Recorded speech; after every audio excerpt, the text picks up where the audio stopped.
This celebrated bestseller offers an understanding of your personal financial problems that will guide you through a lifetime. The Richest Man in Babylon uses success secrets of the ancients to lead you onto the road of happiness and prosperity. And now, The Richest Man in Babylon.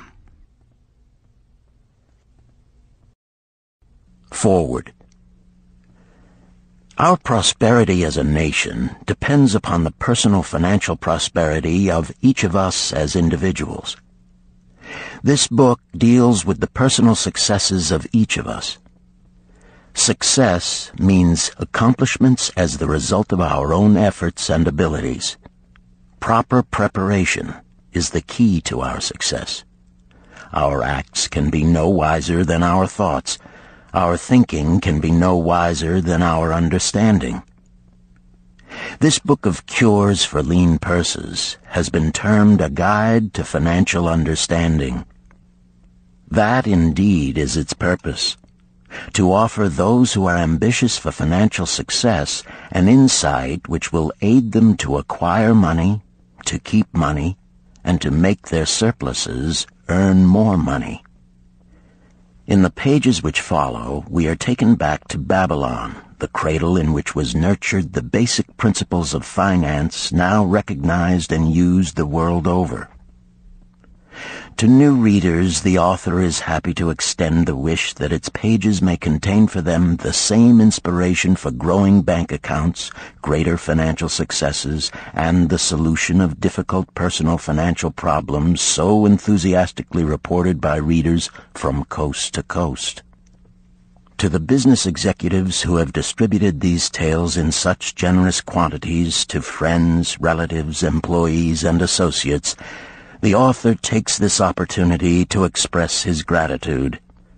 No endorsement could be higher than that of practical men who appreciate its teachings because they themselves have worked up to important successes by applying the very principles it advocates. Babylon became the wealthiest city of the ancient world because its citizens were the richest people of their time. They appreciated the value of money.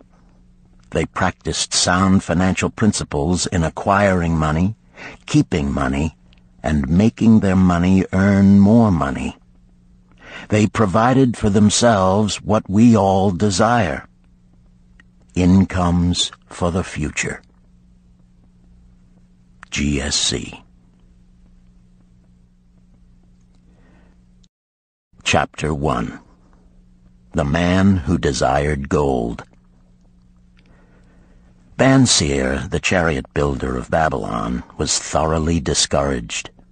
From his seat upon the low wall surrounding his property, he gazed sadly at his simple home and the open workshop in which stood a partially completed chariot. His wife frequently appeared at the open door. Her furtive glances in his direction reminded him that the meal bag was almost empty and he should be at work finishing the chariot, hammering and hewing, polishing and painting, stretching taut the leather over the wheel rims, preparing it for delivery so he could collect from his wealthy customer. Nevertheless, his fat, muscular body sat stolidly upon the wall. His slow mind was struggling patiently with a problem for which he could find no answer. The hot tropical sun, so typical of this valley of the Euphrates, beat down upon him mercilessly. Beads of perspiration formed upon his brow and trickled down unnoticed to lose themselves in the hairy jungle on his chest. Beyond his home towered the high terraced walls surrounding the king's palace. Nearby, cleaving the blue heavens, was the painted tower of the Temple of Bel. In the shadow of such grandeur was his simple home and many others far less neat and well cared for.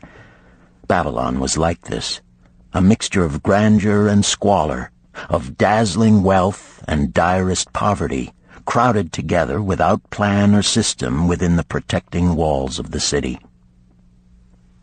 Behind him, had he cared to turn and look, The noisy chariots of the rich jostled and crowded aside the sandaled tradesmen as well as the barefooted beggars. Even the rich were forced to turn into the gutters to clear the way for the long lines of slave water carriers on the king's business, each bearing a heavy goatskin of water to be poured upon the hanging gardens. Bansier was too engrossed in his own problem to hear or heed the confused hubbub of the busy city. It was the unexpected twanging of the strings from a familiar lyre that aroused him from his reverie. He turned and looked into the sensitive, smiling face of his best friend, Kabai, the musician. "May the gods bless thee with great liberality, my good friend," began Kabai with an elaborate salute. "Yet it does appear they have already been so generous thou needst not to labor. I rejoice with thee in thy good fortune. More, I would even share it with thee. Pray, from thy purse, which must be bulging, else thou wouldst be busy in yon shop, extract but 2 humble shekels and lend them to me until after the nobleman's feast this night. Thou wilt not miss them ere they are returned." "If I did have 2 shekels," Bansier responded gloomily, "to no one could I lend them, not even to you, my best of friends, for they would be my fortune, my entire fortune."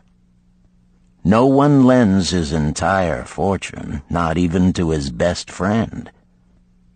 "What?" exclaimed Kabai with genuine surprise.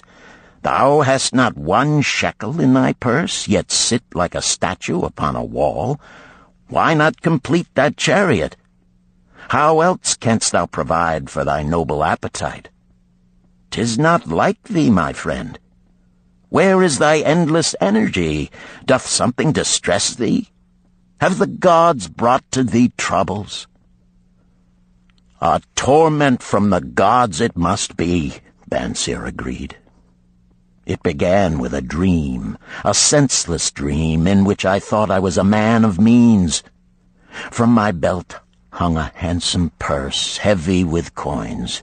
There were shekels which I cast with careless freedom to the beggars. There were pieces of silver with which I did buy finery for my wife and whatever I did desire for myself. There were pieces of gold which made me feel assured of the future and unafraid to spend the silver. A glorious feeling of contentment was within me. You would not have known me for thy hard-working friend, nor wouldst have known my wife, so free from wrinkles was her face and shining with happiness. She was again the smiling maiden of our early married days." "A pleasant dream indeed," commented Kabai. "But why should such pleasant feelings as it aroused turn thee into a glum statue upon the wall?" "Why, indeed? Because when I awoke and remembered how empty was my purse, a feeling of rebellion swept over me. Let us talk it over together, for, as the sailors do say, we ride in the same boat, we two. As youngsters we went together to the priests to learn wisdom. As young men we shared each other's pleasures. As grown men we have always been close friends. We have been contented subjects of our kind. We have been satisfied to work long hours and spend our earnings freely. We have earned much coin in the years that have passed, yet to know the joys that come from wealth, we must dream about them. Bah! Are we more than dumb sheep? We live in the richest city in all the world. The travelers do say none equals it in wealth. About us is much display of wealth, but of it we ourselves have not. After half a lifetime of hard labor, thou, my best of friends, hast an empty purse, and sayest to me, may I borrow such a trifle as 2 shekels until after the nobleman's feast this night? Then what do I reply? Do I say, here is my purse, its contents will I gladly share? No, I admit that my purse is as empty as thine. What is the matter? Why cannot we acquire silver and gold, more than enough for food and robes? Consider also our sons, Bansir continued. Are they not following in the footsteps of their fathers?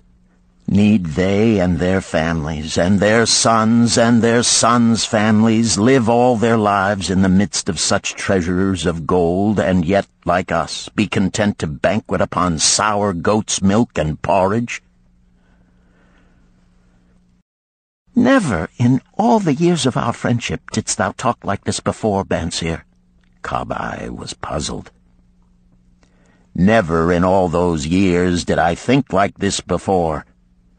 From early dawn until darkness stopped me, I have labored to build the finest chariots any man could make, soft-heartedly hoping some day the gods would recognize my worthy deeds and bestow upon me great prosperity.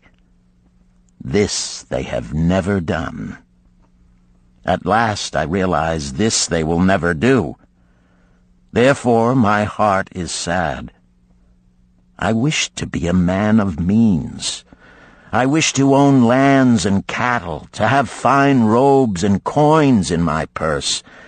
I am willing to work for these things with all the strength in my back, with all the skill in my hands, with all the cunning in my mind. But I wish my labors to be fairly rewarded. What is the matter with us? Again, I ask you, why cannot we have our just share of the good things so plentiful for those who have the gold with which to buy them? Would I knew the answer, Kabai replied. No better than thou am I satisfied. My earnings from my lyre are quickly gone. Often must I plan and scheme that my family be not hungry. Also within my breast is a deep longing for a lyre large enough that it may truly sing the strains of music that do surge through my mind. With such an instrument could I make music finer than even the king has ever heard before. Such a lyre thou shouldst have. No man in all Babylon could make it sing more sweetly. Could make it sing so sweetly not only the king, but the gods themselves would be delighted. But how mayest thou secure it while we both of us are as poor as the king's slaves? Listen to the bell. Here they come. He pointed to the long column of half-naked, sweating water-bearers plodding laboriously up the narrow street from the river. 5 abreast they marched, each bent under a heavy goatskin of water.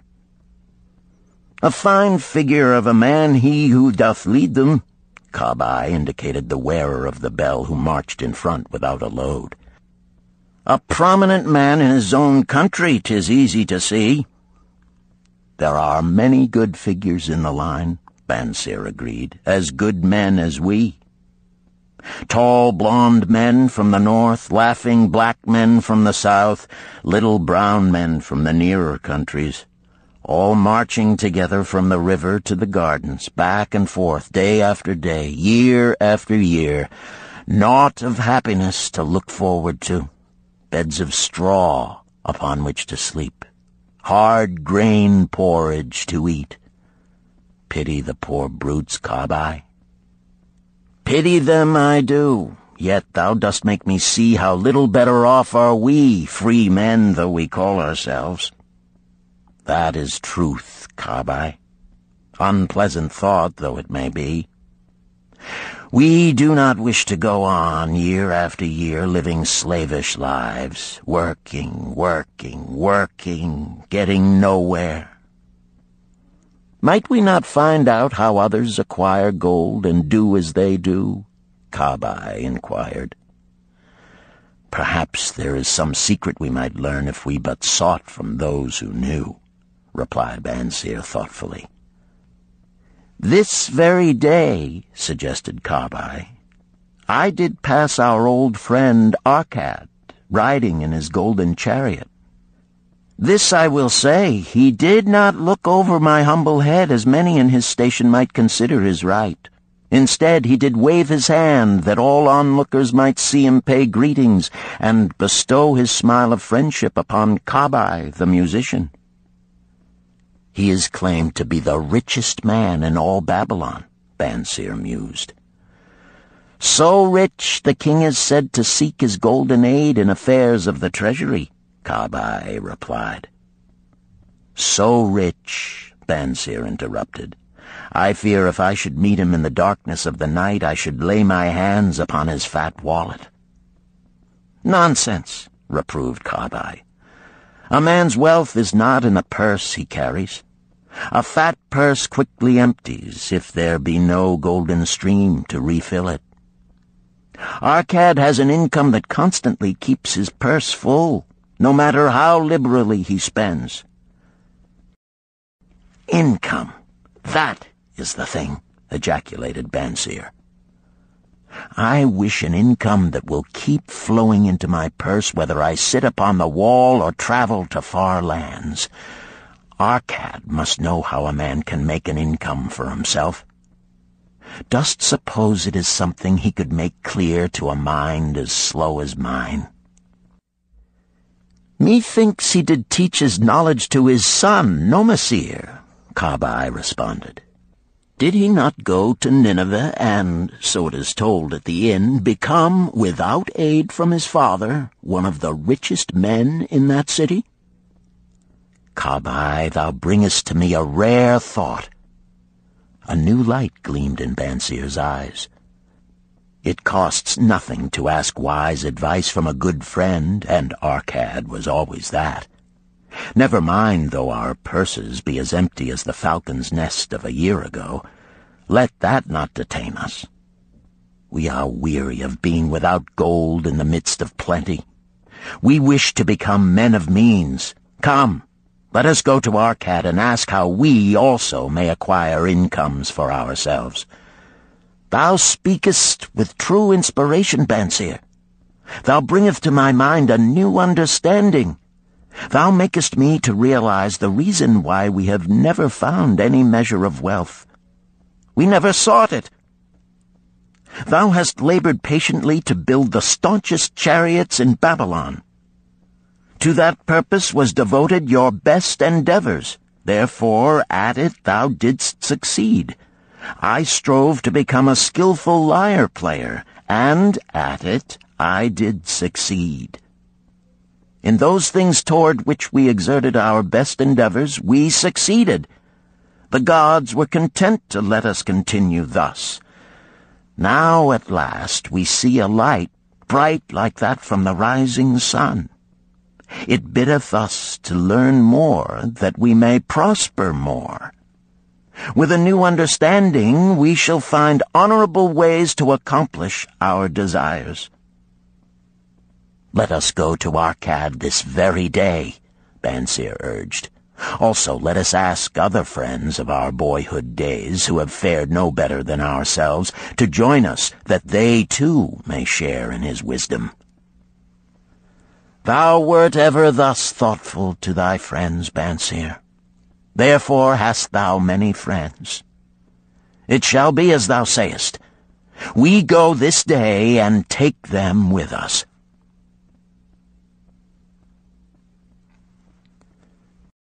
Chapter 2. The Richest Man in Babylon. In old Babylon there once lived a certain very rich man named Arkad. Far and wide he was famed for his great wealth. Also was he famed for his liberality. He was generous in his charities. He was generous with his family. He was liberal in his own expenses. But nevertheless, each year his wealth increased more rapidly than he spent it. And there were certain friends of younger days who came to him and said, You, Arkad, are more fortunate than we. You have become the richest man in all Babylon, while we struggle for existence. You can wear the finest garments, and you can enjoy the rarest foods, while we must be content if we can clothe our families in raiment that is presentable and feed them as best we can. Yet once we were equal. We studied under the same master. We played in the same games, and in neither the studies nor the games did you outshine us. And in the years since, you have been no more an honorable citizen than we. Nor have you worked harder or more faithfully in so far as we can judge. Why, then, should a fickle fate single you out to enjoy all the good things of life and ignore us who are equally deserving? Thereupon Arcad remonstrated with them, saying, If you have not acquired more than a bare existence in the years since we were youths, it is because you either have failed to learn the laws that govern the building of wealth, or else you do not observe them.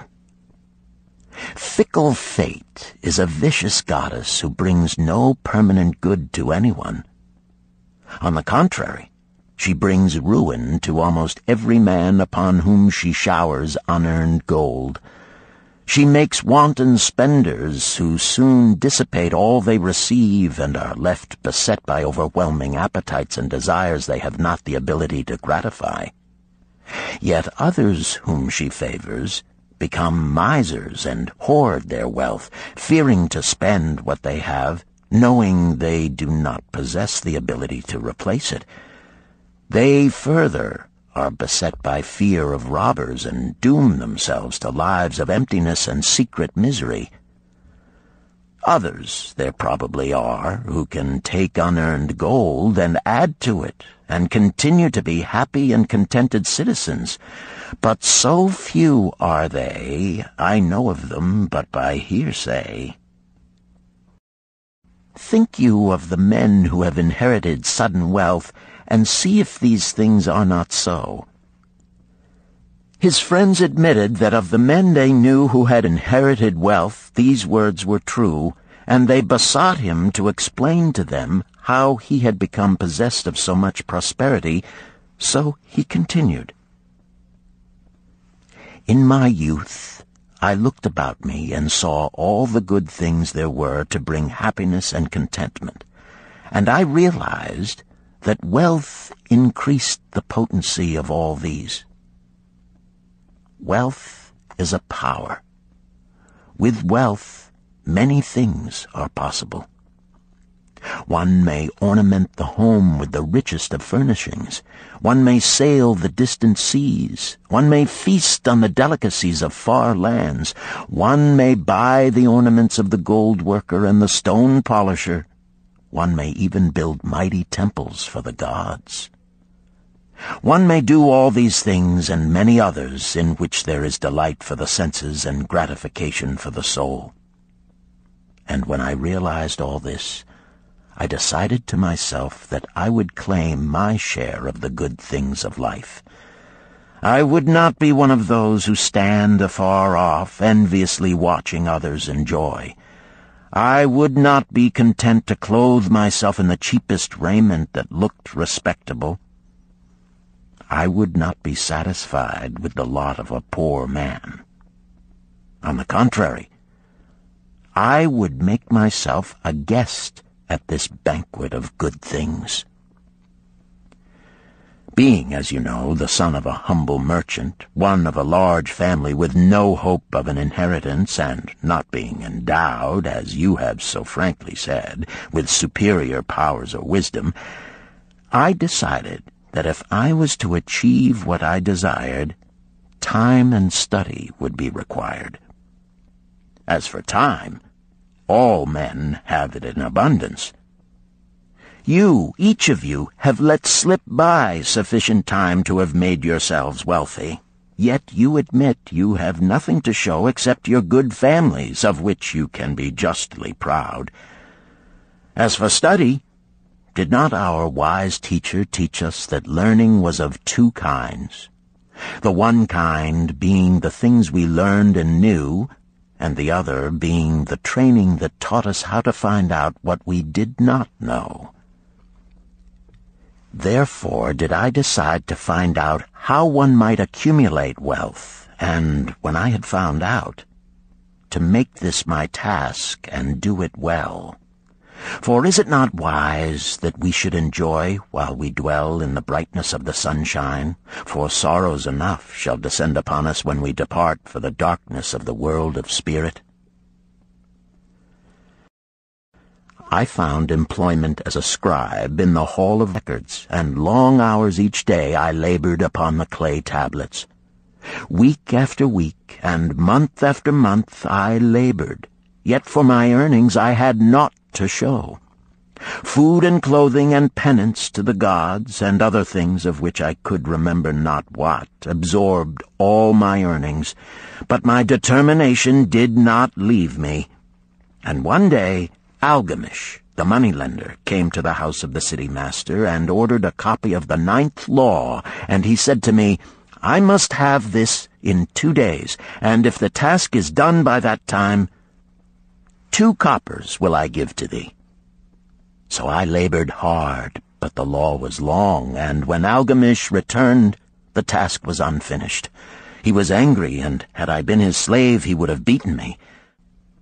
But knowing the city master would not permit him to injure me, I was unafraid, so I said to him, Algamish, you are a very rich man.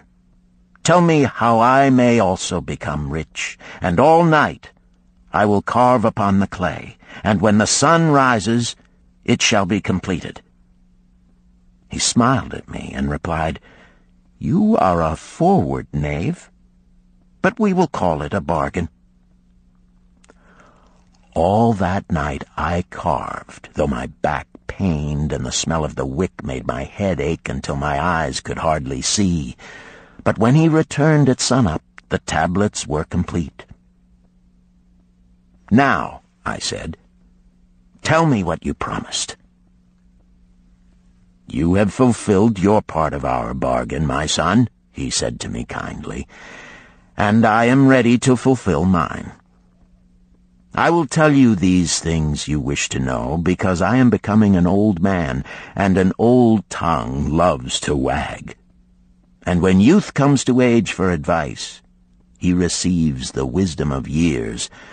But too often does youth think that age knows only the wisdom of days that are gone, and therefore profits not.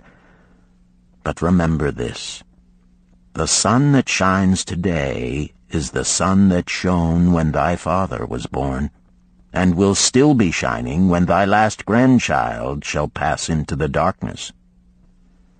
The thoughts of youth, he continued, are bright lights that shine forth like the meteors that oft make brilliant the sky. But the wisdom of age is like the fixed stars that shine so unchanged that the sailor may depend upon them to steer his course. Mark you well my words, for if you do not, you will fail to grasp the truth that I will tell you, and you will think that your night's work has been in vain. Then he looked at me shrewdly from under his shaggy brows and said in a low, forceful tone, I found the road to wealth when I decided that a part of all I earned was mine to keep. And so will you. Then he continued to look at me with a glance that I could feel pierce me, but said no more. Is that all? I asked. That was sufficient to change the heart of a sheepherder into the heart of a moneylender, he replied. But all I earn is mine to keep, is it not? I demanded. Far from it, he replied. Do you not pay the garment maker? Do you not pay the sandal maker? Do you not pay for the things you eat? Can you live in Babylon without spending? What have you to show for your earnings of the past month? What for the past year? Fool!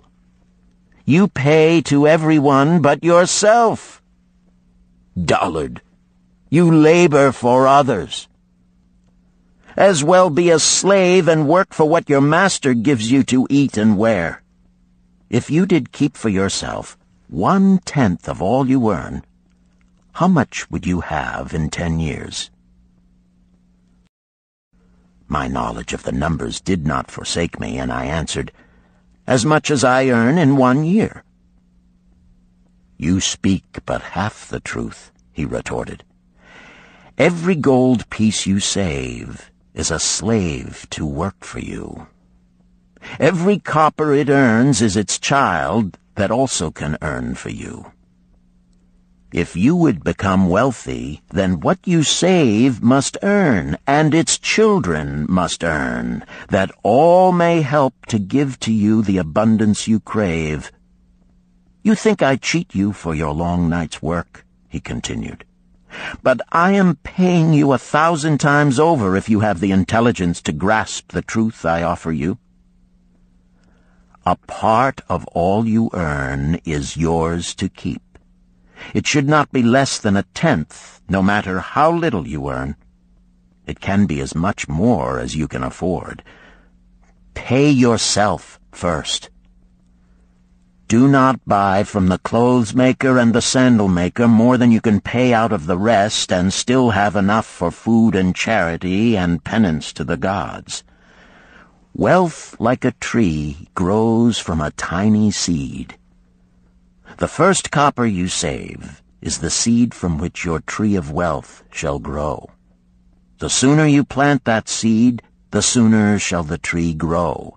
And the more faithfully you nourish and water that tree with consistent savings, the sooner may you bask in contentment beneath its shade." So saying, he took his tablets and went away. I thought much about what he had said to me, and it seemed reasonable, so I decided that I would try it. Each time I was paid, I took 1 from each 10 pieces of copper and hid it away. And strange as it may seem, I was no shorter of funds than before. I noticed little difference as I managed to get along without it. But often I was tempted, as my hoard began to grow, to spend it for some of the good things the merchants displayed, brought by camels and ships from the land of the Phoenicians. But I wisely refrained. A 12th month after Algamish had gone, he again returned and said to me, "Son, have you paid to yourself not less than 1/10 of all you have earned for the past year?" I answered proudly, "Yes, master, I have." "That is good," he answered, beaming upon me. "And what have you done with it?" "I have given it to Asmer, the brickmaker, who told me he was traveling over the far seas, and in Tyre he would buy from me the rare jewels of the Phoenicians. When he returns, we shall sell these at high prices and divide the earnings." "Every fool must learn," he growled. "But why trust the knowledge of a brickmaker about jewels? Would you go to the breadmaker to inquire about the stars? No, by my tunic, you would go to the astrologer if you had power to think. Your savings are gone, youth. You have jerked your wealth tree up by the roots. But plant another. Try again. And next time, if you would have advice about jewels, go to the jewel merchant. If you would know the truth about sheep, go to the herdsman. Advice is one thing that is freely given away, but watch that you take only what is worth having. He who takes advice about his savings from one who is inexperienced in such matters shall pay with his savings for proving the falsity of their opinions." Saying this, he went away. And it was as he said, for the Phoenicians are scoundrels and sold to Asmer worthless bits of glass that looked like gems.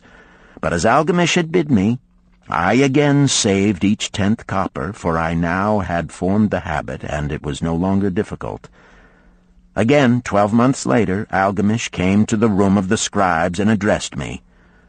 "What progress have you made since last I saw you?" "I have paid myself faithfully," I replied, "and my savings I have entrusted to Agar, the shield-maker, to buy bronze, and each 4th month he does pay me the rental." "That is good. And what do you do with the rental?" I do have a great feast with honey and fine wine and spiced cake. Also I have bought me a scarlet tunic, and some day I shall buy me a young ass upon which to ride." To which Algamish laughed, "You do eat the children of your savings.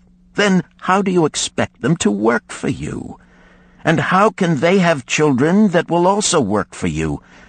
First get thee an army of golden slaves, and then many a rich banquet may you enjoy without regret." So saying, he again went away.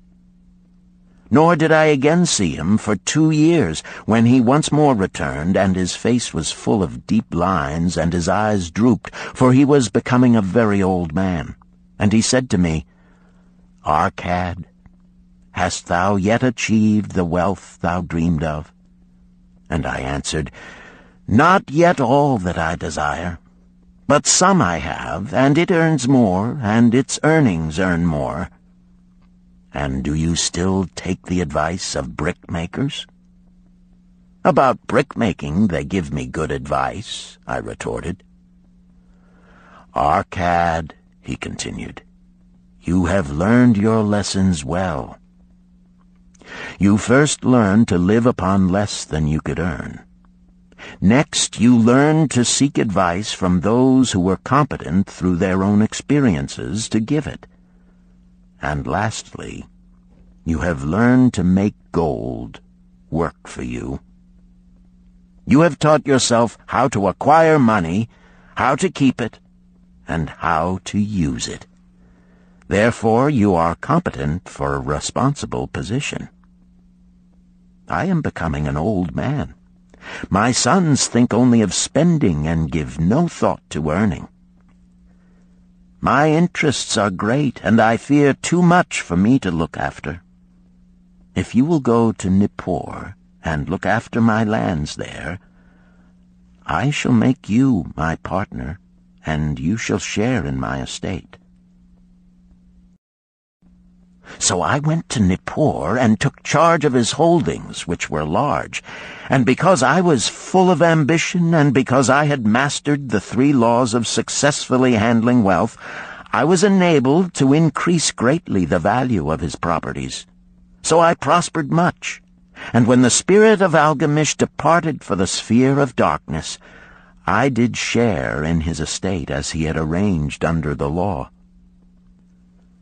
So spake Arcad, and when he had finished his tale, one of his friends said, "You were indeed fortunate that Algamish made you an heir." "Fortunate only in that I had the desire to prosper before I first met him. For 4 years did I not prove my definiteness of purpose by keeping 1/10 of all I earned? Would you call a fisherman lucky who for years so studied the habits of the fish that with each changing wind he could cast his nets about them? Opportunity is a haughty goddess who wastes no time with those who are unprepared. You had strong willpower to keep on after you lost your first year's savings. You are unusual in that way," spoke up another. "Willpower," retorted Arcad. "What nonsense! Do you think willpower gives a man the strength to lift a burden the camel cannot carry, or to draw a load the oxen cannot budge? Willpower is but the unflinching purpose to carry a task you set for yourself to fulfillment. If I set for myself a task, be it ever so trifling, I shall see it through. How else shall I have confidence in myself to do important things? Should I say to myself, for 100 days as I walk across the bridge into the city, I will pick from the road a pebble and cast it into the stream? I would do it. If on the 7th day I passed by without remembering, I would not say to myself, tomorrow I will cast 2 pebbles which will do as well. Instead, I would retrace my steps and cast the pebble. Nor on the 20th day would I say to myself, Arcad, this is useless. What does it avail you to cast a pebble every day? Throw in a handful and be done with it. No, I would not say that, nor do it, When I set a task for myself, I complete it. Therefore, I am careful not to start difficult and impractical tasks, because I love leisure." And then another friend spoke up and said, "If what you tell is true, and it does seem, as you have said, reasonable, then being so simple, if all men did it, there would not be enough wealth to go around." "Wealth grows wherever men exert energy," Arcad replied. "If a rich man builds him a new palace, is the gold he pays out gone? No, the brickmaker has part of it, and the laborer has part of it, and the artist has part of it, and everyone who labors upon the house has part of it. Yet, when the palace is completed, is it not worth all it cost? And is the ground upon which it stands not worth more because it is there? And is the ground that adjoins it not worth more because it is there? Wealth grows in magic ways. No man can prophesy the limit of it. Have not the Phoenicians built great cities on barren coasts with the wealth that comes from their ships of commerce on the seas? What then do you advise us to do that we also may become rich?" asked still another of his friends. "The years have passed, and we are no longer young men, and we have nothing put by." "I advise that you take the wisdom of Algamish and say to yourselves, 'A part of all I earn is mine to keep.' Say it in the morning when you first arise, say it at noon, say it at night. Say it each hour of every day. Say it to yourself until the words stand out like letters of fire across the sky. Impress yourself with the idea. Fill yourself with the thought. Then take whatever portion seems wise. Let it be not less than 1/10, and lay it by. Arrange your other expenditures to do this if necessary, but lay by that portion first. Soon you will realize what a rich feeling it is to own a treasure upon which you alone have claim. As it grows, it will stimulate you. A new joy of life will thrill you. Greater efforts will come to you to earn more. For of your increased earnings, will not the same percentage be also yours to keep? Then learn to make your treasure work for you. Make it your slave. Make its children and its children's children work for you. Ensure an income for thy future. Look thou at the aged, and forget not that in the days to come thou also will be numbered among them. Therefore invest thy treasure with greatest caution that it be not lost. Usurious rates of return are deceitful sirens that sing but to lure the unwary upon the rocks of loss and remorse. Provide also that thy family may not want should the gods call thee to their realms. For such protection it is always possible to make provision with small payments at regular intervals. Therefore the provident man delays not in expectation of a large sum becoming available for such a wise purpose. Counsel with wise men. Seek the advice of men whose daily work is handling money. Let them save you from such an error as I myself made in entrusting my money to the judgment of Asmer, the brickmaker. A small return and a safe one is far more desirable than risk. Enjoy life while you are here. Do not overstrain or try to save too much. If 1/10 of all you earn is as much as you can comfortably keep, be content to keep this portion. Live otherwise according to your income, and let not yourself get niggardly and afraid to spend. Life is good, and life is rich with things worth while and things to enjoy. His friends thanked him and went away. Some were silent because they had no imagination and could not understand. Some were sarcastic because they thought that one so rich should divide with old friends not so fortunate. But some had in their eyes a new light. They realized that Algamish had come back each time to the room of the scribes because he was watching a man work his way out of darkness into light. When that man had found the light, a place awaited him. No one could fill that place until he had for himself worked out his own understanding, until he was ready for opportunity. These latter were the ones who, in the following years, frequently revisited Arcad, who received them gladly. He counseled with them and gave them freely of his wisdom, as men of broad experience are always glad to do, and he assisted them in so investing their savings that it would bring in a good interest with safety and would neither be lost nor entangled in investments that paid no dividends. The turning point in these men's lives came upon that day when they realized the truth that had come from Algamish to Arcad, and from Arcad to them. A part of all you earn is yours to keep.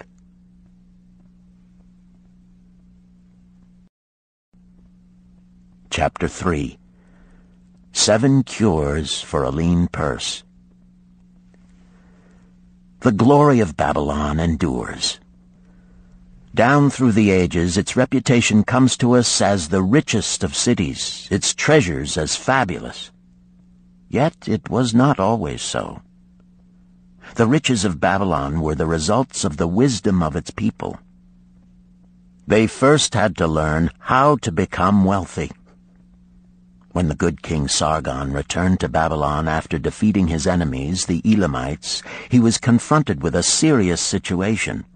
The royal chancellor explained it to the king thus: "After many years of great prosperity brought to our people because your majesty built the great irrigation canals and the mighty temples of the gods, now that these works are completed, the people seem unable to support themselves. The laborers are without employment. The merchants have few customers. The farmers are unable to sell their produce. The people have not enough gold to buy food." "But where has all the gold gone that we spent for these great improvements?" demanded the king. "It has found its way, I fear," responded the chancellor, "into the possession of a few very rich men of our city.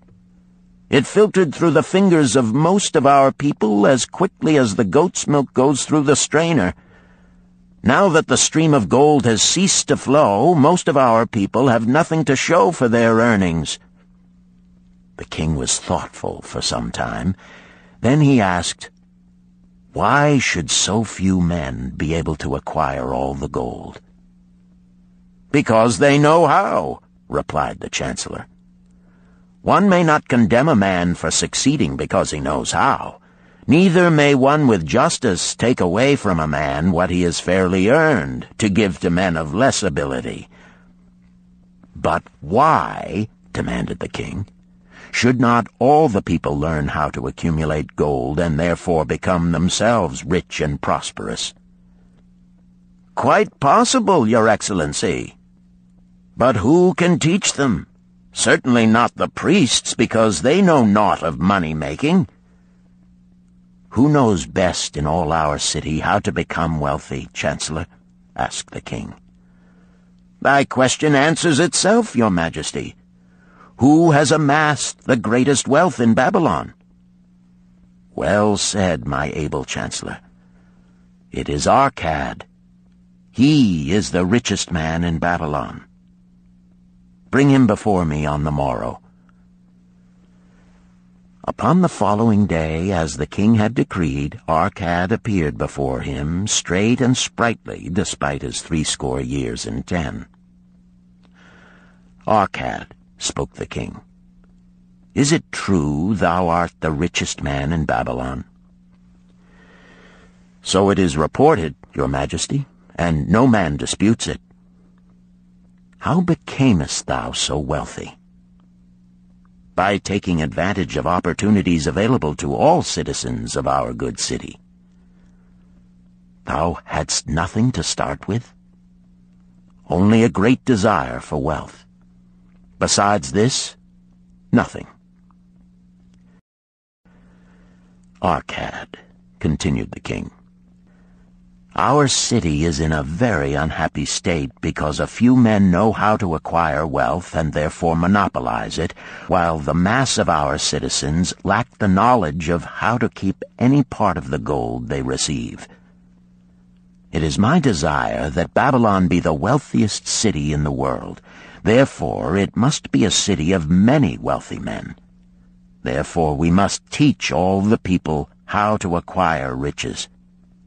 Tell me, Arcad, is there any secret to acquiring wealth? Can it be taught? It is practical, Your Majesty. That which one man knows can be taught to others. The king's eyes glowed. Arcad, thou speakest the words I wish to hear.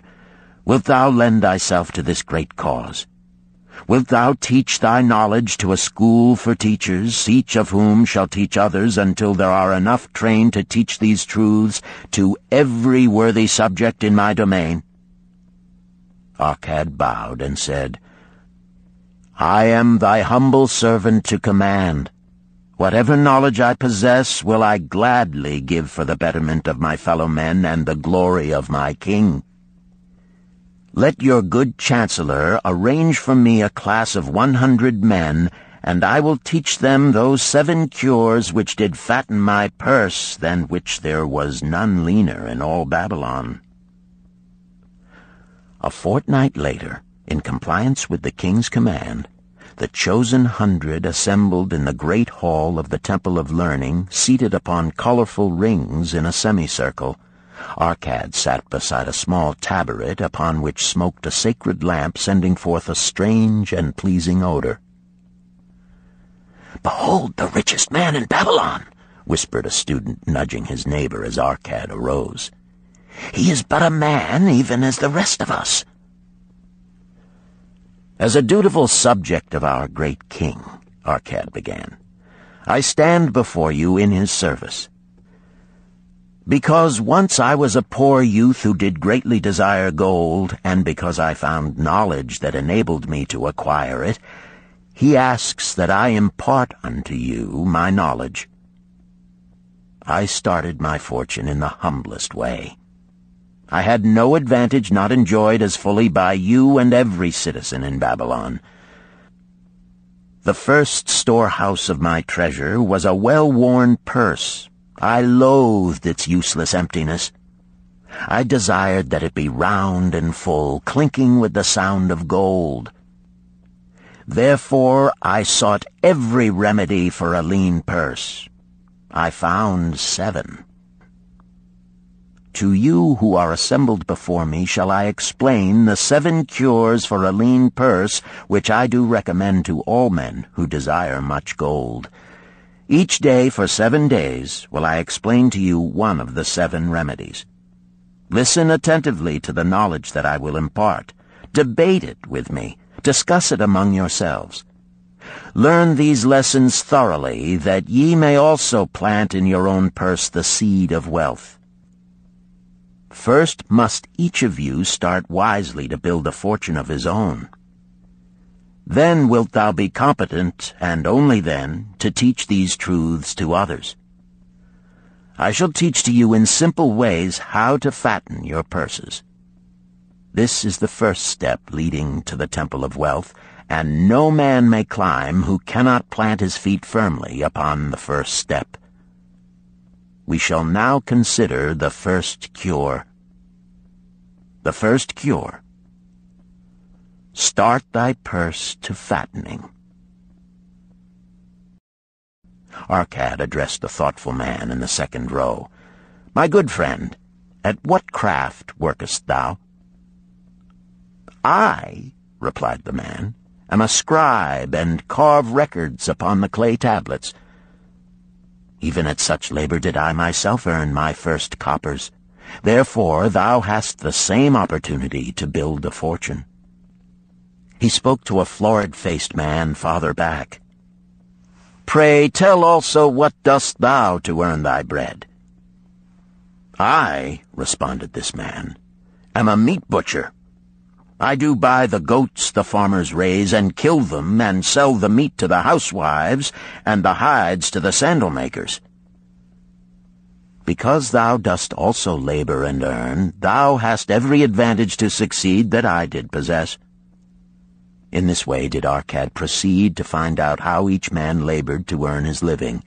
When he had done questioning them, he said, Now, my students, ye can see that there are many trades and labors at which men may earn coins.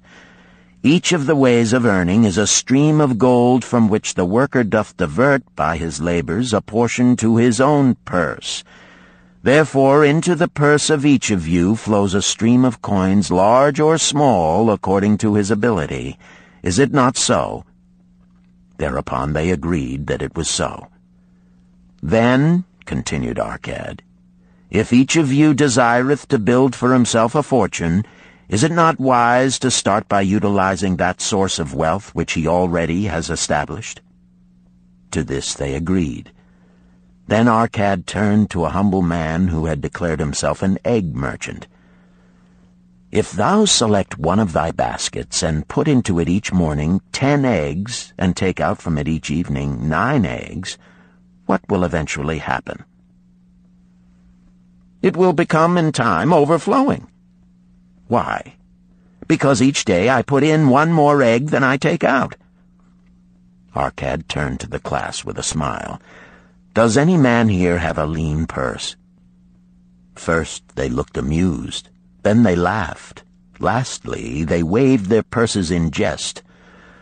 All right, he continued. Now I shall tell thee the first remedy I learned to cure a lean purse. Do exactly as I have suggested to the egg merchant. For every 10 coins thou placest within thy purse, take out for use but 9. Thy purse will start to fatten at once, and its increasing weight will feel good in thy hand and bring satisfaction to thy soul. Deride not what I say because of its simplicity. Truth is always simple. I told thee I would tell how I built my fortune. This was my beginning. I, too, carried a lean purse and cursed it because there was naught within to satisfy my desires. But when I began to take out from my purse but 9 parts of 10 I put in, it began to fatten. So will thine. Now I will tell a strange truth, the reason for which I know not. When I ceased to pay out more than 9/10 of my earnings, I managed to get along just as well. I was not shorter than before. Also, ere long did coins come to me more easily than before. Surely it is a law of the gods that unto him who keepeth and spendeth not a certain part of all his earnings shall gold come more easily. Likewise him whose purse is empty does gold avoid. Which desirest thou the most? Is it the gratification of thy desires of each day, a jewel, a bit of finery, better raiment, more food, things quickly gone and forgotten? Or is it substantial belongings, gold, lands, herds, merchandise, income-bringing investments? The coins thou takest from thy purse bring the first. The coins thou leavest within it will bring the latter. This, my students, was the first cure I did discover for my lean purse. For each 10 coins I put in, to spend but 9. Debate this among yourselves. If any man proves it untrue, tell me upon the morrow when we shall meet again. The second cure. Control thy expenditures. Some of your members, my students, have asked me this. How can a man keep 1/10 of all he earns in his purse when all the coins he earns are not enough for his necessary expenses? So did Arcad address his students upon the second day. "Yesterday, how many of thee carried lean purses?" "All of us," answered the class. "Yet thou do not all earn the same. Some earn much more than others. Some have much larger families to support. Yet all purses were equally lean. Now I will tell thee an unusual truth about men and sons of men. It is this: that what each of us calls our necessary expenses will always grow to equal our incomes unless we protest to the contrary. Confuse not the necessary expenses with thy desires. Each of you, together with your good families, have more desires than your earnings can gratify. Therefore are thy earnings spent to gratify these desires in so far as they will go. Still thou retainest many ungratified desires. All men are burdened with more desires than they can gratify. Because of my wealth, thinkest thou I may gratify every desire? 'Tis a false idea. There are limits to my time. There are limits to my strength. There are limits to the distance I may travel. There are limits to what I may eat. There are limits to the zest with which I may enjoy. I say to you that just as weeds grow in a field wherever the farmer leaves space for their roots, even so freely do desires grow in men whenever there is a possibility of their being gratified. Thy desires are a multitude, and those that thou mayest gratify are but few. Study thoughtfully thy accustomed habits of living. Herein may be most often found certain accepted expenses that may wisely be reduced or eliminated. Let thy motto be 100% of appreciated value demanded for each coin spent. Therefore, engrave upon the clay each thing for which thou desireth to spend. Select those that are necessary and others that are possible through the expenditure of 9/10 of thy income. Cross out the rest and consider them but a part of that great multitude of desires that must go unsatisfied, and regret them not. Budget then thy necessary expenses. Touch not the 1/10 that is fattening thy purse. Let this be thy great desire that is being fulfilled. Keep working with thy budget. Keep adjusting it to help thee. Make it thy first assistant in defending thy fattening purse. Hereupon one of the students, wearing a robe of red and gold, arose and said, "I am a free man. I believe that it is my right to enjoy the good things of life. Therefore do I rebel against the slavery of a budget which determines just how much I may spend and for what. I feel it would take much pleasure from my life and make me little more than a pack-ass to carry a burden." To him Arcad replied, "Who, my friend, would determine thy budget?" "I would make it for myself," responded the protesting one. "In that case, were a pack-ass to budget his burden, would he include therein jewels and rugs and heavy bars of gold? Not so. He would include hay and grain and a bag of water for the desert trail. The purpose of a budget is to help thy purse to fatten. It is to assist thee to have thy necessities and, insofar as attainable, thy other desires. It is to enable thee to realize thy most cherished desires by defending them from thy casual wishes. Like a bright light in a dark cave, thy budget shows up the leaks from thy purse and enables thee to stop them and control thy expenditures for definite and gratifying purposes. This, then, is the second cure for a lean purse. Budget thy expenses, that thou mayest have coins to pay for thy necessities, to pay for thy enjoyments, and to gratify thy worthwhile desires without spending more than 9/10 of thy earnings. The third cure: make thy gold multiply. Behold, thy lean purse is fattening. Thou hast disciplined thyself to leave therein 1/10 of all thou earnest. Thou hast controlled thy expenditures to protect thy growing treasure.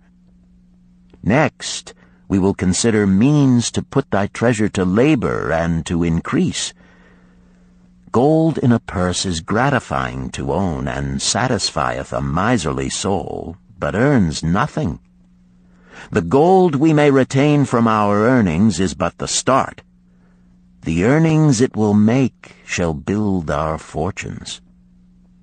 So spoke Arcad upon the third day to his class. How, therefore, may we put our gold to work? My first investment was unfortunate, for I lost all. Its tale I will relate later. My first profitable investment was a loan I made to a man named Agar, a shield maker. Once each year did he buy large shipments of bronze brought from across the sea to use in his trade. Lacking sufficient capital to pay the merchants, he would borrow from those who had extra coins. He was an honorable man. His borrowing he would repay, together with a liberal rental as he sold his shields. Each time I loaned to him, I loaned back also the rental he had paid to me. Therefore not only did my capital increase, but its earnings likewise increased. Most gratifying was it to have these sums returned to my purse. I tell you, my students, a man's wealth is not in the coins he carries in his purse. It is the income he buildeth, the golden stream that continually floweth into his purse and keepeth it always bulging. That is what every man desireth. That is what thou, each one of thee, desireth. An income that continueth to come whether thou work or travel. Great income I have acquired, so great that I am called a very rich man. My loans to Agar were my first training in profitable investment. Gaining wisdom from this experience, I extended my loans and investments as my capital increased. From a few sources at first, from many sources later, flowed into my purse a golden stream of wealth available for such wise uses as I should decide. Behold, from my humble earnings, I had begotten a horde of golden slaves, each laboring and earning more gold. As they labored for me, so their children also labored, and their children's children, until great was the income from their combined efforts. Gold increaseth rapidly when making reasonable earnings, as thou wilt see from the following. A farmer, when his first son was born, took 10 pieces of silver to a moneylender and asked him to keep it on rental for his son until he became 20 years of age. This the moneylender did, and agreed the rental should be 1/4 of its value each 4 years. The farmer asked, because this sum he had set aside as belonging to his son, that the rental be added to the principal. When the boy had reached the age of 20 years, the farmer again went to the moneylender to inquire about the silver.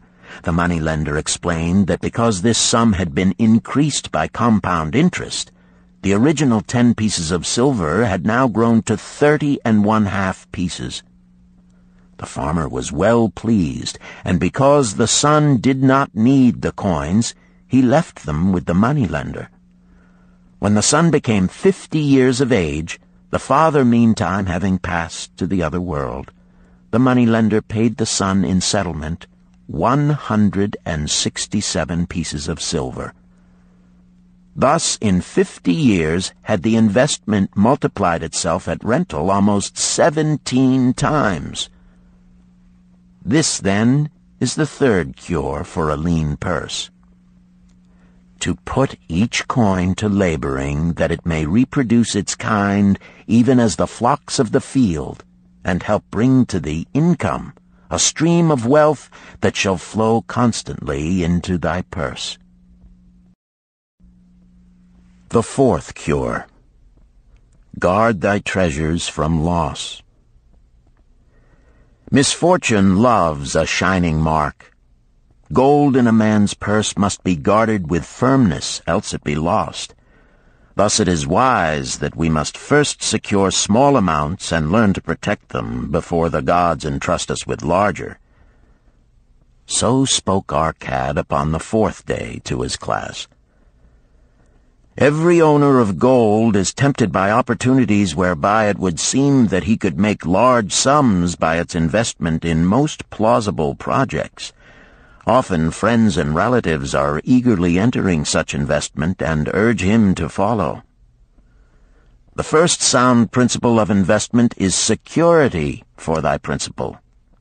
Is it wise to be intrigued by larger earnings when thy principal may be lost? I say not. The penalty of risk is probable loss. Study carefully, before parting with thy treasure, each assurance that it may be safely reclaimed. Be not misled by thine own romantic desires to make wealth rapidly. Before thou loan it to any man, assure thyself of his ability to repay and his reputation for doing so, that thou mayest not unwittingly be making him a present of thy hard-earned treasure. Before thou entrust it as an investment in any field, acquaint thyself with the dangers which may beset it. My own first investment was a tragedy to me at the time. The guarded savings of a year I did entrust to a brickmaker named Asmer, who was traveling over the far seas, and in Tyre agreed to buy for me the rare jewels of the Phoenicians. These we would sell upon his return and divide the profits. The Phoenicians were scoundrels and sold him bits of glass. My treasure was lost. Today, my training would show to me at once the folly of entrusting a brickmaker to buy jewels. Therefore do I advise thee from the wisdom of my experiences, be not too confident of thine own wisdom in entrusting thy treasures to the possible pitfalls of investments. Better by far to consult the wisdom of those experienced in handling money for profit. Such advice is freely given for the asking, and may readily possess a value equal in gold to the sum thou considerest investing.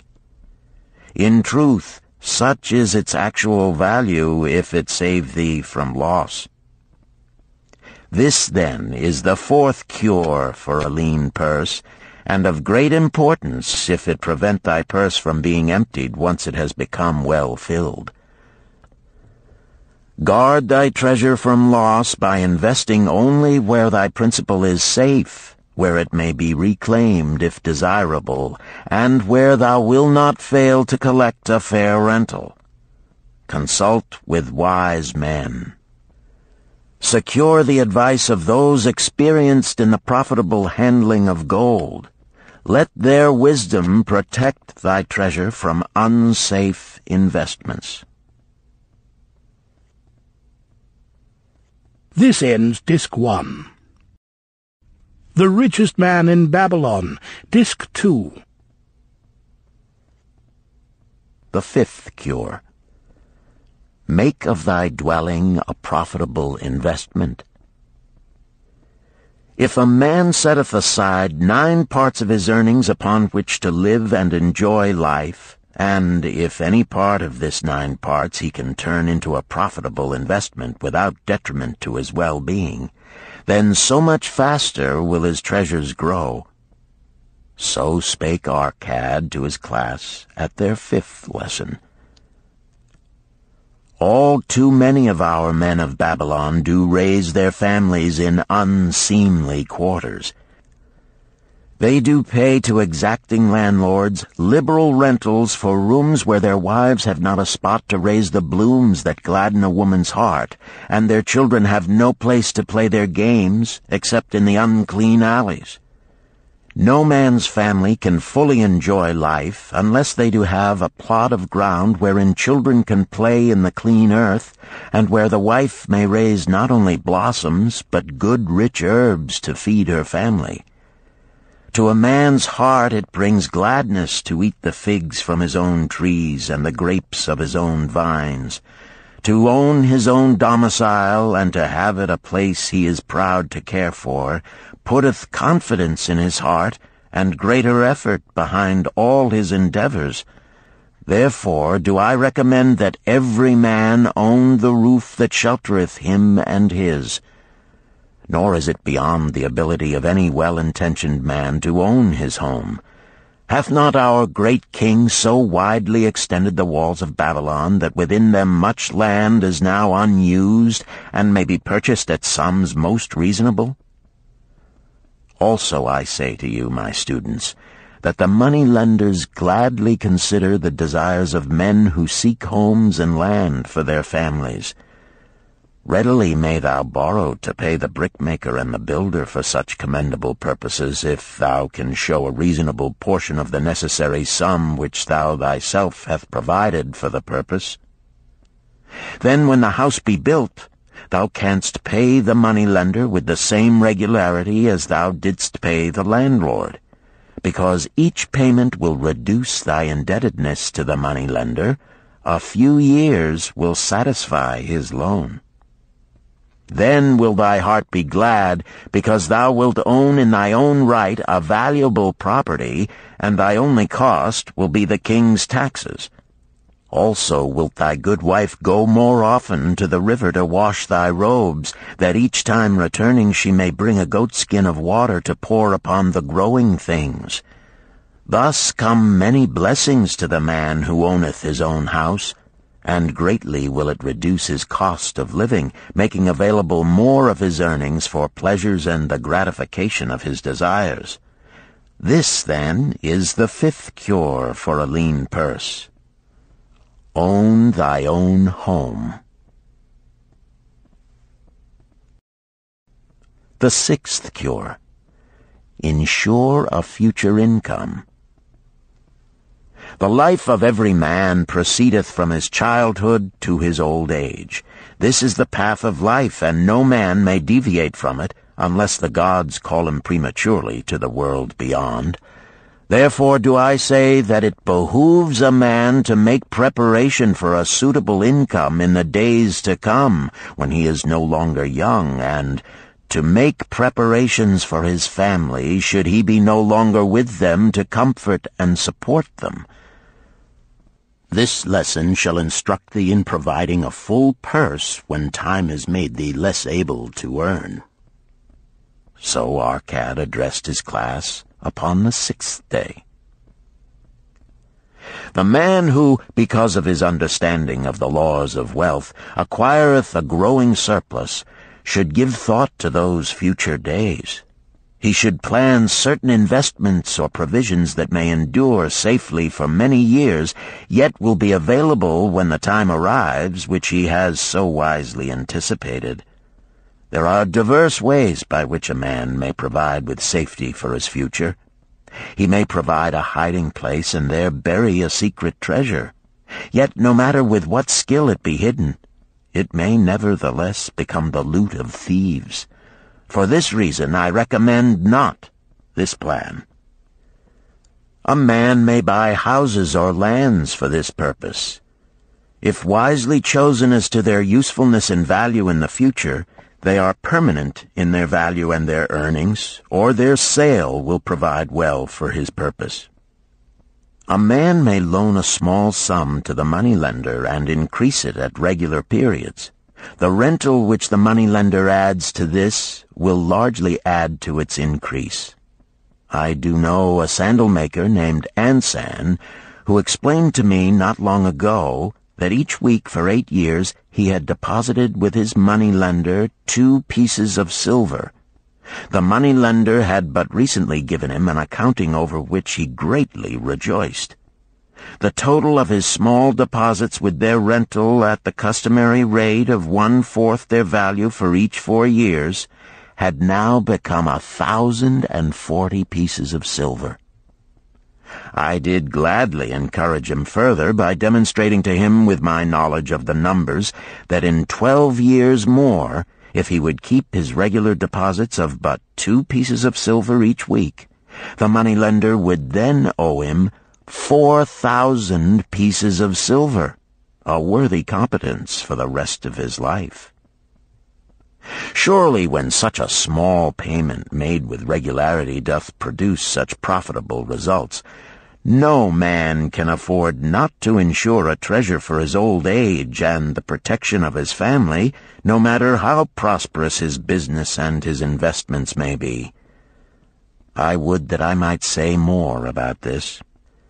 In my mind rests a belief that someday wise-thinking men will devise a plan to insure against death, whereby many men pay in but a trifling sum regularly, the aggregate making a handsome sum for the family of each member who passeth to the beyond. This do I see as something desirable and which I could highly recommend. But today it is not possible, because it must reach beyond the life of any man or any partnership to operate. It must be as stable as the king's throne. Some day do I feel that such a plan shall come to pass, and be a great blessing to many men, because even the first small payment will make available a snug fortune for the family of a member, should he pass on. But because we live in our own day, and not in the days which are to come, must we take advantage of those means and ways of accomplishing our purposes. Therefore do I recommend to all men that they, by wise and well-thought-out methods, do provide against a lean purse in their mature years. For a lean purse to a man no longer able to earn, or to a family without its head, is a sore tragedy. This, then, is the 6th cure for a lean purse. Provide in advance for the needs of thy growing age and the protection of thy family. The 7th cure. Increase thy ability to earn. This day do I speak to thee, my students, of one of the most vital remedies for a lean purse. Yet I will not talk of gold, but of yourselves, of the men beneath the robes of many colors who do sit before me. I will talk to you of those things within the minds and lives of men which do work for or against their success. So did Arcad address his class upon the 7th day. Not long ago came to me a young man seeking to borrow. When I questioned him the cause of his necessity, he complained that his earnings were insufficient to pay his expenses. Thereupon I explained to him, this being the case, he was a poor customer for the moneylender, as he possessed no surplus earning capacity to repay the loan. What you need, young man, I told him, is to earn more coins. What dost thou to increase thy capacity to earn? All that I can do, he replied. 6 times within 2 moons have I approached my master to request my pay be increased, but without success. No man can go oftener than that. We may smile at his simplicity, yet he did possess one of the vital requirements to increase his earnings. Within him was a strong desire to earn more, a proper and commendable desire. Preceding accomplishment must be desire. Thy desires must be strong and definite. General desires are but weak longings. For a man to wish to be rich is of little purpose. For a man to desire 5 pieces of gold is a tangible desire which he can press to fulfillment. After he has backed his desire for 5 pieces of gold with strength of purpose to secure it, next he can find similar ways to obtain 10 pieces, and then 20 pieces, and later 1,000 pieces, and, behold, he has become wealthy. In learning to secure his one definite small desire, he hath trained himself to secure a larger one. This is the process by which wealth is accumulated, first in small sums, then in larger ones as a man learns and becomes more capable. Desires must be simple and definite. They defeat their own purpose should they be too many, too confusing, or beyond a man's training to accomplish. As a man perfecteth himself in his calling, even so doth his ability to earn increase. In those days when I was a humble scribe carving upon the clay for a few coppers each day, I observed that other workers did more than I, and were paid more. Therefore did I determine that I would be exceeded by none. Nor did it take long for me to discover the reason for their greater success.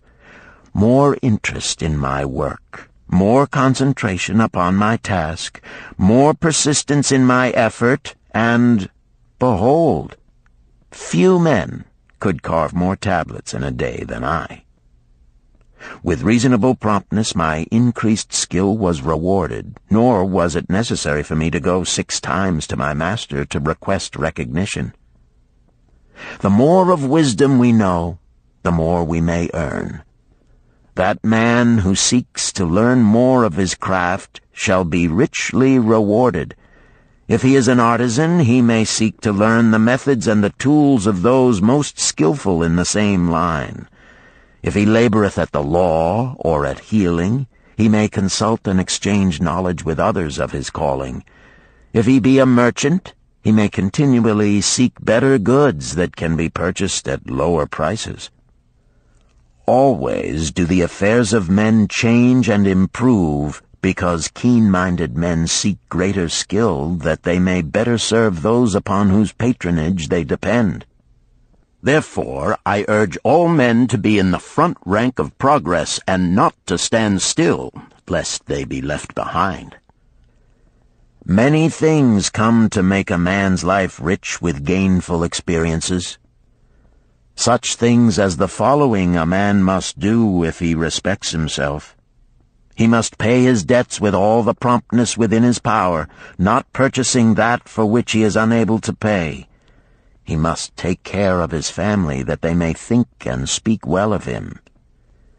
He must make a will of record, that in case the gods call him, proper and honorable division of his property be accomplished.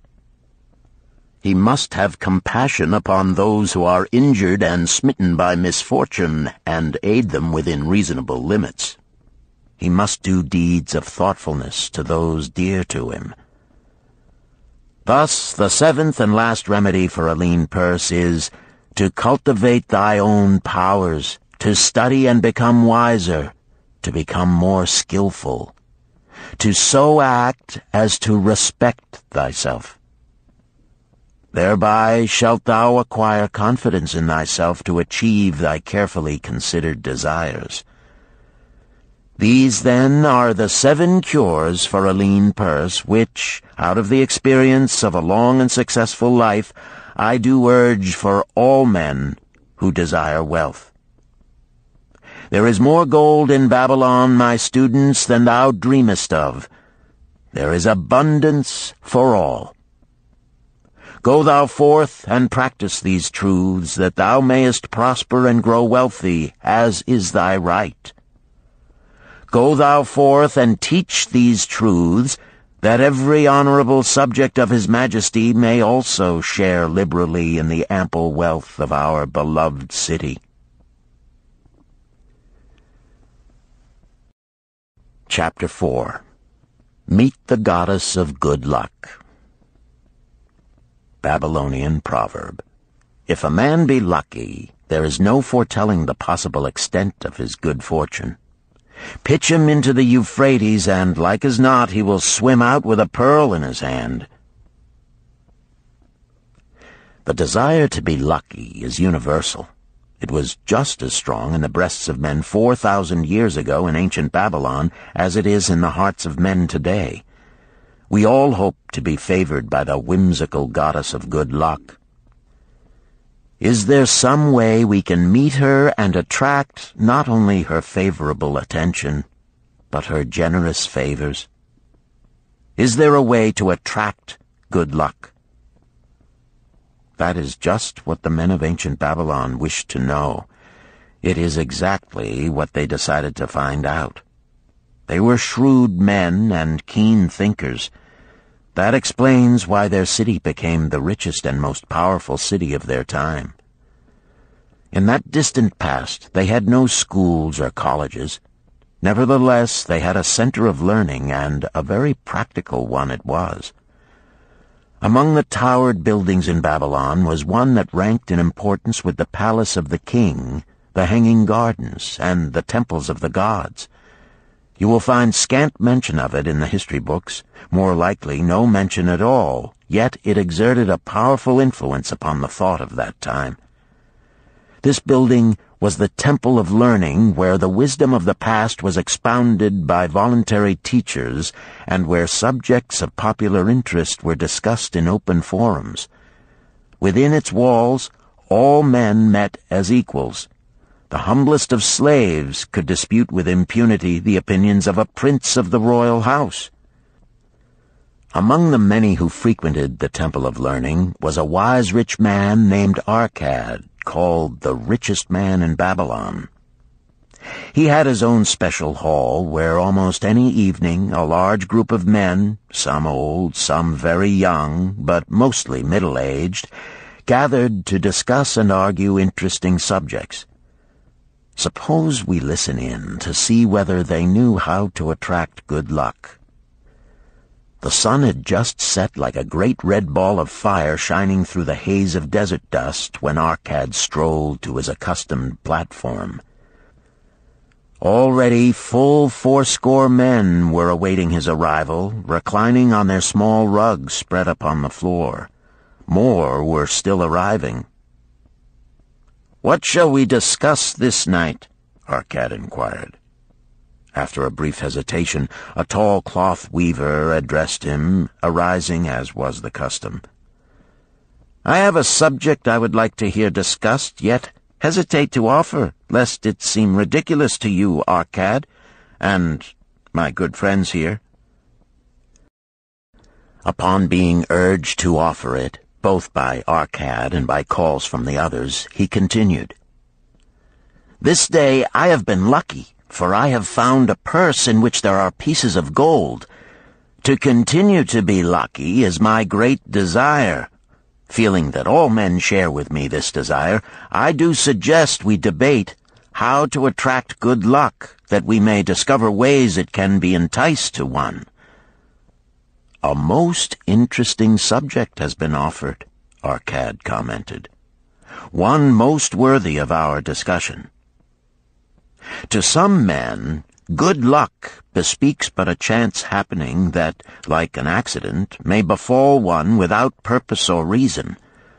Others do believe that the instigator of all good fortune is our most bounteous goddess Ashtar, ever anxious to reward with generous gifts those who please her. Speak up, my friends, what say you? Shall we seek to find if there be means by which good luck may be enticed to visit each and all of us?" "Yea, and much of it," responded the growing group of eager listeners. Thereupon Arcad continued, "To start our discussion, let us first hear from those among us who have enjoyed experiences similar to that of the cloth weaver in finding or receiving, without effort upon their part, valuable treasures or jewels." There was a pause in which all looked about, expecting someone to reply, but no one did. "What? No one?" Arcad asked. Then rare indeed must be this kind of good luck. Who now will offer a suggestion as to where we shall continue our search?" "That I will do," spoke a well-robed young man, arising. "When a man speaketh of luck, is it not natural that his thoughts turn to the gaming tables? Is it not there we find many men courting the favor of the goddess in hope she will bless them with rich winnings?" As he resumed his seat, a voice called, "Do not stop! Continue thy story. Tell us, didst thou find favor with the goddess at the gaming tables? Did she turn the cubes with red side up, so thou filled thy purse at the dealer's expense? Or did she permit the blue sides to come up, so the dealer raked in thy hard-earned pieces of silver?" The young man joined the good-natured laughter, then replied, "I am not averse to admitting she seemed not to know I was even there. But how about the rest of you? Have you found her waiting about such places to roll the cubes in your favor? We are eager to hear as well as to learn." "A wise start," broke in Arcad. "We meet here to consider all sides of each question.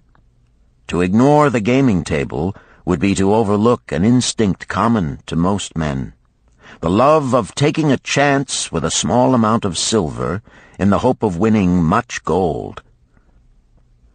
"That doth remind me of the races but yesterday," called out another listener. "If the goddess frequents the gaming tables, certainly she does not overlook the races where the gilded chariots and the foaming horses offer far more excitement. Tell us honestly, Arcad, didst she whisper to you to place your bet upon those gray horses from Nineveh yesterday? I was standing just behind thee, and could scarce believe my ears when I heard thee place thy bet upon the grays. Thou knowest as well as any of us that no team in all Assyria can beat our beloved bays in a fair race. Didst the goddess whisper in thy ear to bet upon the grays, because at the last turn the inside black would stumble and so interfere with our bays that the grays would win the race and score an unearned victory?" Arcad smiled indulgently at the banter. "What reason have we to feel the good goddess would take that much interest in any man's bet upon a horse race? To me, she is a goddess of love and dignity, whose pleasure it is to aid those who are in need and to reward those who are deserving. I look to find her, not at the gaming tables or the races where men lose more gold than they win, but in other places where the doings of men are more worthwhile and more worthy of reward. In tilling the soil, in honest trading, in all of man's occupations, there is opportunity to make a profit upon his efforts and his transactions. Perhaps not all the time will he be rewarded, because sometimes his judgment may be faulty, and other times the winds and the weather may defeat his efforts. Yet, if he persists, he may usually expect to realize his profit. This is so because the chances of profit are always in his favor. But when a man playeth the games, the situation is reversed, for the chances of profit are always against him, and always in favor of the gamekeeper. The game is so arranged that it will always favor the keeper. It is his business at which he plans to make a liberal profit for himself from the coins bet by the players. Few players realize how certain are the gamekeeper's profits and how uncertain are their own chances to win. For example, let us consider wagers placed upon the cube. Each time it is cast, we bet which side will be uppermost. If it be the red side, the game master pays to us 4 times our bet. But if any other of the 5 sides come uppermost, we lose our bet. Thus, the figures show that for each cast we have 5 chances to lose, But because the red pays 4 for 1, we have 4 chances to win. In a night's play, the game master can expect to keep for his profit 1/5 of all the coins wagered. Can a man expect to win more than occasionally against odds so arranged that he should lose 1/5 of all his bets? Yet some men do win large sums at times, volunteered one of the listeners. Quite so, they do, Arcad continued. Realizing this, the question comes to me whether money secured in such ways brings permanent value to those who are thus lucky. Among my acquaintances are many of the successful men of Babylon, yet among them I am unable to name a single one who started his success from such a source. You who are gathered here tonight know many more of our substantial citizens. To me, it would be of much interest to learn how many of our successful citizens can credit the gaming tables with their start to success. Suppose each of you tell of those you know. What say you? After a prolonged silence, a wag ventured, "Wouldst thy inquiry include the gamekeepers?" "If you think of no one else," Arcad responded. "If not one of you can think of anyone else, then how about yourselves? Are there any consistent winners with us who hesitate to advise such a source for their incomes?" His challenge was answered by a series of groans from the rear, taken up and spread amid much laughter. "It would seem we are not seeking good luck in such places as the goddess frequents," he continued. "Therefore let us explore other fields. We have not found it in picking up lost wallets, neither have we found it haunting the gaming tables. As to the races, I must confess to have lost far more coins there than I have ever won. Now suppose we consider our trades and businesses. Is it not natural, if we conclude a profitable transaction, to consider it not good luck, but a just reward for our efforts? I am inclined to think we may be overlooking the gifts of the goddess. Perhaps she really does assist us when we do not appreciate her generosity. Who can suggest further discussion? Thereupon an elderly merchant arose, smoothing his genteel white robe. "With thy permission, most honorable Arcad and my friends, I offer a suggestion. If, as you have said, we take credit to our own industry and ability for our business success, why not consider the successes we almost enjoyed but which escaped us, happenings which would have been most profitable? They would have been rare examples of good luck if they had actually happened. Because they were not brought to fulfillment, we cannot consider them as our just rewards. Surely many men here have such experiences to relate." "Here is a wise approach," Arcad approved. "Who among you have had good luck within your grasp only to see it escape?" Many hands were raised, among them that of the merchant. Arcad motioned to him to speak. "As you suggested this approach, we should like to hear first from you." "I will gladly relate a tale," he resumed, "that doth illustrate how closely unto a man good luck may approach, and how blindly he may permit it to escape, much to his loss and later regret. Many years ago, when I was a young man, just married and well started to earning, my father did come one day and urge most strongly that I enter upon an investment. The son of one of his good friends had taken notice of a barren tract of land not far beyond the outer walls of our city. It lay high above the canal where no water could reach it. The son of my father's friend devised a plan to purchase this land, build 3 large water wheels that could be operated by oxen, and thereby raise the life-giving waters to the fertile soil.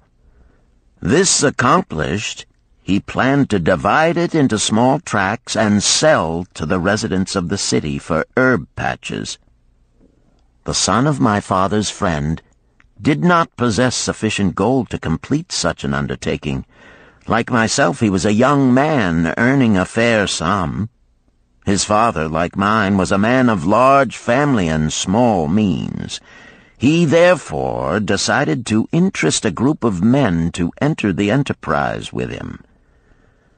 The group was to comprise 12, each of whom must be a money earner and agree to pay 1/10 of his earnings into the enterprise until the land was made ready for sale. All would then share justly in the profits in proportion to their investment. "Thou, my son," bespoke my father unto me, "art now in thy young manhood. It is my deep desire that thou begin the building of a valuable estate for thyself, that thou mayest become respected among men. I desire to see thou profit from a knowledge of the thoughtless mistakes of thy father." "This do I most ardently desire, my father," I replied. "Then this do I advise. Do what I should have done at thy age. From thy earnings keep out 1/10 to put into favorable investments. With this 1/10 of thy earnings, and what it will also earn, thou canst, before thou art my age, accumulate for thyself a valuable estate." "Thy words are words of wisdom, my father. Greatly do I desire riches. Yet there are many uses to which my earnings are called. Therefore do I hesitate to do as thou dost advise. I am young. There is plenty of time." "So I thought at thy age. Yet behold, many years have passed, and I have not yet made the beginning." "We live in a different age, my father. I shall avoid thy mistakes." "Opportunity stands before thee, my son. It is offering a chance that may lead to wealth. I beg of thee, do not delay. Go upon the morrow to the son of my friend, and bargain with him to pay 10% of thy earnings into this investment. Go promptly upon the morrow. Opportunity waits for no man. Today it is here, soon it is gone, therefore delay not." In spite of the advice of my father, I did hesitate.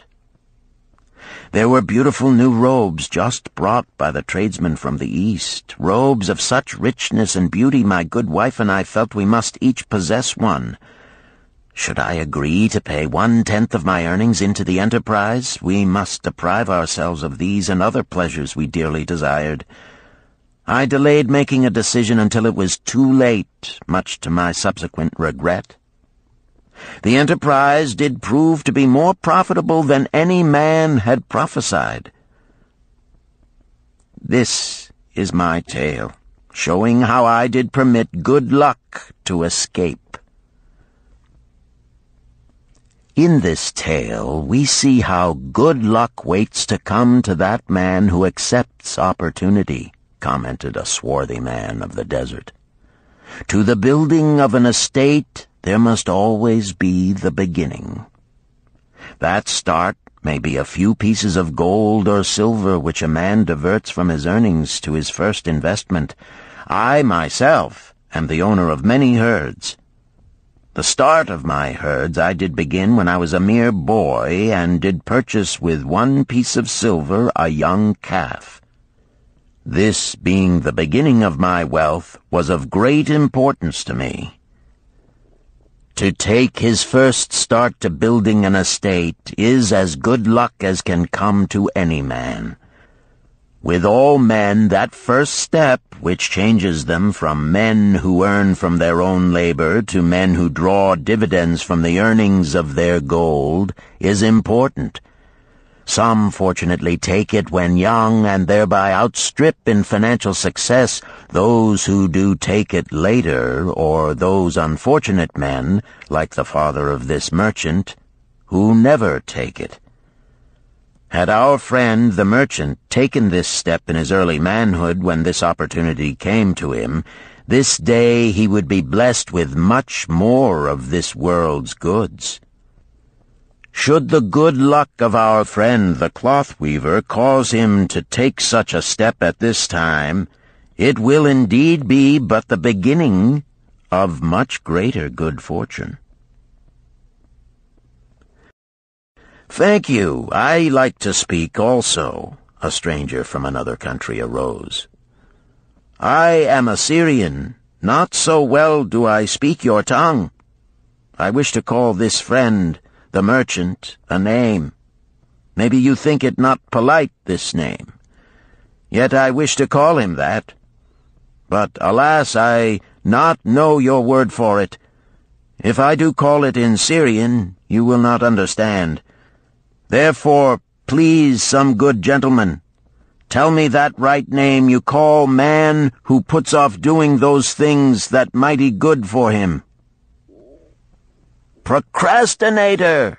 called a voice. "That's him!" shouted the Syrian, waving his hands excitedly. "He accepts not opportunity when she comes. He waits. He says, I have much business right now. By and by I talk to you. Opportunity she will not wait for such slow fellow. She thinks if a man desires to be lucky he will step quick. Any man who not step quick when opportunity comes. He, big procrastinator like our friend, this merchant." The merchant arose and bowed good-naturedly in response to the laughter. "My admiration to the stranger within our gates who hesitates not to speak the truth." And now let us hear another tale of opportunity. Who has for us another experience? Demanded Arcad. "I have," responded a red-robed man of middle age. "I am a buyer of animals, mostly camels and horses. Sometimes I do also buy the sheep and goats.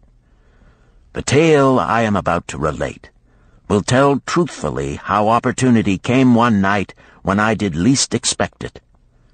Perhaps for this reason I did let it escape. Of this you shall be the judge. Returning to the city one evening after a disheartening 10 days' journey in search of camels, I was much angered to find the gates of the city closed and locked. While my slaves spread our tent for the night, which we looked to spend with little food and no water, I was approached by an elderly farmer who, like ourselves, found himself locked outside. "Honored sir," he addressed me, "from thy appearance I do judge thee to be a buyer. If this be so, much would I like to sell to thee the most excellent flock of sheep just driven up. Alas, my good wife lies very sick with the fever. I must return with all haste. Buy thou my sheep, that I and my slaves may mount our camels and travel back without delay." So dark it was that I could not see his flock, but from the bleating I did know it must be large. Having wasted 10 days searching for camels I could not find, I was glad to bargain with him. In his anxiety he did set a most reasonable price. I accepted, well knowing my slaves could drive the flock through the city gates in the morning and sell at a substantial profit. The bargain concluded, I called my slaves to bring torches that we might count the flock which the farmer declared to contain 900. I shall not burden you, my friends, with a description of our difficulty in attempting to count so many thirsty, restless, milling sheep. It proved to be an impossible task. Therefore, I bluntly informed the farmer I would count them at daylight and pay him then. "Please, most honorable sir," he pleaded, Pay me but 2/3 of the price tonight, that I may be on my way. I will leave my most intelligent and educated slave to assist to make the count in the morning. He is trustworthy, and to him thou canst pay the balance." But I was stubborn and refused to make payment that night. Next morning, before I awoke, the city gates opened, and 4 buyers rushed out in search of flocks. They were most eager and willing to pay high prices because the city was threatened with siege and food was not plentiful. Nearly 3 times the price at which he had offered the flock to me did the old farmer receive for it.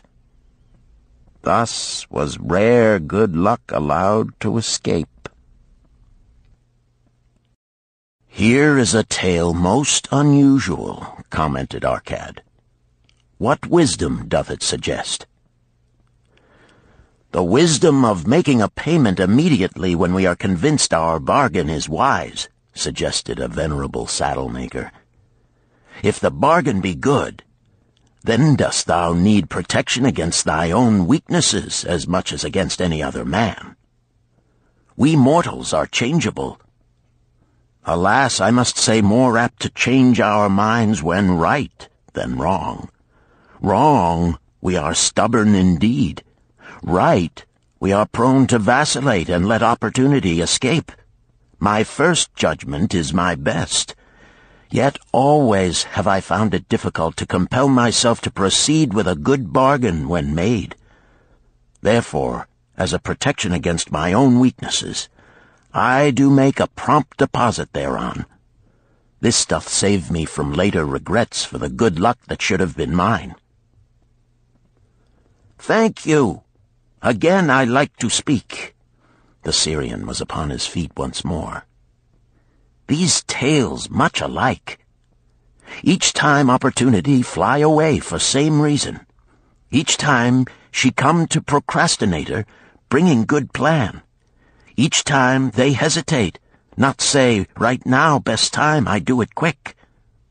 How can men succeed that way?" "Wise are thy words, my friend," responded the buyer.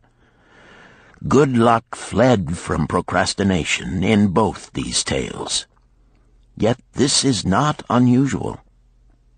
The spirit of procrastination is within all men. We desire riches, yet how often, when opportunity doth appear before us, that spirit of procrastination from within doth urge various delays in our acceptance. In listening to it, we do become our own worst enemies. In my younger days, I did not know it by this long word our friend from Syria doth enjoy. I did think at first it was my own poor judgment that did cause me loss at many profitable trades. Later I did credit it to my stubborn disposition. At last I did recognize it for what it was, a habit of needless delaying where action was required, action prompt and decisive. How I did hate it when its true character stood revealed. With the bitterness of a wild ass hitched to a chariot, I did break loose from this enemy to my success. "Thank you. I like ask question from Mr. Merchant," the Syrian was speaking. "You wear fine robes, not like those of poor man. You speak like successful man. Tell us, do you listen now when procrastination whispers in your ear?" "Like our friend the buyer, I also had to recognize and conquer procrastination," responded the merchant. "To me, it proved to be an enemy ever watching and waiting to thwart my accomplishments. The tale I did relate is but one of many similar instances I could tell to show how it drove away my opportunities. 'Tis not difficult to conquer once understood.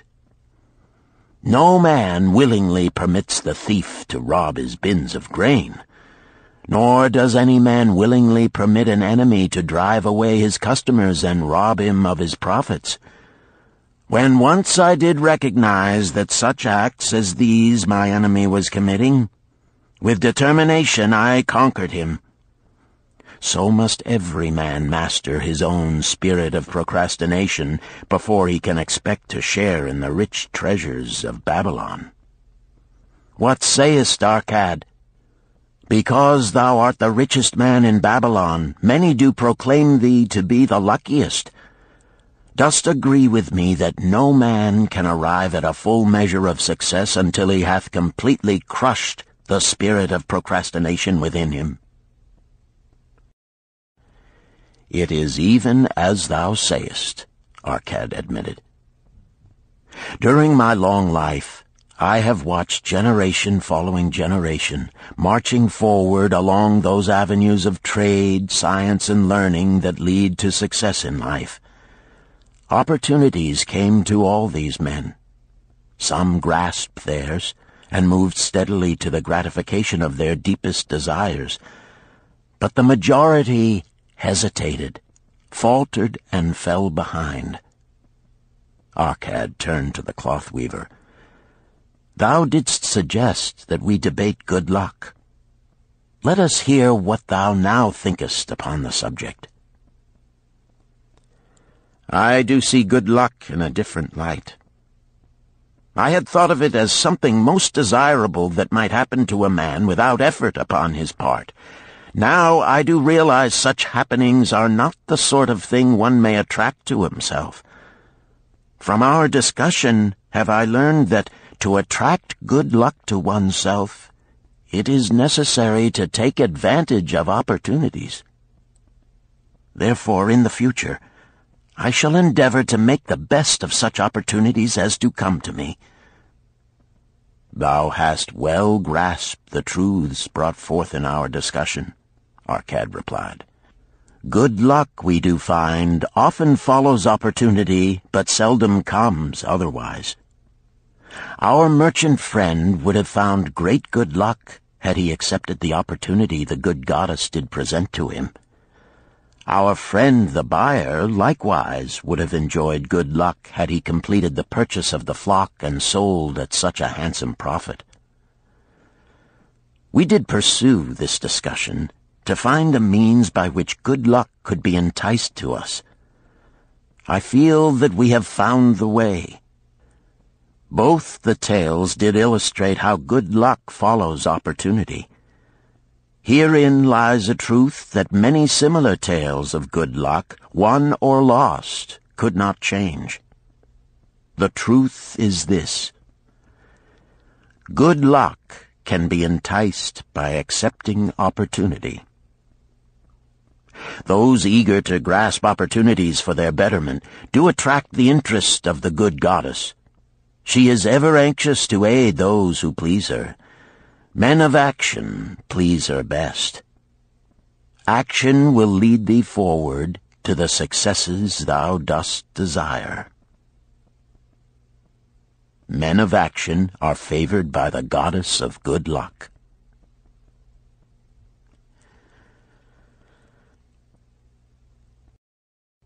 Chapter 5. The 5 Laws of Gold.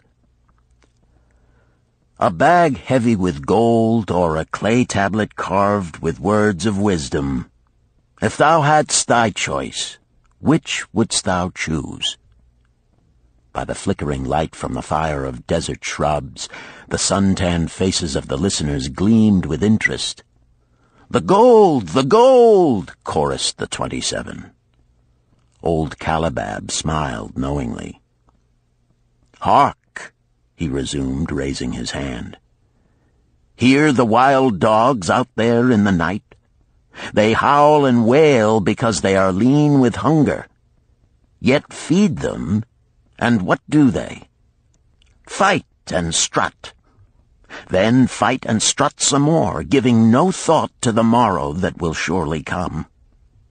Just so it is with the sons of men. Give them a choice of gold and wisdom. What do? Ignore the wisdom and waste the gold. On the morrow they wail because they have no more gold. Gold is reserved for those who know its laws and abide by them." Calabab drew his white robe close about his lean legs, for a cool night wind was blowing. "Because thou hast served me faithfully upon our long journey, because thou cared well for my camels, because thou toiled uncomplainingly across the hot sands of the desert, because thou fought bravely the robbers that sought to despoil my merchandise, I will tell thee this night the tale of the 5 laws of gold, such a tale as thou never hast heard before. Hark ye with deep attention to the words I speak, for if you grasp their meaning and heed them, in the days that come thou shalt have much gold." He paused impressively. Above, in a canopy of blue, the stars shone brightly in the crystal-clear skies of Babylonia. Behind the group loomed their faded tents tightly staked against possible desert storms. Beside the tents were neatly stacked bales of merchandise covered with skins. Nearby, the camel herd sprawled in the sand, some chewing their cuds contentedly, others snoring in hoarse discord. "Thou hast told us many good tales, Calab," spoke up the chief packer. "We look to thy wisdom to guide us upon the morrow when our service with thee shall be at an end. I have but told thee of my adventures in strange and distant lands, but this night I shall tell thee of the wisdom of Arkad, the wise rich man." "Much have we heard of him," acknowledged the chief packer, "for he was the richest man that ever lived in Babylon." "The richest man he was, and that because he was wise in the ways of gold, even as no man had ever been before him. This night shall I tell you of his great wisdom as it was told to me by Nomasir, his son, many years ago in Nineveh, when I was but a lad. My master and myself had tarried long into the night in the palace of Nomasir. I had helped my master bring great bundles of fine rugs, each one to be tried by Nomasir until his choice of colors was satisfied. At last he was well pleased, and commanded us to sit with him and to drink a rare vintage, odorous to the nostrils and most warming to my stomach, which was unaccustomed to such a drink.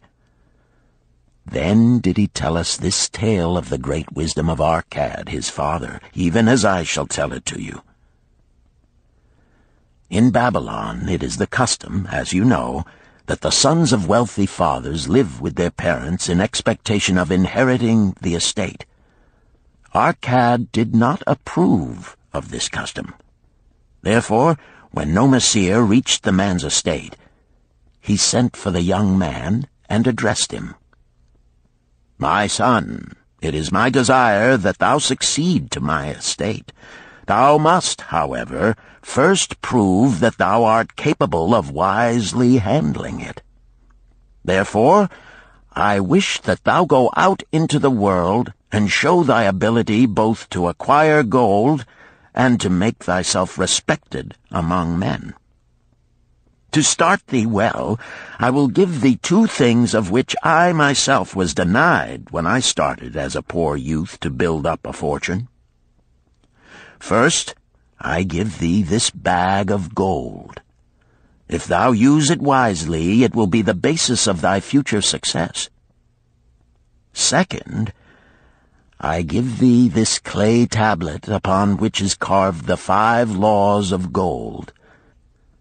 If thou dost but interpret them in thy own acts, they shall bring thee competence and security. 10 years from this day come thou back to the house of thy father and give account of thyself. If thou prove worthy, I will then make thee the heir to my estate. Otherwise I will give it to the priests that they may barter for my soul the kind consideration of the gods." So Nomasir went forth to make his own way, taking his bag of gold the clay tablet carefully wrapped in silken cloth, his slave, and the horses upon which they rode. The 10 years passed, and Nomasir, as he had agreed, returned to the house of his father, who provided a great feast in his honor, to which he invited many friends and relatives. After the feast was over, the father and mother mounted their throne-like seats at one side of the great hall, and Nomasir stood before them to give an account of himself as he had promised his father. It was evening. The room was hazy with smoke from the wicks of the oil lamps that but dimly lighted it. Slaves in white woven jackets and tunics fanned the humid air rhythmically with long-stemmed palm leaves. A stately dignity colored the scene. The wife of Nomasir and his 2 young sons, with friends and other members of the family, sat upon rugs behind him, eager listeners. "My father," he began deferentially, "I bow before thy wisdom. 10 years ago, when I stood at the gates of manhood, thou bade me go forth and become a man among men, instead of remaining a vassal to thy fortune. Thou gave me liberally of thy gold. Thou gave me liberally of thy wisdom. Of the gold, alas, I must admit of a disastrous handling. It fled indeed from my inexperienced hands, even as a wild hare flees at the first opportunity from the youth who captures it." The father smiled indulgently. "Continue, my son. Thy tale interests me in all its details." I decided to go to Nineveh, as it was a growing city, believing that I might find there opportunities. I joined a caravan, and among its members made numerous friends. 2 well-spoken men who had a most beautiful white horse, as fleet as the wind, were among these. As we journeyed, they told me in confidence that in Nineveh was a wealthy man who owned a horse so swift that it had never been beaten.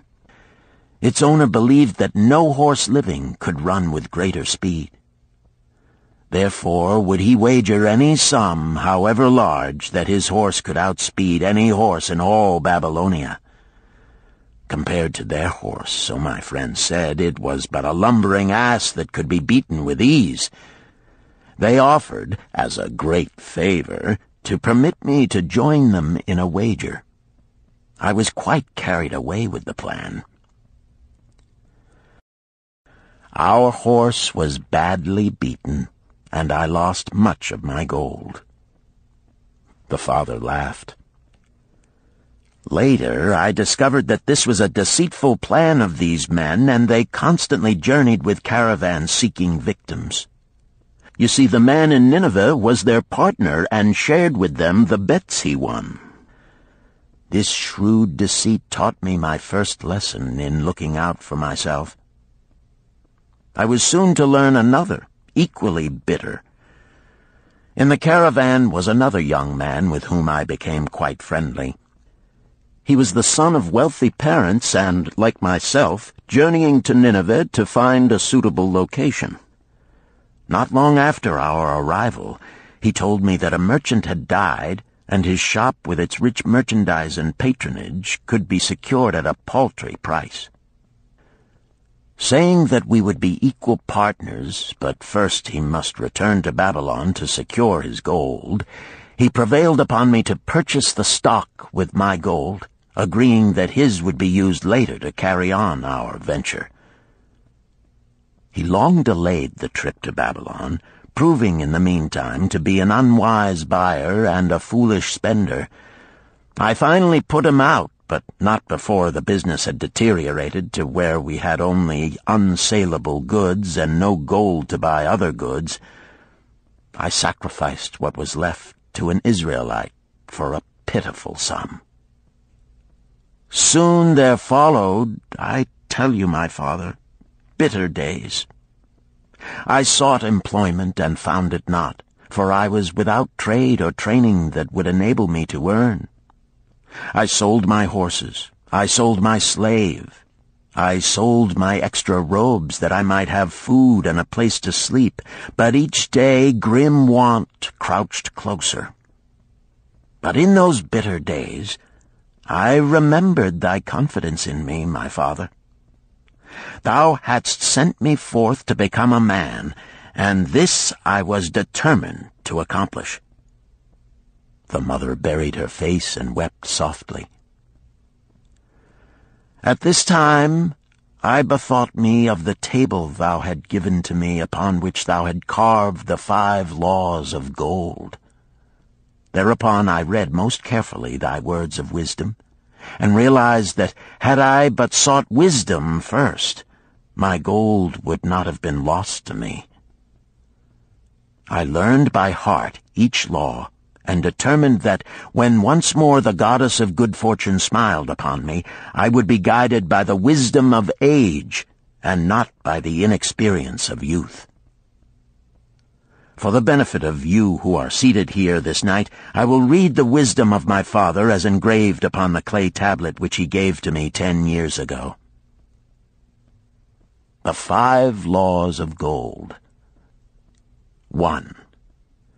Gold cometh gladly and in increasing quantity to any man who will put by not less than 1/10 of his earnings to create an estate for his future and that of his family. 2. Gold laboreth diligently and contentedly for the wise owner who finds for it profitable employment, multiplying even as the flocks of the field. 3.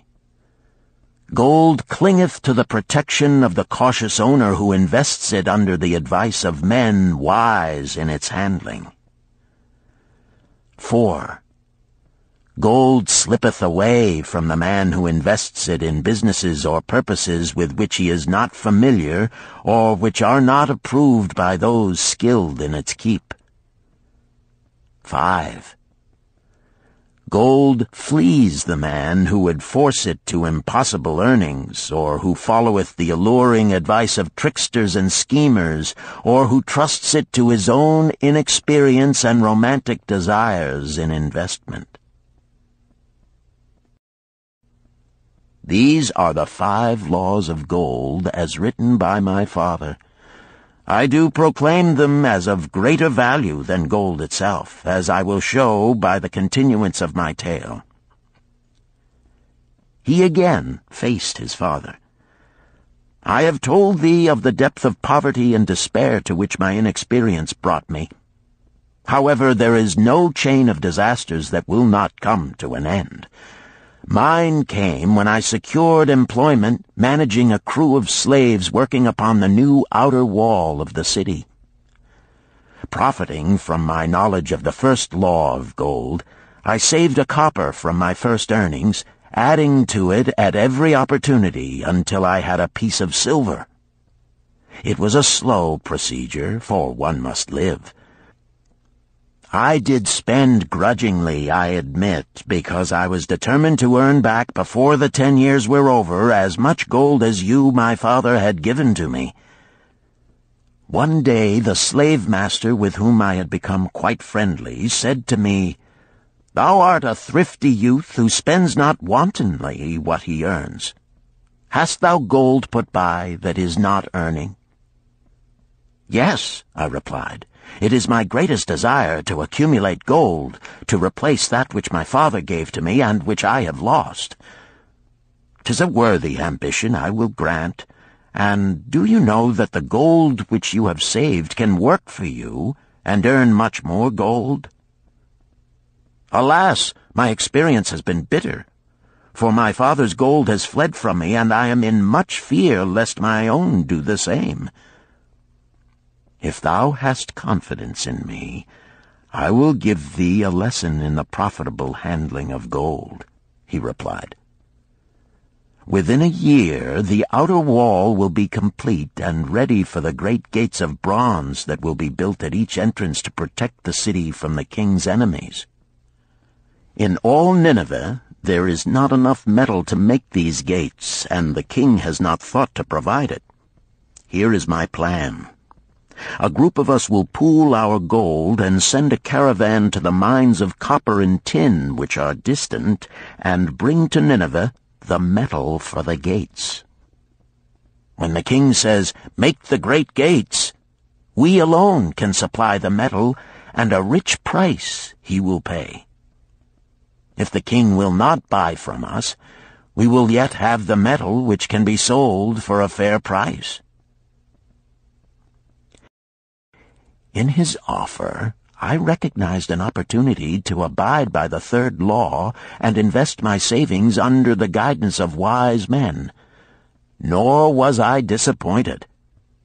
Our pool was a success, and my small store of gold was greatly increased by the transaction. In due time I was accepted as a member of this same group in other ventures. They were men wise in the profitable handling of gold.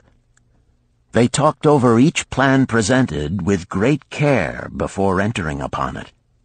They would take no chance on losing their principal or tying it up in unprofitable investments from which their gold could not be recovered.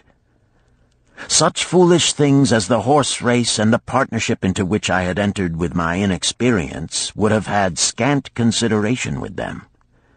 They would have immediately pointed out their weaknesses. Through my association with these men, I learned to safely invest gold to bring profitable returns. As the years went on, my treasure increased more and more rapidly. I not only made back as much as I lost, but much more. Through my misfortunes, my trials, and my success, I have tested time and again the wisdom of the 5 laws of gold, my father, and have proven them true in every test. To him who is without knowledge of the 5 laws, gold comes not often, and goeth away quickly. But to him who abide by the 5 laws, gold comes and works as his dutiful slave.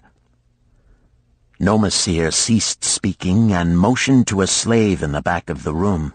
The slave brought forward one at a time 3 heavy leather bags. One of these Nomasir took and placed upon the floor before his father, addressing him again. "Thou didst give to me a bag of gold, Babylon gold. Behold, in its place I do return to thee a bag of Nineveh gold of equal weight, an equal exchange, as all will agree. Thou didst give to me a clay tablet inscribed with wisdom. Behold, in its stead I do return 2 bags of gold." So saying, he took from the slave the other 2 bags, and likewise placed them upon the floor before his father. "This I do to prove to thee, my father, of how much greater value I consider thy wisdom than thy gold. Yet who can measure in bags of gold the value of wisdom? Without wisdom, gold is quickly lost by those who have it. But with wisdom, gold can be secured by those who have it not, as these 3 bags of gold do prove. It does indeed give to me the deepest satisfaction, my father, to stand before thee and say that, because of thy wisdom, I have been able to become rich and respected before men." The father placed his hand fondly upon the head of Nomasir. "Thou hast learned well thy lessons, and I am indeed fortunate to have a son to whom I may entrust my wealth." Calibab ceased his tale and looked critically at his listeners. "What means this to thee, this tale of Nomasir?" he continued. "Who among thee can go to thy father or to the father of thy wife and give an account of wise handling of his earnings? What would these venerable men think were you to say, 'I have traveled much and learned much and labored much and earned much, yet alas, of gold I have little. Some I spent wisely, some I spent foolishly, and much I lost in unwise ways.' Dost still think it but an inconsistency of fate that some men have much gold and others have naught? Then you err. Men have much gold when they know the 5 laws of gold and abide thereby. Because I learned these 5 laws in my youth and abided by them, I have become a wealthy merchant. Not by some strange magic did I accumulate my wealth. Wealth that comes quickly goeth the same way. Wealth that stayeth to give enjoyment and satisfaction to its owner comes gradually, because it is a child born of knowledge and persistent purpose. To earn wealth is but a slight burden upon the thoughtful man. Bearing the burden consistently from year to year accomplishes the final purpose. The 5 laws of gold offer to thee a rich reward for their observance.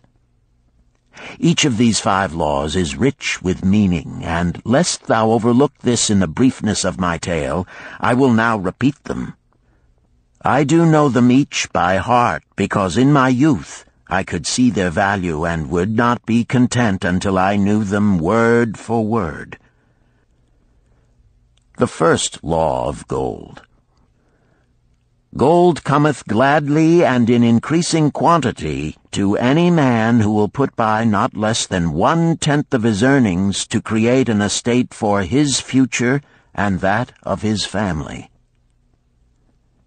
Any man who will put by 1/10 of his earnings consistently and invest it wisely will surely create a valuable estate that will provide an income for him in the future and further guarantee safety for his family in case the gods call him to the world of darkness. This law always saith that gold cometh gladly to such a man.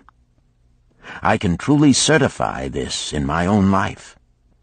The more gold I accumulate, the more readily it comes to me, and in increased quantities.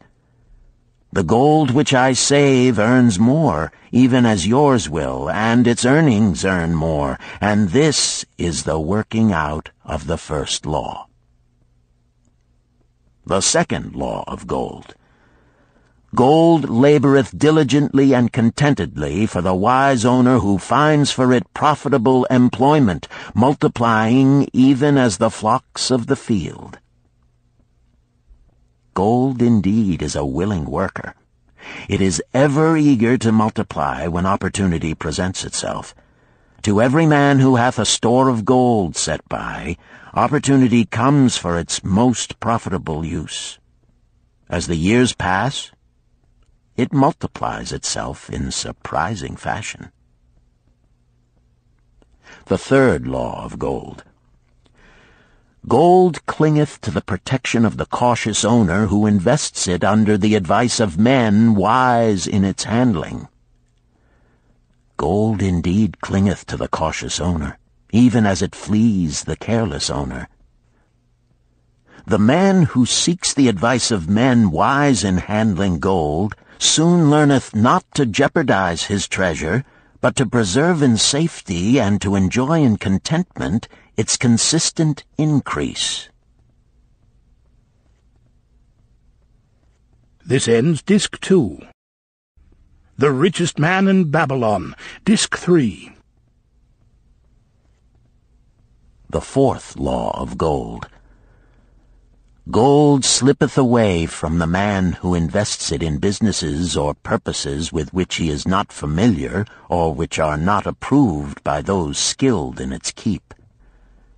To the man who hath gold yet is not skilled in its handling, many uses for it appear most profitable. Too often these are fraught with danger of loss, and if properly analyzed by wise men, show small possibility of profit.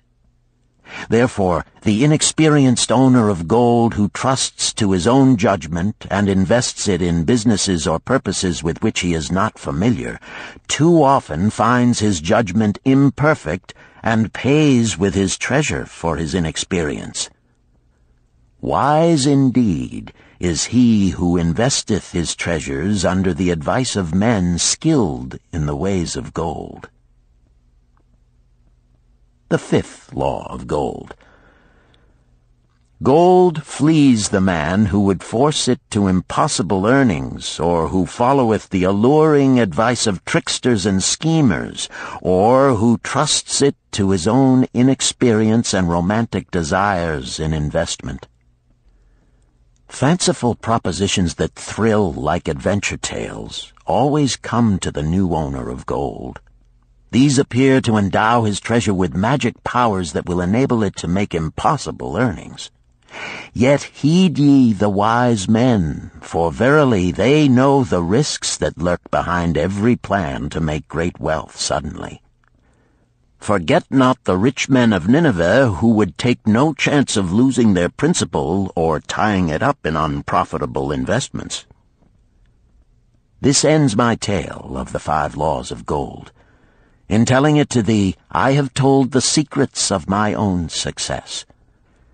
Yet they are not secrets, but truths which every man must first learn and then follow, who wishes to step out of the multitude that, like yon wild dogs, must worry each day for food to eat.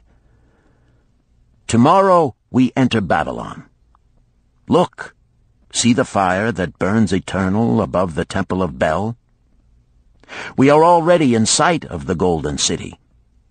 Tomorrow each of thee shall have gold, the gold thou hast so well earned by thy faithful services.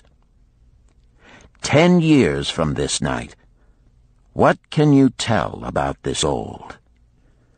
If there be men among you who, like Nomasir, will use a portion of their gold to start for themselves an estate and be thenceforth wisely guided by the wisdom of Arkad, 10 years from now, 'tis a safe wager, like the son of Arkad, they will be rich and respected among men.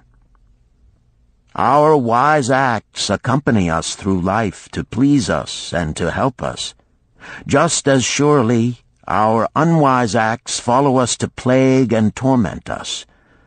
Alas, they cannot be forgotten. In the front rank of the torments that do follow us are the memories of the things we should have done, of the opportunities which came to us, and we took not.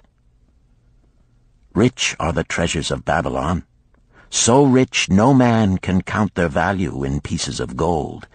Each year they grow richer and more valuable. Like the treasures of every land, they are a reward, a rich reward awaiting those men of purpose who determine to secure their just share.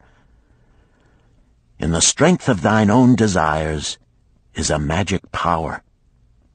Guide this power with thy knowledge of the 5 laws of gold, and thou shalt share the treasures of Babylon.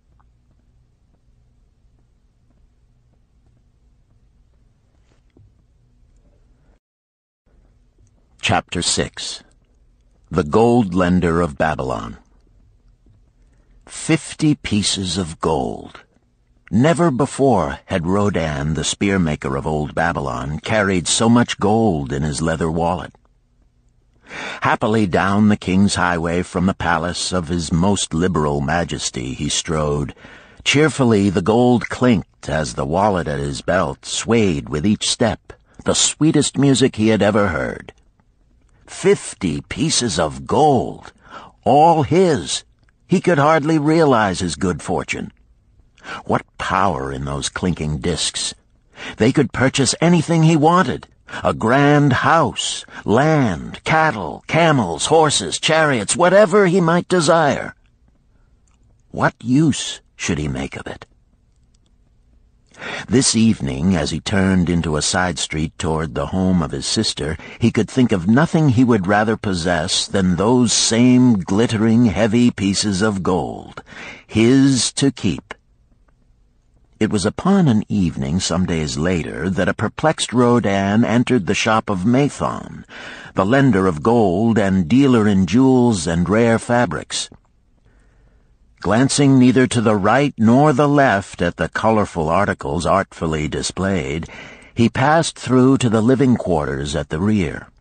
Here he found the genteel Mathon lounging upon a rug partaking of a meal served by a black slave. I would counsel with thee, for I know not what to do." Rodan stood stolidly, feet apart, hairy breast exposed by the gaping front of his leather jacket. Mathon's narrow, sallow face smiled a friendly greeting. "What indiscretions hast thou done that thou shouldst seek the lender of gold? Hast been unlucky at the gaming table? Or hath some plump dame entangled thee? For many years have I known thee, yet never hast thou sought me to aid thee in thy troubles. No, no, not such as that. I seek no gold. Instead I crave thy wise advice. Hear, hear, what this man doth say. No one comes to the lender of gold for advice. My ears must play me false. They listen true. Can this be so? Rodan, the spear-maker, doth display more cunning than all the rest, for he comes to Mathon not for gold, but for advice. Many men come to me for gold to pay for their follies, but as for advice, they want it not. Yet who is more able to advise than the lender of gold to whom many men come in trouble? Thou shalt eat with me, Rodan," he continued. "Thou shalt be my guest for the evening. Ando," he commanded of the black slave, "draw up a rug for my friend Rodan, the spear-maker, who comes for advice. He shall be mine honored guest. Bring to him much food, and get for him my largest cup. Choose well of the best wine, that he may have satisfaction in the drinking. Now tell me, what troubles thee?" "It is the king's gift." "The king's gift? The king did make thee a gift, and it gives thee trouble? What manner of gift?" "Because he was much pleased with the design I did submit to him for a new point on the spears of the royal guard, he did present me with 50 pieces of gold, and now I am much perplexed. I am beseeched each hour the sun doth travel across the sky by those who would share it with me." "That is natural. More men want gold than have it, and would wish one who comes by it easily to divide. But can you not say no? Is thy will not as strong as thy fist?" "To many I can say no, yet sometimes it would be easier to say yes. Can one refuse to share with one's sister to whom he is deeply devoted?" "Surely thy own sister would not wish to deprive thee of enjoying thy reward?" "But it is for the sake of Araman, her husband, whom she wishes to see a rich merchant. She does feel that he has never had a chance, and she beseeches me to loan to him this gold, that he may become a prosperous merchant and repay me from his profits." "My friend," resumed Mathon, "'tis a worthy subject thou bringest to discuss. Gold bringeth unto its possessor responsibility and a changed position with his fellow men. It bringeth fear lest he lose it, or it be tricked away from him. It bringeth a feeling of power and ability to do good. Likewise, it bringeth opportunities whereby his very good intentions may bring him into difficulties. Didst ever hear of the farmer of Nineveh who could understand the language of animals? I wot not, for 'tis not the kind of tale men like to tell over the bronze-caster's forge. I will tell it to thee, for thou shouldst know that to borrowing and lending there is more than the passing of gold from the hands of one to the hands of another. This farmer, who could understand what the animals said to each other, did linger in the farmyard each evening just to listen to their words. One evening he did hear the ox bemoaning to the ass the hardness of his lot. I do labor pulling the plough from morning until night, no matter how hot the day, or how tired my legs, or how the bow doth chafe my neck, still must I work. But you are a creature of leisure. You are trapped with a colorful blanket and do nothing more than carry our master about where he wishes to go. When he goes nowhere, you do rest and eat the green grass all the day."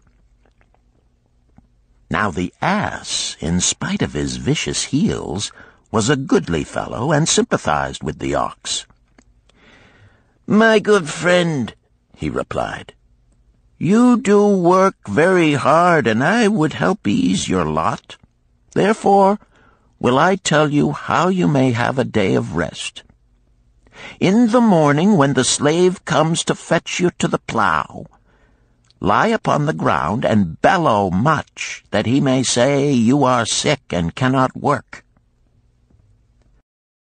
So the ox took the advice of the ass, and the next morning the slave returned to the farmer and told him the ox was sick and could not pull the plough. "Then," said the farmer, "hitch the ass to the plough, for the ploughing must go on." All that day, the ass, who had only intended to help his friend, found himself compelled to do the ox's task. When night came and he was released from the plough, his heart was bitter, and his legs were weary, and his neck was sore where the bow had chafed it. The farmer lingered in the barnyard to listen.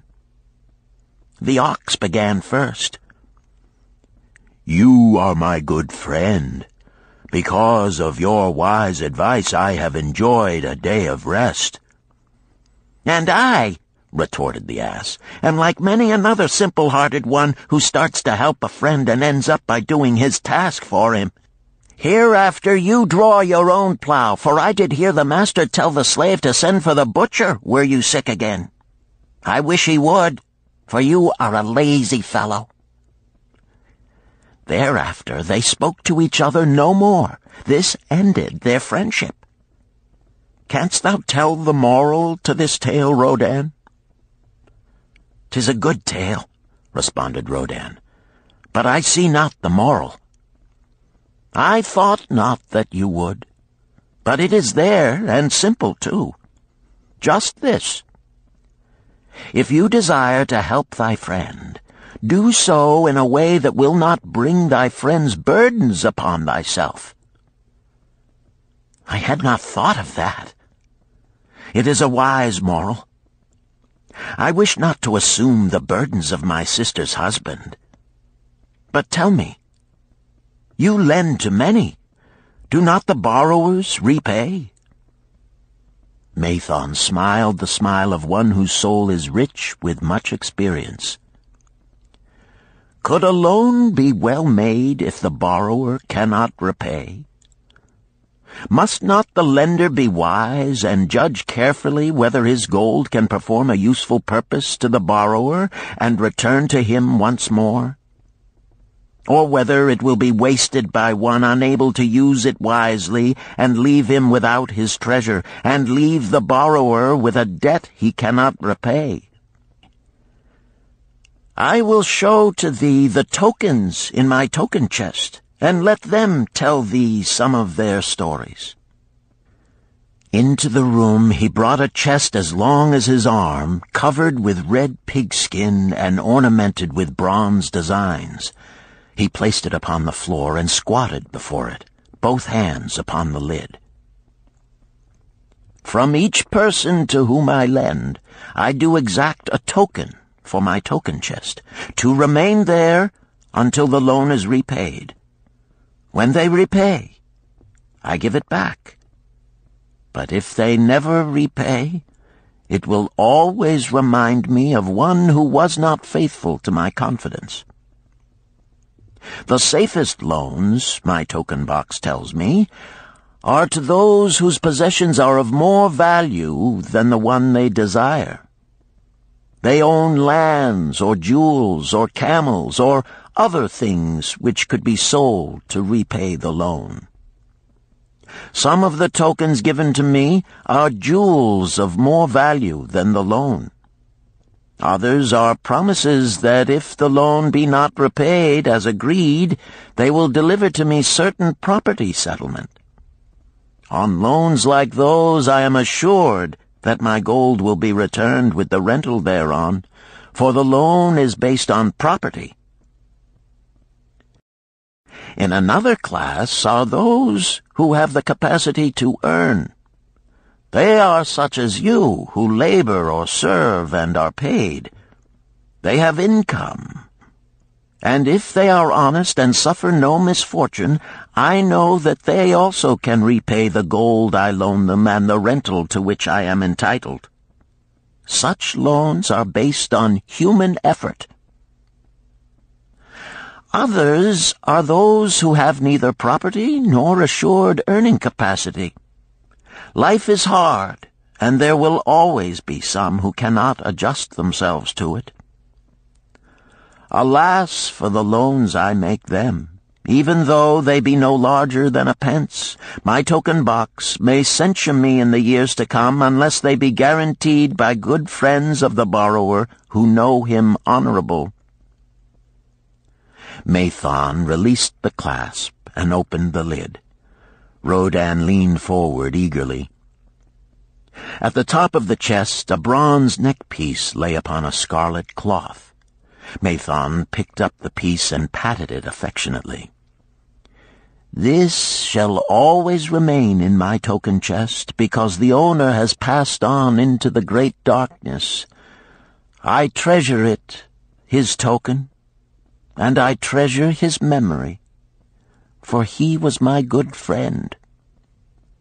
We traded together with much success until out of the East he brought a woman to wed, beautiful but not like our women, a dazzling creature. He spent his gold lavishly to gratify her desires. He came to me in distress when his gold was gone. I counseled with him. I told him I would help him to once more master his own affairs. He swore by the sign of the great bull that he would. But it was not to be. In a quarrel, she thrust a knife into the heart he dared her to pierce." "And she?" questioned Rodan. "Yes, of course. This was hers." He picked up the scarlet cloth. "In bitter remorse, she threw herself into the Euphrates. These 2 loans will never be repaid. The chest tells you, Rodan, that humans in the throes of great emotions are not safe risks for the gold lender. Here, now, this is different." He reached for a ring carved of oxbone. "This belongs to a farmer. I buy the rugs of his women. The locusts came, and they had not food. I helped him, and when the new crop came, he repaid me. Later he came again and told of strange goats in a distant land, as described by a traveler. They had long hair so fine and soft it would weave into rugs more beautiful than any ever seen in Babylon. He wanted a herd, but he had no money. So I did lend him gold to make the journey and bring back goats. Now his herd is begun, and next year I shall surprise the lords of Babylon with the most expensive rugs it has been their good fortune to buy. Soon I must return his ring. He doth insist on repaying promptly." "Some borrowers do that?" queried Rodan. "If they borrow for purposes that bring money back to them, I find it so. But if they borrow because of their indiscretions, I warn thee to be cautious if thou wouldst ever have thy gold back in hand again." "Tell me about this," requested Rodan, picking up a heavy gold bracelet inset with jewels in rare designs. "The women do appeal to my good friend," bantered Mathon. "I am still much younger than you," retorted Rodin. "I grant that, but this time thou doth suspicion romance where it is not. The owner of this is fat and wrinkled, and doth talk so much and say so little, she drives me mad. Once they had much money and were good customers, but ill times came upon them. She has a son of whom she would make a merchant. So she came to me and borrowed gold that he might become a partner of a caravan owner who travels with his camels, bartering in one city what he buys in another. This man proved a rascal, for he left the poor boy in a distant city without money and without friends, pulling out early while the youth slept. Perhaps when this youth has grown to manhood he will repay. Until then I get no rental for the loan, only much talk. But I do admit the jewels are worthy of the loan." "Did this lady ask thy advice as to the wisdom of the loan?" "Quite otherwise. She had pictured to herself this son of hers as a wealthy and powerful man of Babylon. To suggest the contrary was to infuriate her. A fair rebuke I had. I knew the risk for this inexperienced boy, but as she offered security, I could not refuse her." "This," continued Mathon, waving a bit of pack rope tied into a knot, "belongs to Nebator, the camel trader. When he would buy a herd larger than his funds, he brings to me this knot, and I lend to him according to his needs. He is a wise trader.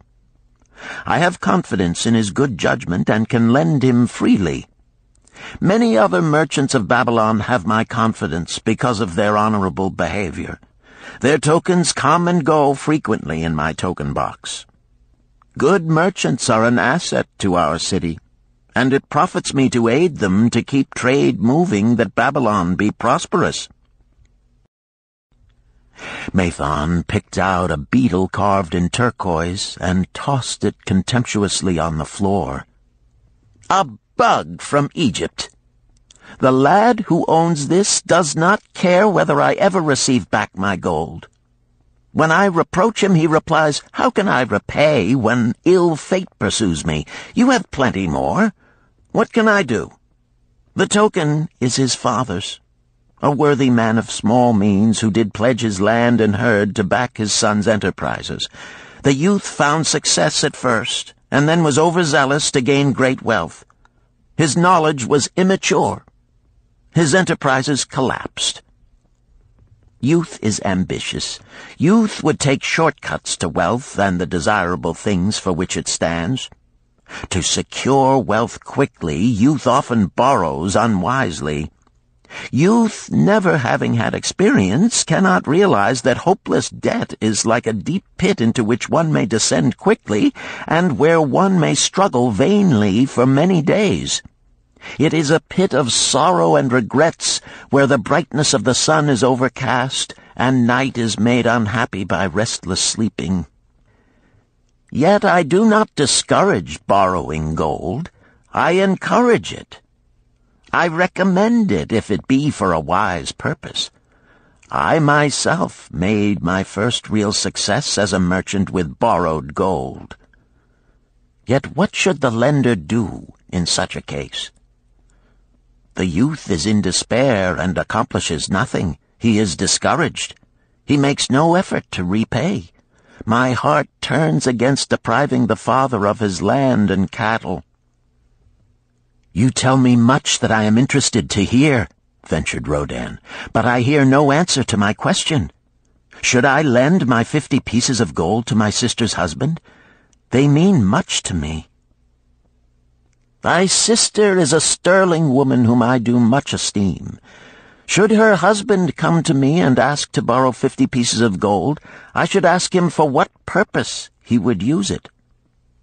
If he answered that he desired to become a merchant like myself and deal in jewels and rich furnishings, I would say, 'What knowledge have you of the ways of trade? Do you know where you can buy at lowest cost? Do you know where you can sell at a fair price? Could he say yes to these questions? No, he could not, Rodin admitted. He has helped me much in making spears, and he has helped some in the shops. Then would I say to him that his purpose was not wise. Merchants must learn their trade. His ambition, though worthy, is not practical, and I would not lend him any gold. But supposing he could say, yes, I have helped merchants much. I know how to travel to Smyrna and to buy at low cost the rugs the housewives weave. I also know many of the rich people of Babylon to whom I can sell these at a large profit. Then I would say, your purpose is wise and your ambition honorable. I shall be glad to lend you the 50 pieces of gold if you can give me security that they will be returned. But would he say, I have no security other than that I am an honored man and will pay you well for the loan? Then would I reply, I treasure much each piece of gold. Were the robbers to take it from you as you journeyed to Smyrna, or take the rugs from you as you returned, then you would have no means of repaying me, and my gold would be gone. Gold, you see, Rodin, is the merchandise of the lender of money. It is easy to lend. If it is lent unwisely, then it is difficult to get back. The wise lender wishes not the risk of the undertaking, but the guarantee of safe repayment. "'Tis well," he continued, "to assist those that are in trouble. 'Tis well to help those upon whom fate has laid a heavy hand. 'Tis well to help those who are starting, that they may progress and become valuable citizens. But help must be given wisely, lest, like the farmer's ass, in our desire to help, we but take upon ourselves the burden that belongs to another." Again I wandered from thy question, Rodin, but hear my answer. Keep thy 50 pieces of gold. What thy labor earns for thee and what is given thee for reward is thine own, and no man can put an obligation upon thee to part with it unless it do be thy wish. If thee wouldst lend it so that it may earn thee more gold, then lend with caution and in many places. I like not idle gold, even less I like too much of risk. How many years hast thou labored as a spear-maker? Fully 3. How much besides the king's gift hast saved? 3 gold pieces. Each year that thou hast labored, thou hast denied thyself good things to save from thine earnings 1 piece of gold? 'Tis as you say. Then mightest save in 50 years of labor 50 pieces of gold by thy self-denial? A lifetime of labor it would be.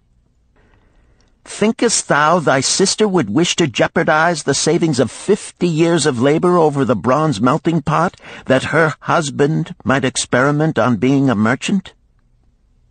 Not if I spoke in your words. Then go to her and say, 3 years I have labored each day except fast days, from morning until night, and I have denied myself many things that my heart craved. For each year of labor and self-denial, I have to show 1 piece of gold. Thou art my favored sister, and I wish that thy husband may engage in business in which he will prosper greatly. If he will submit to me a plan that seems wise and possible to my friend Mathon, then will I gladly lend to him my savings of an entire year, that he may have an opportunity to prove that he can succeed. Do that, I say, and if he has within him the soul to succeed, he can prove it. If he fails, he will not owe thee more than he can hope some day to repay. I am a gold lender because I own more gold than I can use in my own trade. I desire my surplus gold to labor for others and thereby earn more gold. I do not wish to take risk of losing my gold, for I have labored much and denied myself much to secure it. Therefore I will no longer lend any of it where I am not confident that it is safe and will be returned to me. Neither will I lend it where I am not convinced that its earnings will be promptly paid to me. I have told to thee, Rodan, a few of the secrets of my token chest. From them you may understand the weakness of men and their eagerness to borrow that which they have no certain means to repay. From this you can see how often their high hopes of the great earnings they could make if they but had gold are but false hopes they have not the ability or training to fulfill. Thou, Rodan, now have gold which thou shouldst put to earning more gold for thee. Thou art about to become, even as I, a gold lender. If thou dost safely preserve thy treasure, it will produce liberal earnings for thee, and be a rich source of pleasure and profit during all thy days.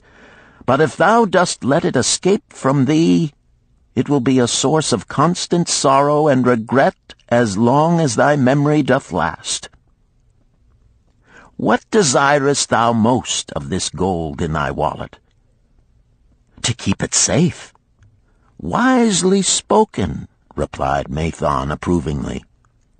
Thy first desire is for safety. Thinkest thou that in the custody of thy sister's husband it would be truly safe from possible loss? I fear not, for he is not wise in guarding gold. Then be not swayed by foolish sentiments of obligation to trust thy treasure to any person. If thou wouldst help thy family or thy friends, find other ways than risking the loss of thy treasure. Forget not that gold slippeth away in unexpected ways from those unskilled in guarding it. As well waste thy treasure in extravagance as let others lose it for thee. What next after safety dost desire of this treasure of thine? That it earn more gold. Again thou speakest with wisdom. It should be made to earn and grow larger. Gold wisely lent may even double itself with its earnings before a man like you groweth old. If you risk losing it, you risk losing all that it would earn as well. Therefore, be not swayed by the fantastic plans of impractical men who think they see ways to force thy gold to make earnings unusually large. Such plans are the creations of dreamers unskilled in the safe and dependable laws of trade. Be conservative in what thou expectest to earn, that thou mayest keep and enjoy thy treasure. To hire it out with a promise of usurious returns is to invite loss. Seek to associate thyself with men and enterprises whose success is established, that thy treasure may earn liberally under their skillful use and be guarded safely by their wisdom and experience. Thus mayest thou avoid the misfortunes that follow most of the sons of men to whom the gods see fit to entrust gold. When Rodan would thank him for his wise advice, he would not listen, saying, "The king's gift shall teach thee much wisdom. If wouldst keep thy 50 pieces of gold, thou must be discreet indeed. Many uses will tempt thee. Much advice will be spoken to thee. Numerous opportunities to make large profits will be offered thee. The stories from my token box should warn thee, before thou let any piece of gold leave thy pouch, to be sure that thou hast a safe way to pull it back again. Should my further advice appeal to thee, return again. It is gladly given. Ere thou goest, read this which I have carved beneath the lid of my token box. It applies equally to the borrower and the lender." Better a little caution than a great regret.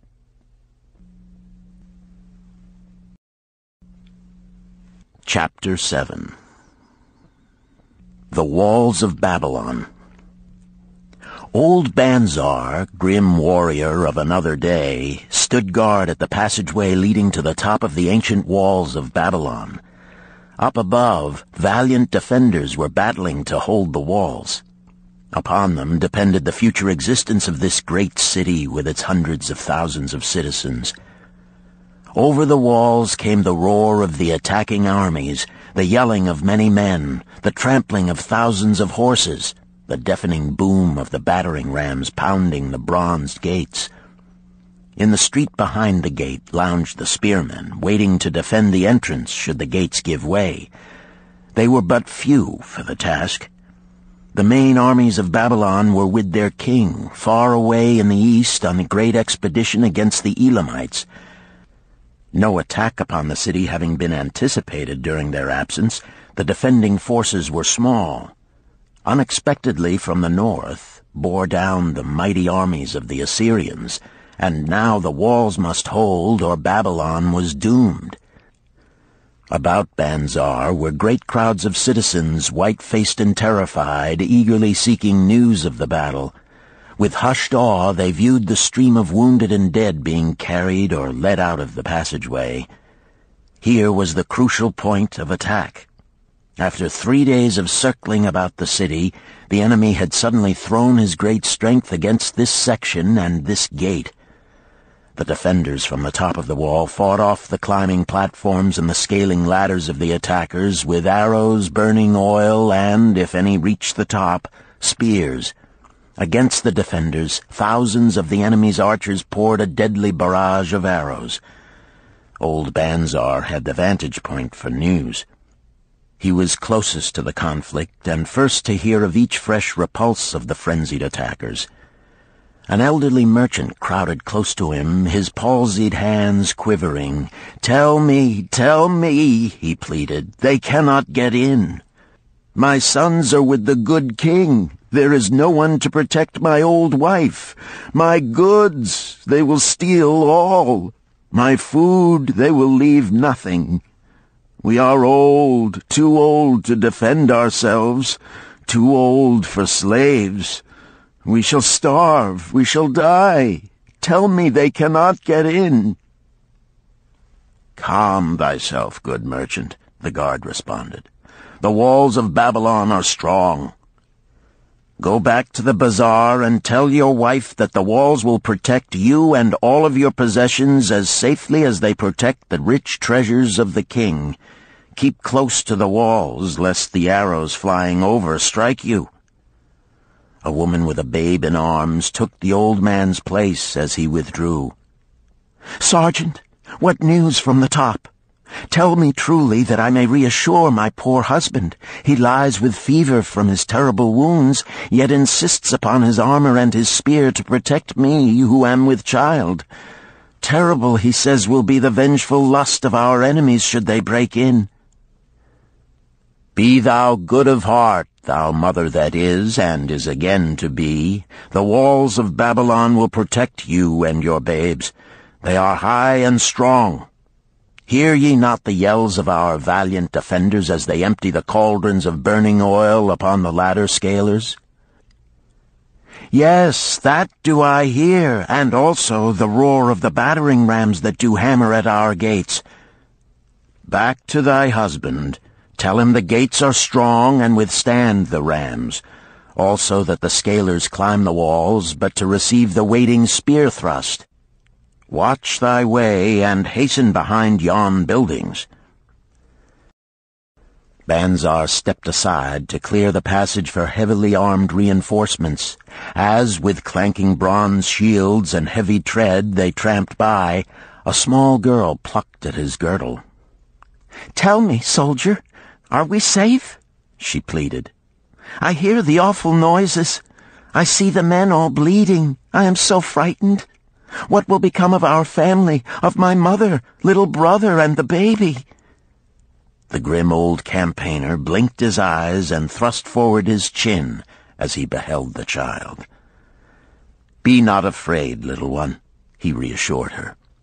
"The walls of Babylon will protect you and mother and little brother and the baby. It was for the safety of such as you that the good Queen Semiramis built them over 100 years ago. Never have they been broken through. Go back and tell your mother and little brother and the baby that the walls of Babylon will protect them and they need have no fear." Day after day, old Banzar stood at his post and watched the reinforcements file up the passageway, there to stay and fight until, wounded or dead, they came down once more. Around him unceasingly crowded the throngs of frightened citizens, eagerly seeking to learn if the walls would hold. To all he gave his answer with the fine dignity of an old soldier: "The walls of Babylon will protect you." For 3 weeks and 5 days the attack waged with scarcely ceasing violence. Harder and grimmer set the jaw of Banzar as the passage behind, wet with the blood of the many wounded, was churned into mud by the never-ceasing streams of men passing up and staggering down. Each day the slaughtered attackers piled up in heaps before the wall. Each night they were carried back and buried by their comrades. Upon the 5th night of the 4th week, the clamor without diminished. The first streaks of daylight illuminated the plains, disclosed great clouds of dust raised by the retreating armies. A mighty shout went up from the defenders. There was no mistaking its meaning. It was repeated by the waiting troops behind the walls. It was echoed by the citizens upon the streets. It swept over the city with the violence of a storm. People rushed from the houses. The streets were jammed with a throbbing mob. The pent-up fear of weeks found an outlet in the wild chorus of joy. From the top of the high tower of the Temple of Bel burst forth the flames of victory. Skyward floated the column of blue smoke to carry the message far and wide. The walls of Babylon had once again repulsed a mighty and vicious foe determined to loot her rich treasures and to ravish and enslave her citizens. Babylon endured century after century because it was fully protected. It could not afford to be otherwise. The walls of Babylon were an outstanding example of man's need and desire for protection. This desire is inherent in the human race. It is just as strong today as it ever was, but we have developed broader and better plans to accomplish the same purpose. In this day, behind the impregnable walls of insurance, savings accounts, and dependable investments, we can guard ourselves against the unexpected tragedies that may enter any door and seat themselves before any fireside. We cannot afford to be without adequate protection.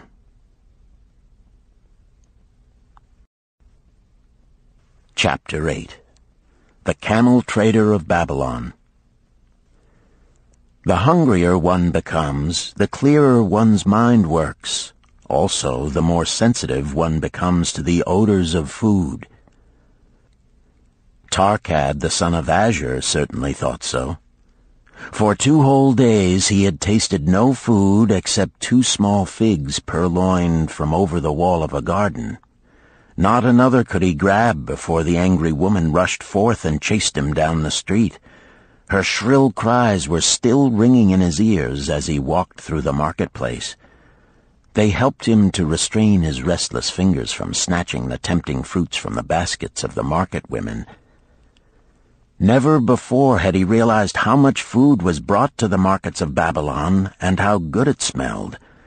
Leaving the market, he walked across to the inn and paced back and forth in front of the eating house. Perhaps here he might meet someone he knew, someone from whom he could borrow a copper that would gain him a smile from the unfriendly keeper of the inn and, with it, a liberal helping. Without the copper, he knew all too well how unwelcome he would be. In his abstraction, he unexpectedly found himself face to face with the one man he wished most to avoid, the tall, bony figure of Dabasir, the camel trader. Of all the friends and others from whom he had borrowed small sums, Dabasir made him feel the most uncomfortable because of his failure to keep his promises to repay promptly. Dabasir's face lighted up at the sight of him. "Ha! 'Tis Tarkad, just the one I have been seeking, that he might repay the 2 pieces of copper which I lent him a moon ago. Also the piece of silver which I lent to him before that. We are well met. I can make good use of the coins this very day. What say, boy, what say?" Tarkad stuttered, and his face flushed. He had naught in his empty stomach to nerve him to argue with the outspoken Dabasir. "I am sorry, very sorry," he mumbled weakly. "But this day I have neither the copper nor the silver with which I could repay." "Then get it," Dabasir insisted. "Surely thou canst get hold of a few coppers and a piece of silver to repay the generosity of an old friend of thy father, who aided thee whence thou wast in need." "'Tis because ill fortune does pursue me that I cannot pay." "Ill fortune? Wouldst blame the gods for thine own weakness? Ill fortune pursues every man who thinks more of borrowing than of repaying. Come with me, boy, while I eat. I am hungry, and I would tell thee a tale." Tarkad flinched from the brutal frankness of Dabasir, but here at least was an invitation to enter the coveted doorway of the eating-house. Dabasir pushed him to a far corner of the room where they seated themselves upon small rugs. When Koskor, the proprietor, appeared smiling, Dabasir addressed him with his usual freedom. "Fat lizard of the desert, bring to me a leg of the goat, very brown, with much juice, and bread and all of the vegetables, for I am hungry and want much food. Do not forget my friend here. Bring to him a jug of water. Have it cooled, for the day is hot." Tarkad's heart sank. Must he sit here and drink water while he watched this man devour an entire goat leg? He said nothing. He thought of nothing he could say. Dabasir, however, knew no such thing as silence. Smiling and waving his hand good-naturedly to the other customers, all of whom knew him, he continued. "I did hear from a traveler just returned from Urfa of a certain rich man who has a piece of stone cut so thin that one can look through it. He put it in the window of his house to keep out the rains. It is yellow, so this traveler does relate, and he was permitted to look through it, and all the outside world looks strange and not like it really is. What say you to that, Tarkad? Thinkest all the world could look to a man a different color from what it is?" "I dare say," responded the youth, much more interested in the fat leg of goat placed before Dabasir. "Well, I know it to be true, for I, myself, have seen the world all of a different color from what it really is, and the tale I am about to tell relates how I came to see it in its right color once more." "Dabasir will tell a tale," whispered a neighboring diner to his neighbor, and dragged his rug close. Other diners brought their food and crowded in a semicircle. They crunched noisily in the ears of Tarkad and brushed him with their meaty bones. He alone was without food. Dabasir did not offer to share with him, nor even motion him to a small corner of the hard bread that was broken off and had fallen from the platter to the floor. "The tale that I am about to tell," began Dabasir, pausing to bite a goodly chunk from the goat leg, "relates to my early life and how I came to be a camel trader. Didst anyone know that I once was a slave in Syria?"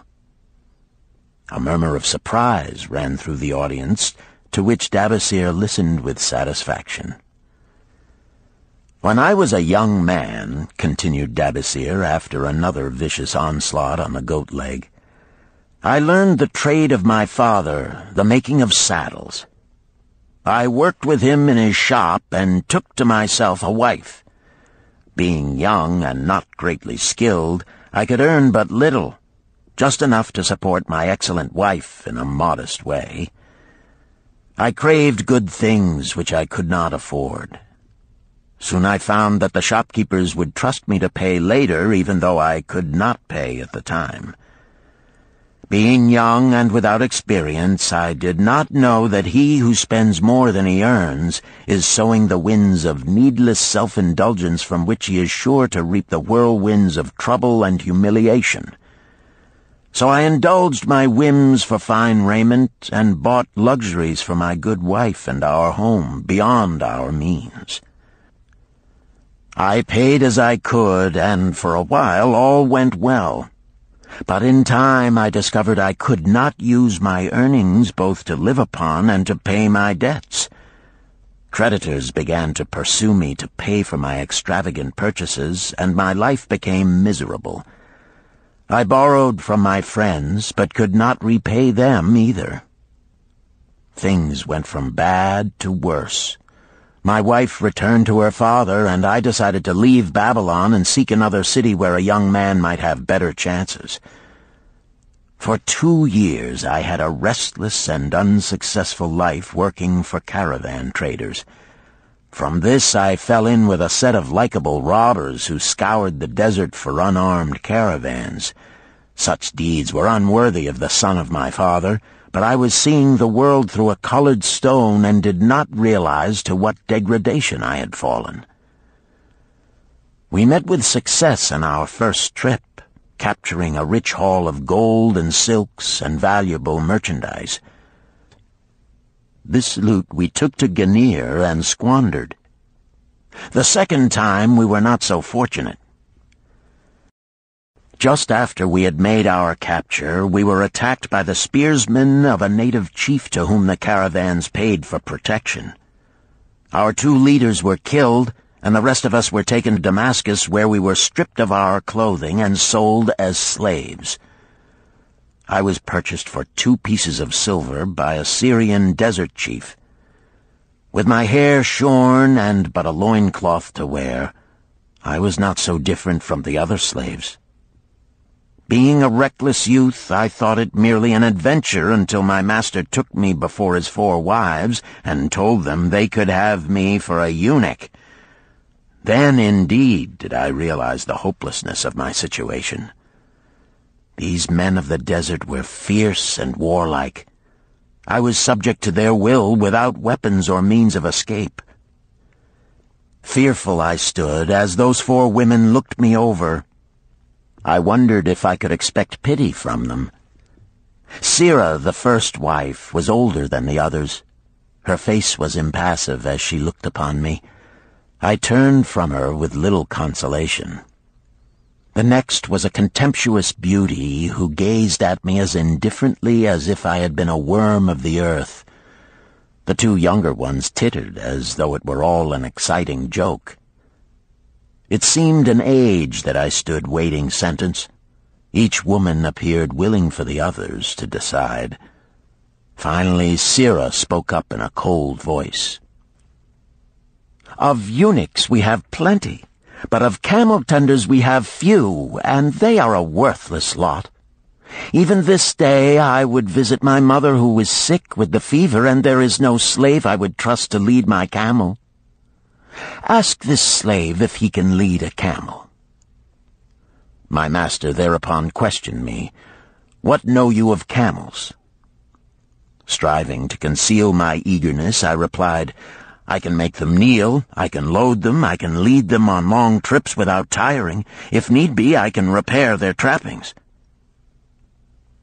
"The slave speaks forward enough," observed my master.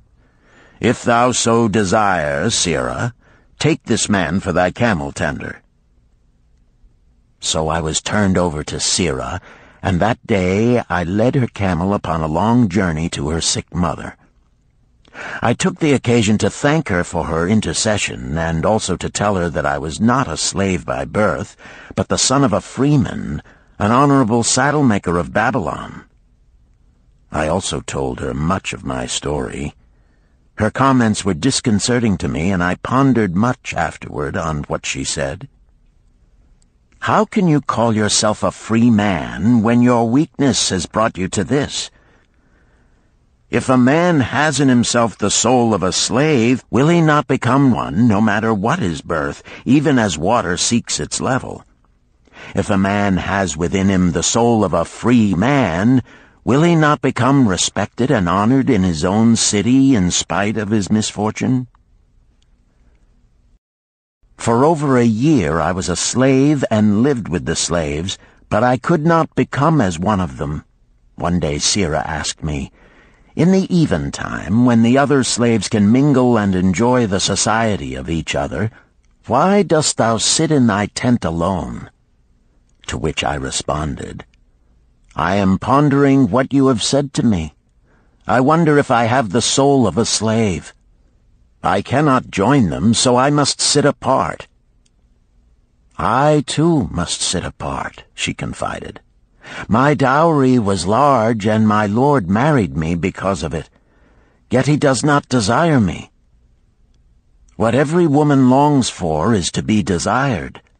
Because of this, and because I am barren and have neither son nor daughter, must I sit apart. Were I a man, I would rather die than be such a slave, but the conventions of our tribe make slaves of women." "What think thou of me by this time?" I asked her suddenly. "Have I the soul of a man, or have I the soul of a slave?" "Have you a desire to repay the just debts you owe in Babylon?" she parried. "Yes, I have the desire, but I see no way." "If thou contentedly let the years slip by and make no effort to repay, then thou hast but the contemptible soul of a slave. No man is otherwise who cannot respect himself, and no man can respect himself who does not repay honest debts." "But what can I do who am a slave in Syria?" "Stay a slave in Syria, thou weakling."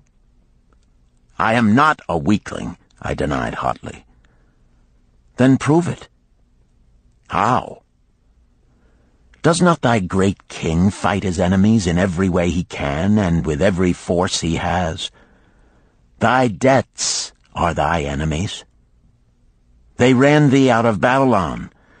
You left them alone, and they grew too strong for thee. Hadst fought them as a man, thou couldst have conquered them and been one honored among the townspeople. But thou had not the soul to fight them, and behold, thy pride hast gone down until thou art a slave in Syria." Much I thought over her unkind accusations, and many defensive phrases I worded to prove myself not a slave at heart. But I was not to have the chance to use them. 3 days later, the maid of Sira took me to her mistress. "My mother is again very sick," she said. "Saddle the 2 best camels in my husband's herd. Tie on waterskins and saddlebags for a long journey. The maid will give thee food at the kitchen tent." I packed the camels, wondering much at the quantity of provisions the maid provided, for the mother dwelt less than a day's journey away. The maid rode the rear camel which followed, and I led the camel of my mistress. When we reached her mother's house, it was just dark. Sira dismissed the maid and said to me, "Dabasir, hast thou the soul of a free man, or the soul of a slave?" "The soul of a free man," I insisted. "Now is thy chance to prove it. Thy master hath imbibed deeply, and his chiefs are in a stupor. Take then these camels and make thy escape. Here in this bag is raiment of thy master's to disguise thee. I will say thou stole the camels and ran away while I visited my sick mother." "Thou hast the soul of a queen," I told her. "Much do I wish that I might lead thee to happiness." "Happiness," she responded, "awaits not the runaway wife who seeks it in far lands among strange people. Go thy own way, and may the gods of the desert protect thee, for the way is far and barren of food or water." I needed no further urging, but thanked her warmly and was away into the night. I knew not this strange country, and had only a dim idea of the direction in which lay Babylon, but struck out bravely across the desert toward the hills. One camel I rode, and the other I led. All that night I traveled, and all the next day, urged on by the knowledge of the terrible fate that was meted out to slaves who stole their master's property and tried to escape. Late that afternoon, I reached a rough country as uninhabitable as the desert. The sharp rocks bruised the feet of my faithful camels, and soon they were picking their way slowly and painfully along. I met neither man nor beast, and could well understand why they shunned this inhospitable land. It was such a journey from then on as few men live to tell of. Day after day we plodded along. Food and water gave out. The heat of the sun was merciless. At the end of the 9th day, I slid from the back of my mount with the feeling that I was too weak to ever remount, and I would surely die, lost in this abandoned country. I stretched out upon the ground and slept, not waking until the first gleam of daylight. I sat up and looked about me. There was a coolness in the morning air. My camels lay dejected not far away. About me was a vast waste of broken country covered with rock and sand and thorny things. No sign of water, not to eat for man or camel. Could it be that in this peaceful quiet I faced my end? My mind was clearer than it had ever been before. My body now seemed of little importance. My parched and bleeding lips, my dry and swollen tongue, my empty stomach, all had lost their supreme agonies of the day before. I looked across into the uninviting distance, and once again came to me the question, have I the soul of a slave or the soul of a free man? Then, with clearness, I realized that if I had the soul of a slave, I should give up, lie down in the desert and die, a fitting end for a runaway slave. But if I had the soul of a free man, what then? Surely I would force my way back to Babylon, repay the people who had trusted me, bring happiness to my wife who truly loved me, and bring peace and contentment to my parents. Thy debts are thine enemies who have run thee out of Babylon, Sirrah had said. Yes, it was so. Why had I refused to stand my ground like a man? Why had I permitted my wife to go back to her father? Then a strange thing happened. All the world seemed to be of a different color, as though I had been looking at it through a colored stone which had suddenly been removed. At last I saw the true values in life.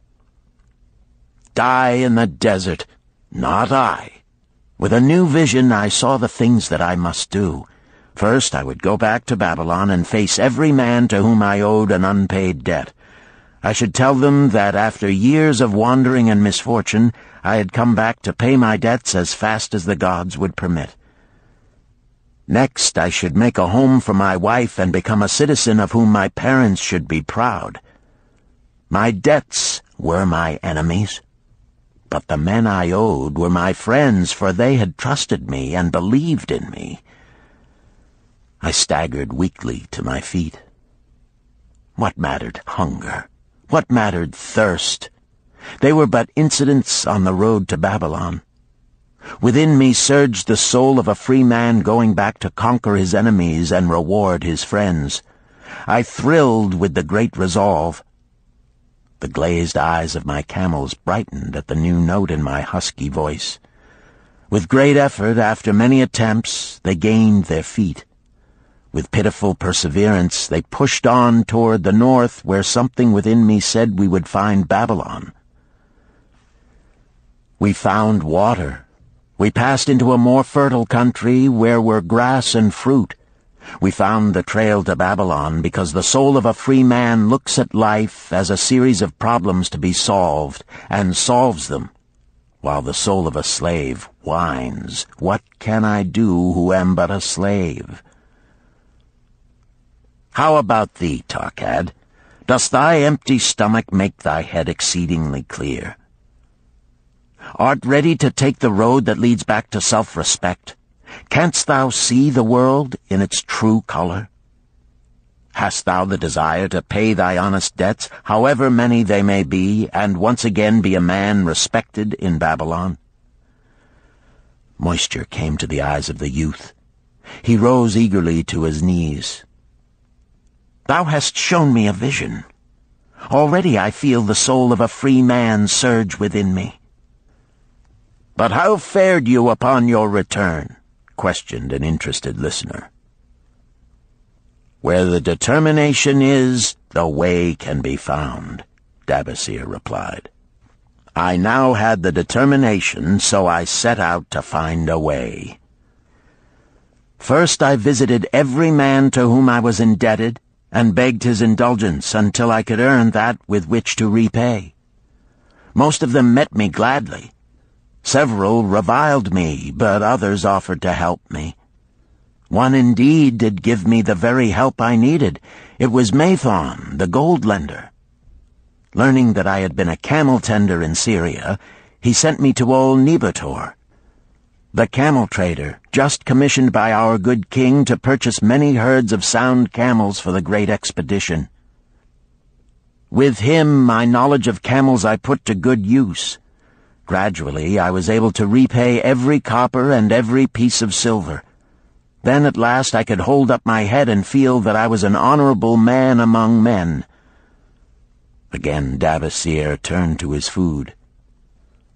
Kaskor, thou snail, he called loudly to be heard in the kitchen. The food is cold. Bring me more meat fresh from the roasting. Bring thou also a very large portion for Tarkad, the son of my old friend, who is hungry and shall eat with me. So ended the tale of Dabasir, the camel trader of old Babylon.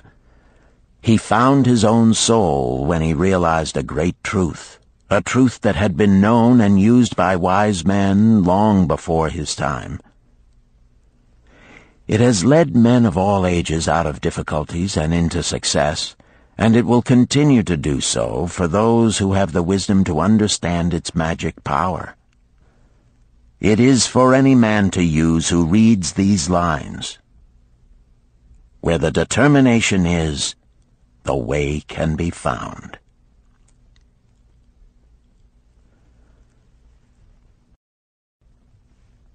Chapter 9. The Clay Tablets from Babylon. St. Swithin's College, Nottingham University, Newark-on-Trent, Nottingham. October 21st, 1934. Professor Franklin Caldwell, care of British Scientific Expedition, Hilla, Mesopotamia. My dear Professor, the 5 clay tablets from your recent excavation in the ruins of Babylon arrived on the same boat with your letter. I have been fascinated no end and have spent many pleasant hours translating their inscriptions. I should have answered your letter at once, but delayed until I could complete the translations which are attached. The tablets arrived without damage thanks to your careful use of preservatives and excellent packing. You will be as astonished as we in the laboratory at the story they relate. One expects the dim and distant past to speak of romance and adventure. Arabian Nights sort of things, you know. When instead it discloses the problem of a person named Dabasir to pay off his debts, one realizes that conditions upon this old world have not changed as much in 5,000 years as one might expect. It's odd, you know, but these old inscriptions rather rag me, as the students say. Being a college professor, I am supposed to be a thinking human being possessing a working knowledge of most subjects. Yet here comes this old chap out of the dust-covered ruins of Babylon to offer a way I had never heard of to pay off my debts and at the same time acquire gold to jingle in my wallet. pleasant thought, I say, and interesting to prove whether it will work as well nowadays as it did in old Babylon. Mrs. Shrewsbury and myself are planning to try out his plan upon our own affairs, which could be much improved. Wishing you the best of luck in your worthy undertaking, and waiting eagerly another opportunity to assist, I am, yours sincerely, Alfred H. Shrewsbury, Department of Archaeology. Tablet 1.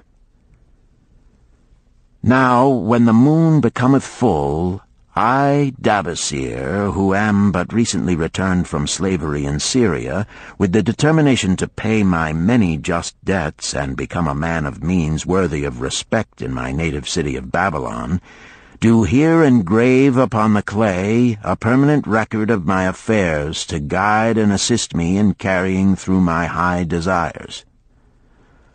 Under the wise advice of my good friend Mathon, the gold lender, I am determined to follow an exact plan that he doth say will lead any honorable man out of debt into means and self-respect. This plan includeth 3 purposes which are my hope and desire. First, the plan doth provide for my future prosperity. Therefore 1/10 of all I earn shall be set aside as my own to keep. For Mathon speaketh wisely when he saith, That man who keepeth in his purse both gold and silver that he need not spend is good to his family and loyal to his king. The man who hath but a few coppers in his purse is indifferent to his family and indifferent to his king. But the man who hath naught in his purse is unkind to his family and disloyal to his king, for his own heart is bitter. Therefore the man who wisheth to achieve must have coin that he may keep to jingle in his purse, that he have in his heart love for his family and loyalty to his king. Second, the plan doth provide that I shall support and clothe my good wife who hath returned to me with loyalty from the house of her father. For Mathon doth say that to take good care of a faithful wife putteth self-respect into the heart of a man, and addeth strength and determination to his purposes. Therefore 7/10 of all I earn shall be used to provide a home, clothes to wear, and food to eat, with a bit extra to spend, that our lives be not lacking in pleasure and enjoyment. But he doth further enjoin the greatest care that we spend not greater than 7/10 of what I earn for these worthy purposes. Herein lieth the success of the plan.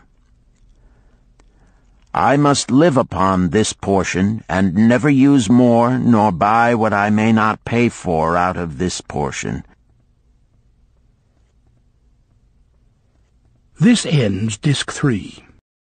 The Richest Man in Babylon, Disc 4. Tablet 2. Third, the plan doth provide that out of my earnings my debts shall be paid. Therefore each time the moon is full, 2/10 of all I have earned shall be divided honorably and fairly among those who have trusted me and to whom I am indebted. Thus in due time will all my indebtedness be surely paid. Therefore do I here engrave the name of every man to whom I am indebted, and the honest amount of my debt. Faru the cloth weaver, 2 silver, 6 copper. Sinjar the couch maker, 1 silver. Amar my friend, 3 silver, 1 copper. Zantkar my friend, 4 silver, 7 copper. Askamir my friend, 1 silver, 3 copper. Haransir the jewel maker, 6 silver, 2 copper. Diarbekir, my father's friend, 4 silver, 1 copper. Alkahad, the house owner, 14 silver. Mathon, the gold lender, 9 silver. Birajik, the farmer, 1 silver, 7 copper. From here on, disintegrated, cannot be deciphered. Tablet 3. To these creditors do I owe in total 119 pieces of silver and 141 pieces of copper. Because I did owe these sums and saw no way to repay, in my folly I did permit my wife to return to her father, and didst leave my native city and seek easy wealth elsewhere, only to find disaster and to see myself sold into the degradation of slavery. Now that Mathon doth show me how I can repay my debts in small sums of my earnings, do I realize the great extent of my folly in running away from the results of my extravagances.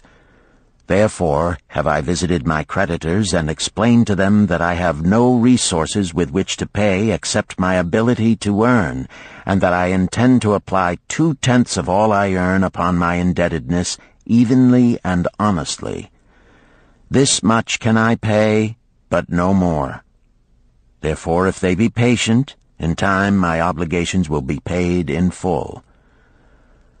Amar, whom I thought my best friend, reviled me bitterly, and I left him in humiliation. Birajik, the farmer, pleaded that I pay him first, as he didst badly need help. Alcahad, the house owner, was indeed disagreeable, and insisted that he would make me trouble unless I did soon settle in full with him. All the rest willingly accepted my proposal. Therefore am I more determined than ever to carry through, being convinced that it is easier to pay one's just debts than to avoid them. Even though I cannot meet the needs and demands of a few of my creditors, I will deal impartially with all. Tablet 4. Again the moon shines full. I have worked hard with a free mind. My good wife hath supported my intentions to pay my creditors. Because of our wise determination, I have earned during the past moon, buying camels of sound wind and good legs for Nebertor, the sum of 19 pieces of silver. This I have divided according to the plan. 1/10 have I set aside to keep as my own, 7/10 have I divided with my good wife to pay for our living, 2/10 have I divided among my creditors as evenly as could be done in coppers. I did not see Amar, but left it with his wife. Birajik was so pleased that he would kiss my hand. Old Alcahad alone was grouchy and said I must pay faster. To which I replied that if I were permitted to be well fed and not worried, that alone would enable me to pay faster. All the others thanked me and spoke well of my efforts. Therefore, at the end of one moon, my indebtedness is reduced by almost 4 pieces of silver, and I possess almost 2 pieces of silver besides, upon which no man hath claim. My heart is lighter than it hath been for a long time. Again the moon shines full. I have worked hard, but with poor success. Few camels have I been able to buy. Only 11 pieces of silver have I earned. Nevertheless, my good wife and I have stood by the plan, even though we have bought no new raiment and eaten little but herbs. Again I paid ourselves 1/10 of the 11 pieces, while we lived upon 7/10. I was surprised when Amar commended my payment, even though small. So did Birajik. Alcahad flew into a rage, but when told to give back his portion if he did not wish it, he became reconciled. The others, as before, were content. Again the moon shines full, and I am greatly rejoiced. I intercepted a fine herd of camels and bought many sound ones, therefore my earnings were 42 pieces of silver. This moon my wife and myself have bought much-needed sandals and raiment. Also we have dined well on meat and fowl. More than 8 pieces of silver we have paid to our creditors. Even Alcahad did not protest. Great is the plan, for it leadeth us out of debt, and giveth us wealth which is ours to keep. 3 times the moon hath been full since I last carved upon this clay. Each time I paid to myself 1/10 of all I earned. Each time my good wife and I have lived upon 7/10, even though at times it was difficult. Each time have I paid to my creditors 2/10. In my purse I now have 21 pieces of silver that are mine. It maketh my head to stand straight upon my shoulders, and maketh me proud to walk among my friends. My wife keepeth well our home, and is becomingly gowned. We are happy to live together. The plan is of untold value. Hath it not made an honorable man of an ex-slave? Tablet 5. Again the moon shines full, and I remember that it is long since I carved upon the clay. 12 moons in truth have come and gone. But this day I will not neglect my record, because upon this day I have paid the last of my debts. This is the day upon which my good wife and my thankful self celebrate with great feasting that our determination hath been achieved. Many things occurred upon my final visit to my creditors that I shall long remember. Amar begged my forgiveness for his unkind words, and said that I was one of all others he most desired for a friend. Old Alcahad is not so bad after all, for he said, "Thou wert once a piece of soft clay to be pressed and molded by any hand that touched thee. But now thou art a piece of bronze, capable of holding an edge. If thou needst silver or gold at any time, come to me." Nor is he the only one who holdeth me in high regard. Many others speak deferentially to me. My good wife looketh upon me with a light in her eyes that doth make a man have confidence in himself. Yet it is the plan that hath made my success.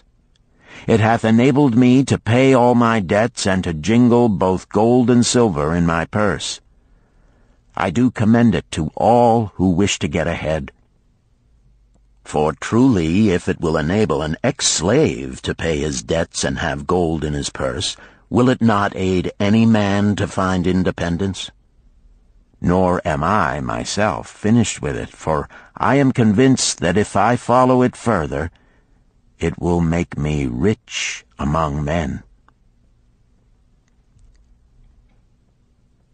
St. Swithin's College, Nottingham University, Newark-on-Trent, Nottingham, November 7th, 1936. Professor Franklin Caldwell, care of British Scientific Expedition, Hilla, Mesopotamia. My dear Professor, if in your further digging into those ruins of Babylon you encounter the ghost of a former resident, an old camel-trader named Dabasir, do me a favor. Tell him that his scribbling upon those clay tablets so long ago has earned for him the lifelong gratitude of a couple of college folks back here in England.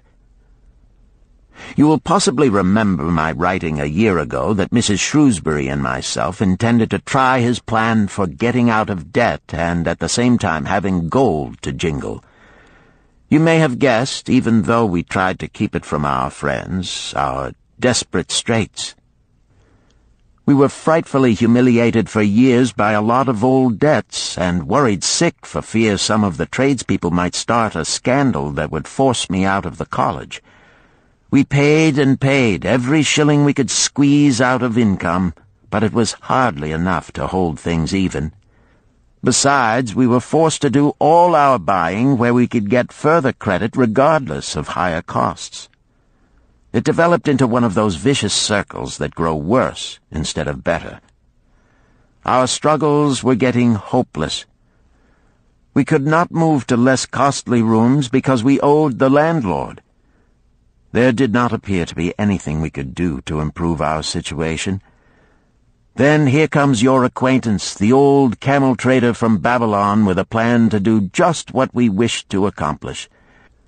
He jolly well stirred us up to follow his system. We made a list of all our debts, and I took it around and showed it to every one we owed. I explained how it was simply impossible for me to ever repay them the way things were going along. They could readily see this themselves from the figures. Then I explained that the only way I saw to pay in full was to set aside 20% of my income each month to be divided pro rata, which would pay them in full in a little over 2 years. That in the meantime we would go on a cash basis and give them the further benefit of our cash purchases. They were really quite decent. Our greengrocer, a wise old chap, put it in a way that helped to bring around the rest. If you pay for all you buy and then pay some on what you owe, that is better than you have done, for you ain't paid down the account none in 3 years. Finally, I secured all their names to an agreement binding them not to molest us as long as the 20% of income was paid regularly. Then we began scheming on how to live upon 70%. We were determined to keep that extra 10% to jingle. The thought of silver and possibly gold was most alluring. It was like having an adventure to make the change. We enjoyed figuring this way and that to live comfortably upon that remaining 70%. We started with rent and managed to secure a fair reduction. Next, we put our favorite brands of tea and such under suspicion, and were agreeably surprised how often we could purchase superior qualities at less cost. It is too long a story for a letter, but anyhow it did not prove difficult. We managed, and right cheerfully at that. What a relief it proved to have our affairs in such a shape we were no longer persecuted by past due accounts. I must not neglect, however, to tell you about that extra 10% we were supposed to jingle. Well, we did jingle it for some time. Now, don't laugh too soon. You see, that is the sporty part. It is the real fun to start accumulating money that you do not want to spend. There is more pleasure in running up such a surplus than there could be in spending it. After we had jingled to our heart's content, we found a more profitable use for it. We took up an investment upon which we could pay that 10% each month. This is proving to be the most satisfying part of our regeneration. It is the first thing we pay out of my check. There is a most gratifying sense of security to know our investment is growing steadily. By the time my teaching days are over, it should be a snug sum, large enough so the income will take care of us from then on. All this out of my same old check. Difficult to believe, yet absolutely true. All our debts being gradually paid, and at the same time our investment increasing. Besides, we get along financially even better than before. Who would believe there could be such a difference in results between following a financial plan and just drifting along? At the end of the next year, when all our old bills shall have been paid, we will have more to pay upon our investment besides some extra for travel. We are determined never again to permit our living expenses to exceed 70% of our income. Now you can understand why we would like to extend our personal thanks to that old chap whose plan saved us from our hell on earth. He knew. He had been through it all. He wanted others to benefit from his own bitter experiences. That is why he spent tedious hours carving his message upon the clay. He had a real message for fellow sufferers, a message so important that after 5,000 years it has risen out of the ruins of Babylon just as true and just as vital as the day it was buried. Yours sincerely, Alfred H. Shrewsbury, Department of Archaeology. Chapter 10. The Luckiest Man in Babylon. At the head of his caravan proudly rode Sharu-Nada, the merchant prince of Babylon. He liked fine cloth and wore rich and becoming robes. He liked fine animals and sat easily upon his spirited Arabian stallion. To look at him, one would hardly have guessed his advanced years. Certainly they would not have suspected that he was inwardly troubled. The journey from Damascus is long, and the hardships of the desert many. These he minded not. The Arab tribes are fierce and eager to loot rich caravans. These he feared not, for his many fleet-mounted guards were a safe protection. About the youth at his side, whom he was bringing from Damascus, was he disturbed. This was Hayden Gula, the grandson of his partner of other years, Arid Gula, to whom he felt he owed a debt of gratitude which could never be repaid. He would like to do something for this grandson, but the more he considered this, the more difficult it seemed because of the youth himself. Eyeing the young man's rings and earrings, he thought to himself, "He thinks jewels are for men. Still, he has his grandfather's strong face. But his grandfather wore no such gaudy robes. Yet I sought him to come, hoping I might help him get a start for himself and get away from the wreck his father has made of their inheritance." Hayden Gula broke in upon his thoughts. "Why dost thou work so hard, riding always with thy caravan upon its long journeys? Dost thou never take time to enjoy life?" Shahrunada smiled. "To enjoy life?" he repeated. "What wouldst thou do to enjoy life if thou wert Shahrunada?" "If I had wealth equal to thine, I would live like a prince. Never across the hot desert would I ride. I would spend the shekels as fast as they came to my purse. I would wear the richest of robes and the rarest of jewels. That would be a life to my liking, a life worth living." Both men laughed. "Thy grandfather wore no jewels," Shahrunada spoke before he thought, then continued jokingly, "Wouldst thou leave no time for work?" "Work was made for slaves," Hayden Gula responded.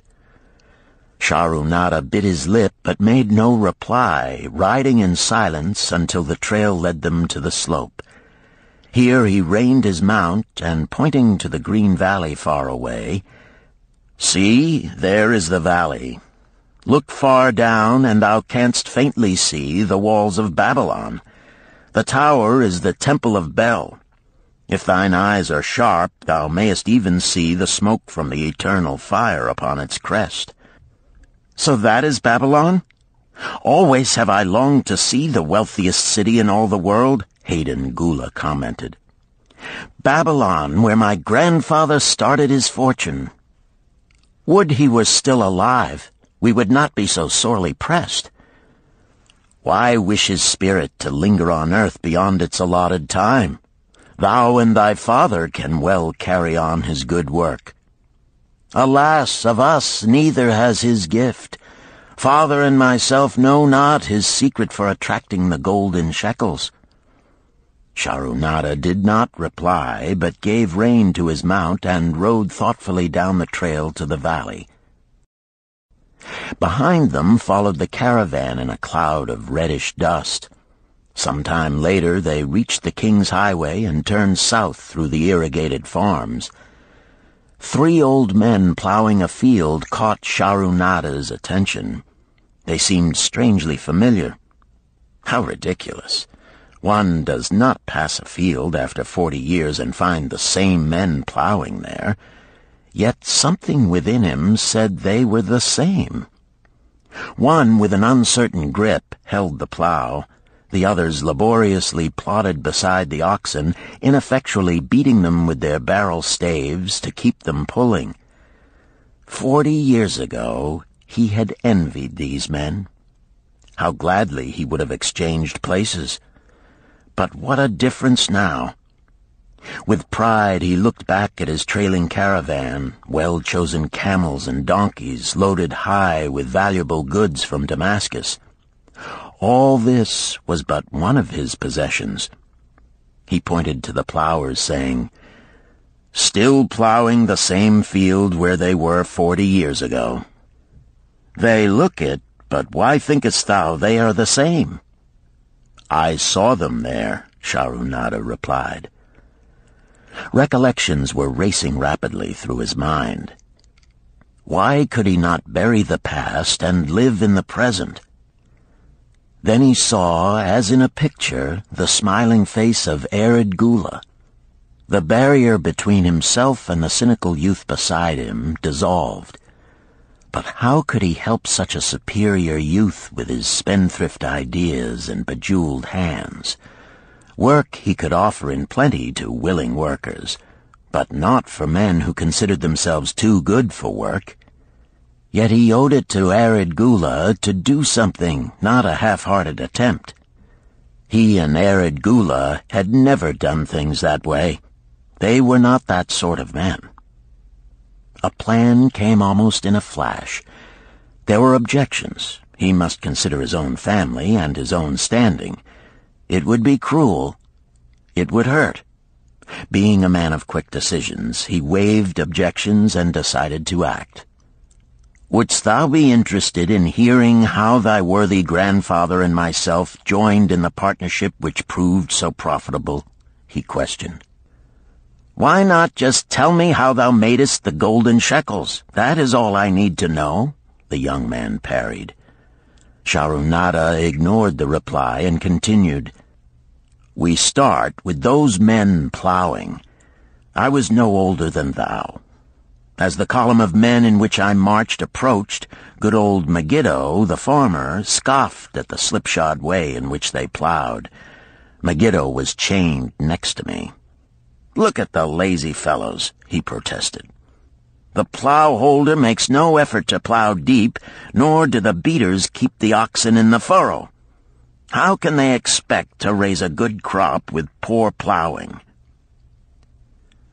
"'Didst thou say Megiddo was chained to thee?' Hayden Gula asked in surprise. "'Yes, with bronze collars about our necks and a length of heavy chain between us. Next to him was Zabado, the sheep thief. I had known him in Harun. At the end was a man we called Pirate because he told us not his name. We judged him as a sailor as he had entwined serpents tattooed upon his chest in sailor fashion. The column was made up thus, so the men could walk in fours." "Thou wert chained as a slave?" Hayden Gula asked incredulously. "Did not thy grandfather tell thee I was once a slave? He often spoke of thee, but never hinted of this. He was a man thou couldst trust with innermost secrets. Thou, too, are a man I may trust, am I not right?" Sharunada looked him squarely in the eye. "Thou mayest rely upon my silence, but I am amazed. Tell me, how didst thou come to be a slave?" Sharunada shrugged his shoulders. "Any man may find himself a slave. It was a gaming house and barley beer that brought me disaster. I was the victim of my brother's indiscretions. In a brawl he killed his friend. I was bonded to the widow by my father, desperate to keep my brother from being prosecuted under the law. When my father could not raise the silver to free me, she in anger sold me to the slave dealer." "What a shame and injustice," Hayden Gula protested.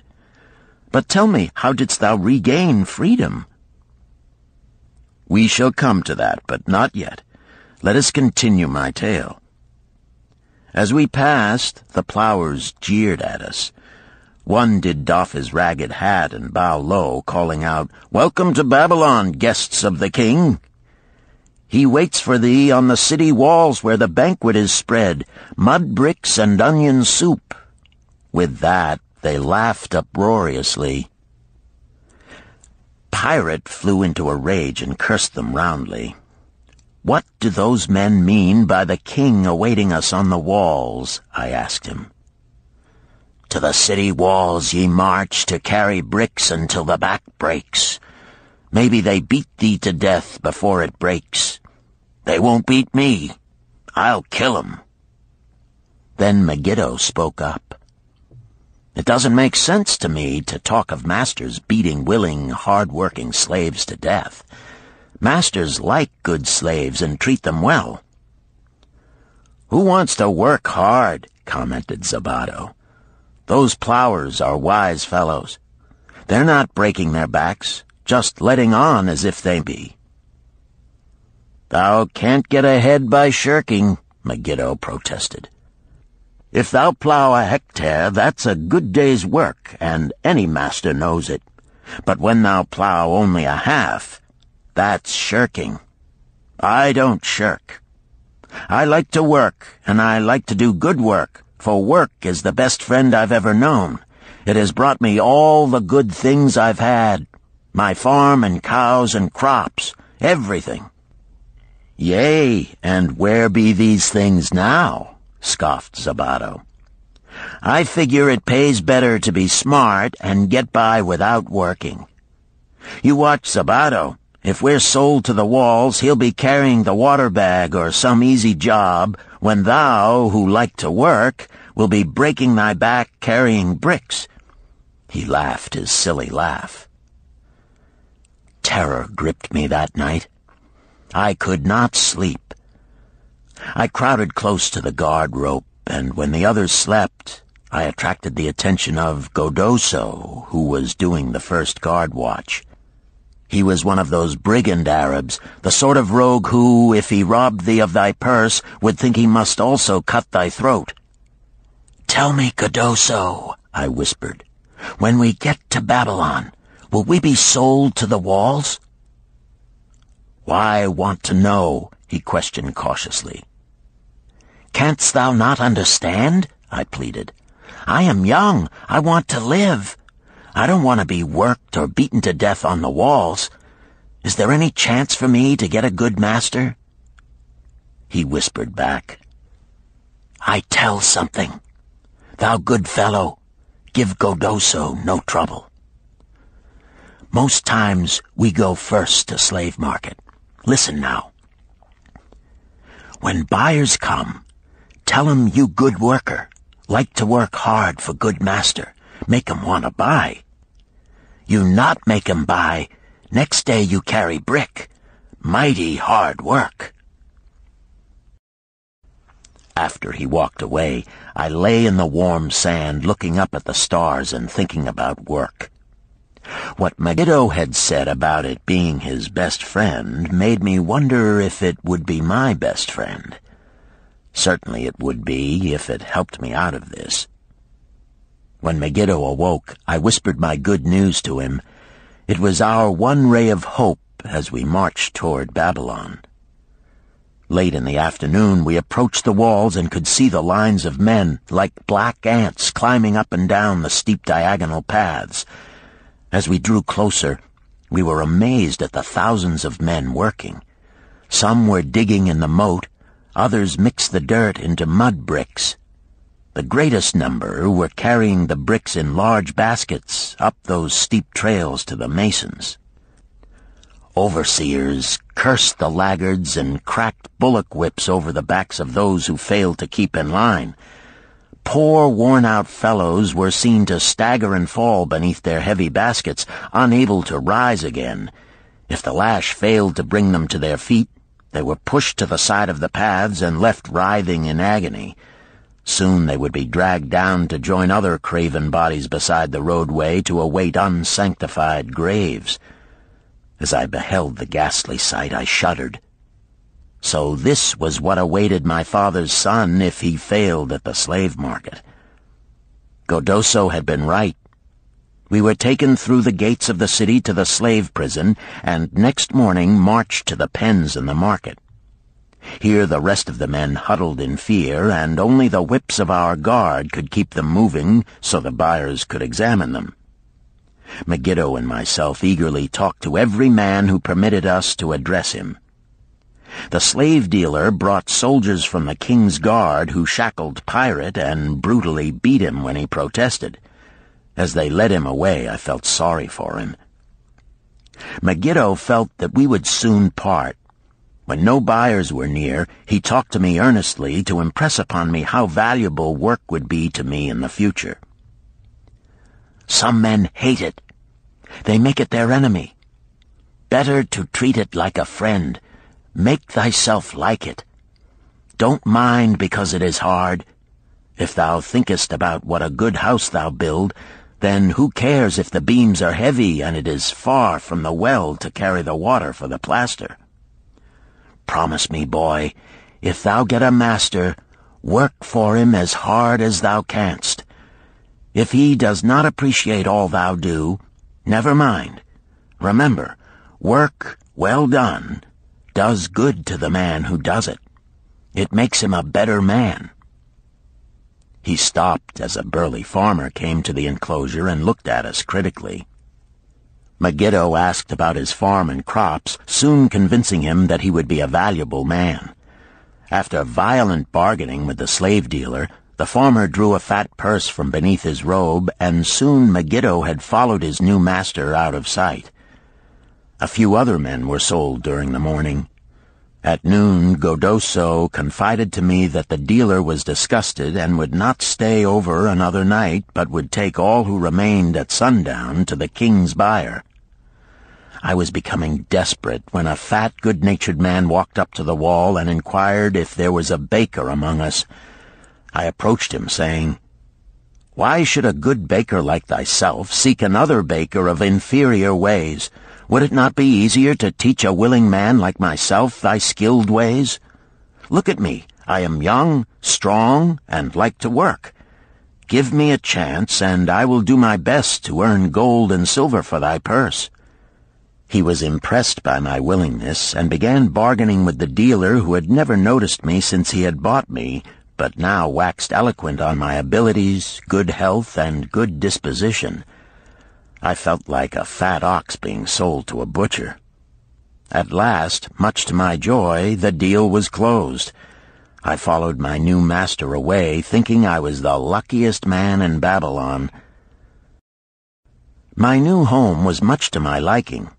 Nananeid, my master, taught me how to grind the barley in the stone bowl that stood in the courtyard, how to build the fire in the oven, and then how to grind very fine the sesame flour for the honey cakes.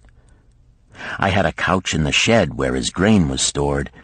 The old slave housekeeper, Swasti, fed me well and was pleased at the way I helped her with the heavy tasks. Here was the chance I had longed for to make myself valuable to my master, and, I hoped, to find a way to earn my freedom. I asked Nananeid to show me how to knead the bread and to bake. This he did, much pleased at my willingness. Later, when I could do this well, I asked him to show me how to make the honey cakes, and soon I was doing all the baking. My master was glad to be idle, but Swasti shook her head in disapproval.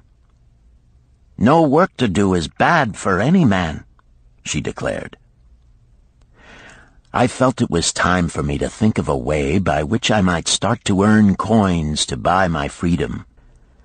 As the baking was finished at noon, I thought Nananeid would approve if I found profitable employment for the afternoons and might share my earnings with me.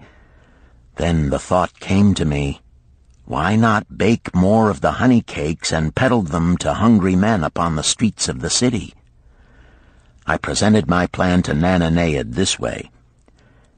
If I can use my afternoons after the baking is finished to earn for thee coins, would it be only fair for thee to share my earnings with me, that I might have money of my own to spend for those things which every man desires and needs?" Fair enough, he admitted. When I told him of my plan to peddle our honey cakes, he was well pleased. "Here is what we will do," he suggested. "Thou sellest them at 2 for a penny, then half of the pennies will be mine to pay for the flour and the honey and the wood to bake them. Of the rest I shall take half, and thou shalt keep half." I was much pleased by this generous offer that I might keep for myself 1/4 of my sales. That night I worked late to make a tray upon which to display them. Nananeid gave me one of his worn robes that I might look well, and Swasti helped me patch it and wash it clean. The next day I baked an extra supply of honey cakes. They looked brown and tempting upon the tray as I went along the street, loudly calling my wares. At first no one seemed interested, and I became discouraged. I kept on, and later in the afternoon, as men became hungry, the cakes began to sell, and soon my tray was empty. Nananeid was well pleased with my success and gladly paid me my share. I was delighted to own pennies. Megiddo had been right when he said a master appreciated good work from his slaves. That night I was so excited over my success I could hardly sleep, and tried to figure how much I could earn in a year and how many years would be required to buy my freedom. As I went forth with my tray of cakes every day, I soon found regular customers. One of these was none other than thy grandfather, Arid Gula. He was a rug merchant and sold to the housewives, going from one end of the city to the other, accompanied by a donkey loaded high with rugs and a black slave to tend it. He would buy 2 cakes for himself and 2 for his slave, always tarrying to talk with me while they ate them. Thy grandfather said something to me one day that I shall always remember. "I like thy cakes, boy. But better still, I like the fine enterprise with which thou offerest them. Such spirit can carry thee far on the road to success." But how canst thou understand, Hayden Gula, what such words of encouragement could mean to a slave boy, lonesome in a great city, struggling with all he had in him to find a way out of his humiliation? As the months went by, I continued to add pennies to my purse. It began to have a comforting weight upon my belt. Work was proving to be my best friend, just as Megiddo had said. I was happy, but Swasti was worried. "Thy master, I fear to have him spend so much time at the gaming houses," she protested. I was overjoyed one day to meet my friend Megiddo upon the street. He was leading 3 donkeys loaded with vegetables to the market. "I am doing mighty well," he said. "My master does appreciate my good work, for now I am a foreman. See, he does trust the marketing to me. And also he is sending for my family. Work is helping me to recover from my great trouble. Someday it will help me to buy my freedom and once more own a farm of my own." Time went on, and Nananeid became more and more anxious for me to return from selling. He would be waiting when I returned, and would eagerly count and divide our money. He would also urge me to seek further markets and increase my sales. Often I went outside the city gates to solicit the overseers of the slaves building the walls. I hated to return to the disagreeable sights, but found the overseers liberal buyers. One day I was surprised to see Zabado waiting in line to fill his basket with bricks. He was gaunt and bent, and his back was covered with welts and sores from the whips of the overseers. I was sorry for him, and handed him a cake which he crushed into his mouth like a hungry animal. Seeing the greedy look in his eyes, I ran before he could grab my tray. "Why dost thou work so hard?" Arid Gula said to me one day. "Almost the same question thou asked of me today, dost thou remember?" I told him what Megiddo had said about work and how it was proving to be my best friend. I showed him with pride my wallet of pennies and explained how I was saving them to buy my freedom. "When thou art free, what wilt thou do?" he inquired. "Then," I answered, "I intend to become a merchant." At that he confided in me, something I had never suspected. "Thou knowest not that I also am a slave. I am in partnership with my master." "Stop," demanded Hayden Gula. "I will not listen to lies defaming my grandfather. He was no slave." His eyes blazed in anger. Sharunada remained calm. "I honor him for rising above his misfortune and becoming a leading citizen of Damascus. Art thou his grandson, cast of the same mold? Art thou man enough to face true facts, or dost thou prefer to live under false illusions?" Hayden Gula straightened in his saddle. In a voice suppressed with deep emotion, he replied, "My grandfather was beloved by all. Countless were his good deeds. When the famine came, did not his gold buy grain in Egypt, and did not his caravan bring it to Damascus and distribute it to the people so none would starve? Now thou sayest he was but a despised slave in Babylon.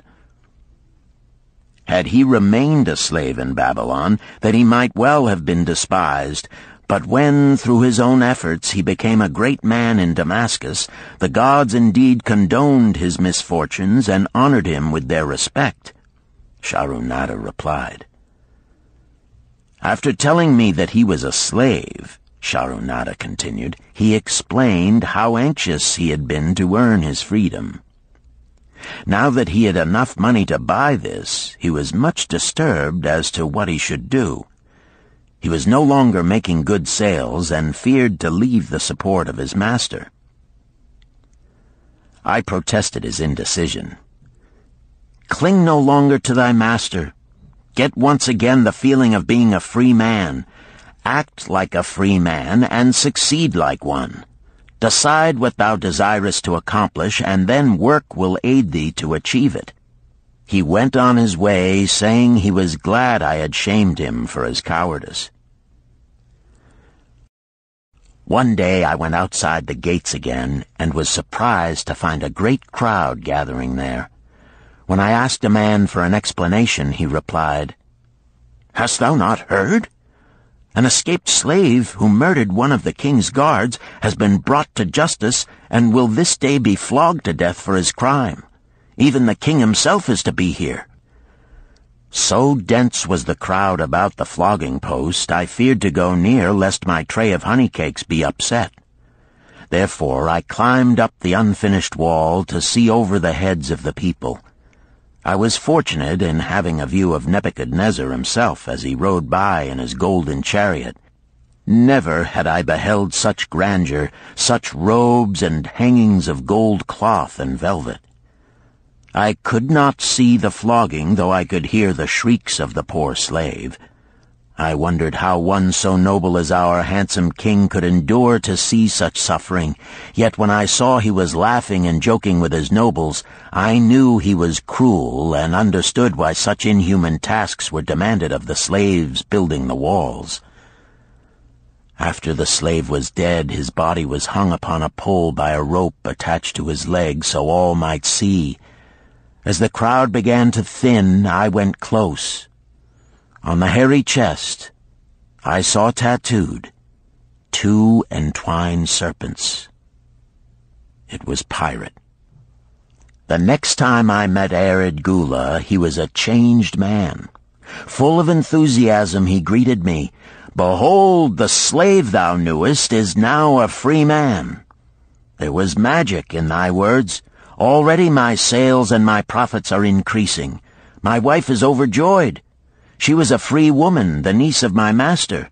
She much desires that we move to a strange city where no man shall know I was once a slave. Thus our children shall be above reproach for their father's misfortune. Work has become my best helper. It has enabled me to recapture my confidence and my skill to sell." I was overjoyed that I had been able, even in a small way, to repay him for the encouragement he had given me. One evening Swasti came to me in deep distress. "Thy master is in trouble. I fear for him. Some months ago he lost much at the gaming tables. He pays not the farmer for his grain, nor his honey. He pays not the moneylender. They are angry and threaten him." "Why should we worry over his folly? We are not his keepers," I replied thoughtlessly. "Foolish youth, thou understandest not. To the moneylender didst he give thy title to secure a loan? Under the law he can claim thee and sell thee. I know not what to do. He is a good master. Why, oh, why should such trouble come upon him? Not were Swasti's fears groundless. While I was doing the baking next morning, the moneylender returned with a man he called Sasi. This man looked me over and said I would do. The moneylender waited not for my master to return, but told Swasti to tell him he had taken me. With only the robe on my back and the purse of pennies hanging safely from my belt, I was hurried away from the unfinished baking. I was whirled away from my dearest hopes as the hurricane snatches the tree from the forest and casts it into the surging sea. Again a gaming house and barley beer had caused me disaster. Sasi was a blunt, gruff man. As he led me across the city, I told him of the good work I had been doing for Nananeid, and said I hoped to do good work for him. His reply offered no encouragement. I like not this work. My master likes it not.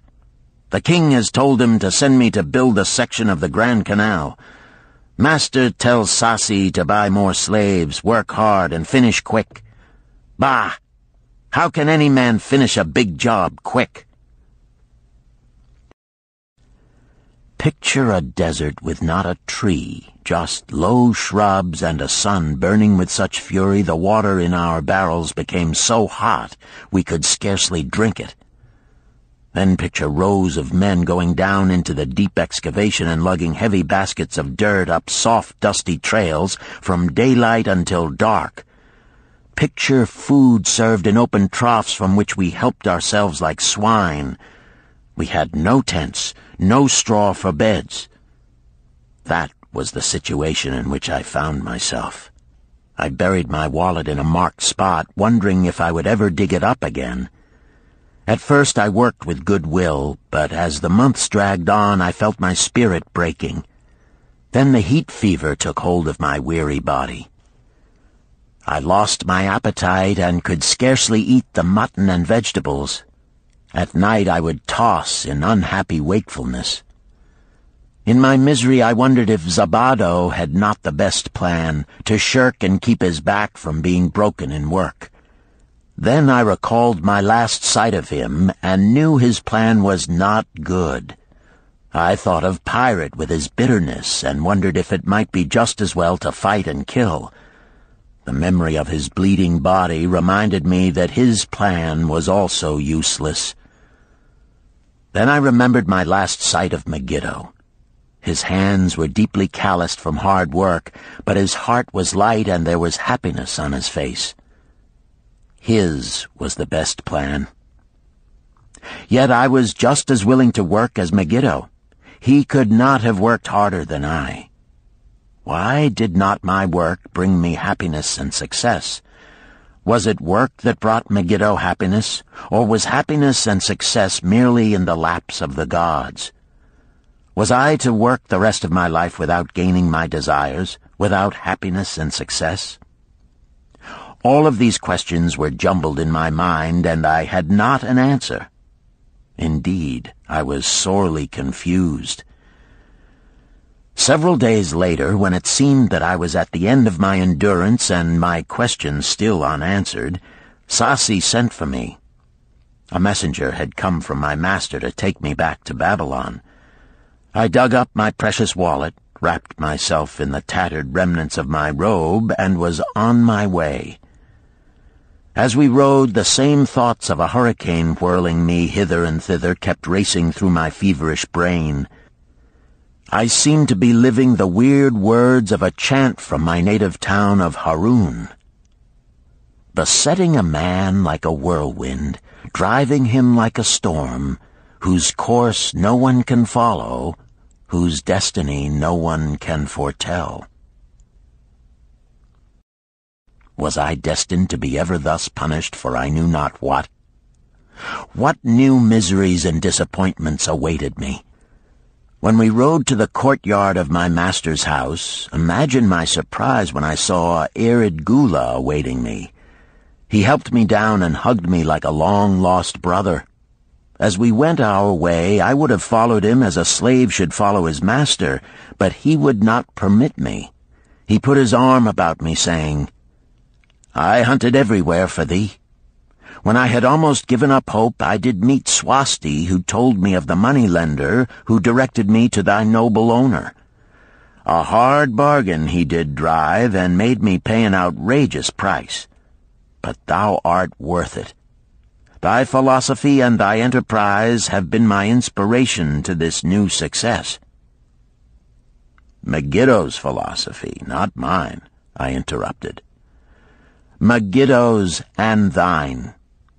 Thanks to thee both, we are going to Damascus, and I need thee for my partner."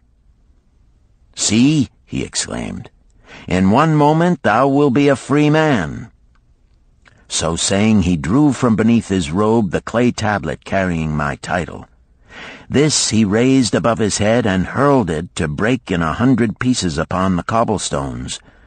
With glee he stamped upon the fragments until they were but dust. Tears of gratitude filled my eyes. I knew I was the luckiest man in Babylon. "Work, thou see, by this, in the time of my greatest distress, didst prove to be my best friend. My willingness to work enabled me to escape from being sold to join the slave gangs upon the walls. It also so impressed thy grandfather, he selected me for his partner." Then Hayden Gula questioned, "Was work my grandfather's secret key to the golden shekels?" "It was the only key he had when I first knew him," Sharunada replied. "Thy grandfather enjoyed working. The gods appreciated his efforts and rewarded him liberally." "I begin to see," Hayden Gula was speaking thoughtfully. "Work attracted as many friends who admired his industry and the success it brought. Work brought him the honors he enjoyed so much in Damascus. Work brought him all those things I have approved. And I thought work was fit only for slaves." "Life is rich with many pleasures for men to enjoy," Sharunada commented. "Each has its place. I am glad that work is not reserved for slaves. Were that the case, I would be deprived of my greatest pleasure. Many things do I enjoy, but nothing takes the place of work." Sharunada and Hayden Gula rode in the shadows of the towering walls up to the massive bronze gates of Babylon. At their approach, the gate guards jumped to attention and respectfully saluted an honored citizen. With head held high, Sharunada led the long caravan through the gates and up the streets of the city. "I have always hoped to be a man like my grandfather," Hayden Gula confided to him. "Never before did I realize just what kind of man he was. This thou hast shown me. Now that I understand, I do admire him all the more and feel more determined to be like him. I fear I can never repay thee for giving me the true key to his success. From this day forth I shall use his key. I shall start humbly as he started, which befits my true station far better than jewels and fine robes." So saying, Hayden Gula pulled the jeweled baubles from his ears and the rings from his fingers. Then, reining his horse, he dropped back and rode with deep respect behind the leader of the caravan.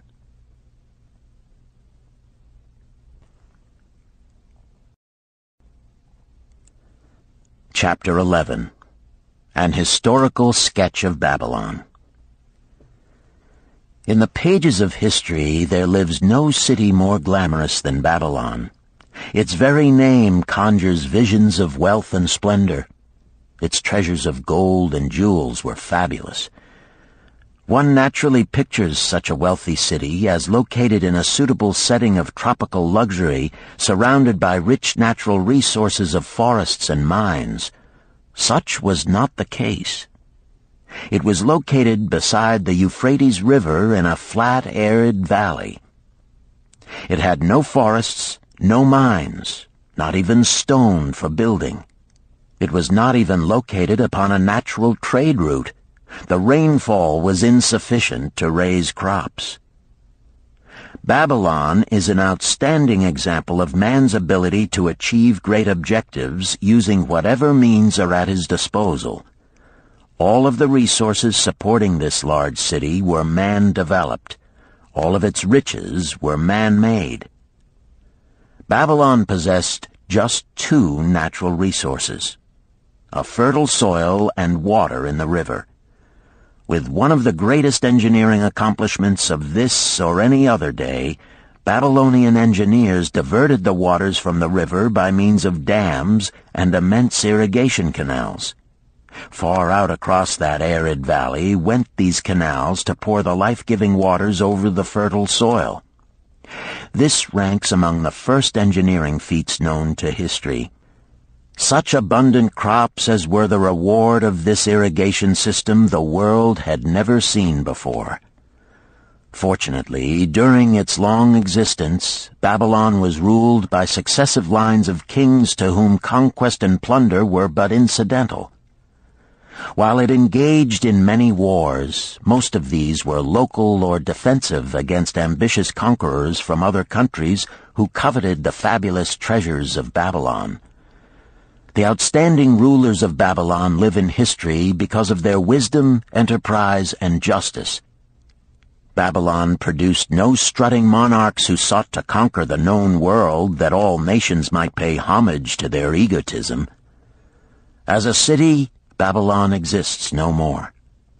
When those energizing human forces that built and maintained the city for thousands of years were withdrawn, it soon became a deserted ruin.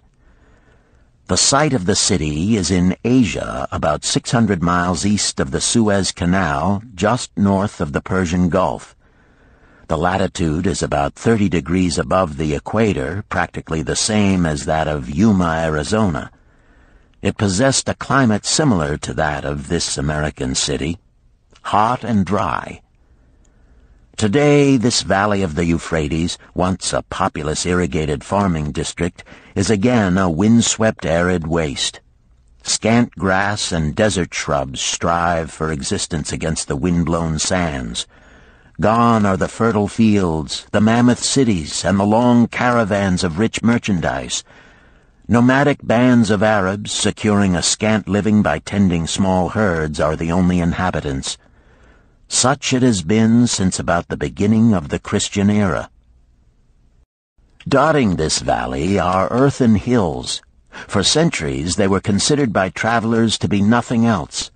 The attention of archaeologists were finally attracted to them because of broken pieces of pottery and brick washed down by the occasional rainstorms. Expeditions, financed by European and American museums, were sent here to excavate and see what could be found. Picks and shovels soon proved these hills to be ancient cities. City graves, they might well be called. Babylon was one of these. Over it for something like 20 centuries, the winds had scattered the desert dust. Built originally of brick, all exposed walls had disintegrated and gone back to earth once more. Such is Babylon, the wealthy city, today. A heap of dirt, so long abandoned that no living person even knew its name until it was discovered by carefully removing the refuse of centuries from the streets and the fallen wreckage of its noble temples and palaces. Many scientists considered the civilization of Babylon and other cities in this valley to be the oldest of which there is a definite record. Positive dates have been proved reaching back 8,000 years. An interesting fact in this connection is the means used to determine these dates. Uncovered in the ruins of Babylon were descriptions of an eclipse of the sun. Modern astronomers readily computed the time when such an eclipse, visible in Babylon, occurred, and thus established a known relationship between their calendar and our own. In this way, we have proved that 8,000 years ago, the Sumerites, who inhabited Babylonia, were living in walled cities. one can only conjecture for how many centuries previous such cities had existed. Their inhabitants were not mere barbarians living within protecting walls. They were an educated and enlightened people. So far as written history goes, they were the first engineers, the first astronomers, the first mathematicians, the first financiers, and the first people to have a written language. Mention has already been made of the irrigation systems which transformed the arid valley into an agricultural paradise. The remains of these canals can still be traced, although they are mostly filled with accumulated sand. Some of them were of such size that, when empty of water, a dozen horses could be ridden abreast along their bottoms. In size they compare favorably with the largest canals in Colorado and Utah. In addition to irrigating the valley lands, Babylonian engineers completed another project of similar magnitude. By means of an elaborate drainage system, they reclaimed an immense area of swampland at the mouths of the Euphrates and Tigris rivers and put this also under cultivation. Herodotus, the Greek traveler and historian, visited Babylon while it was in its prime and has given us the only known description by an outsider. His writings give a graphic description of the city and some of the unusual customs of its people.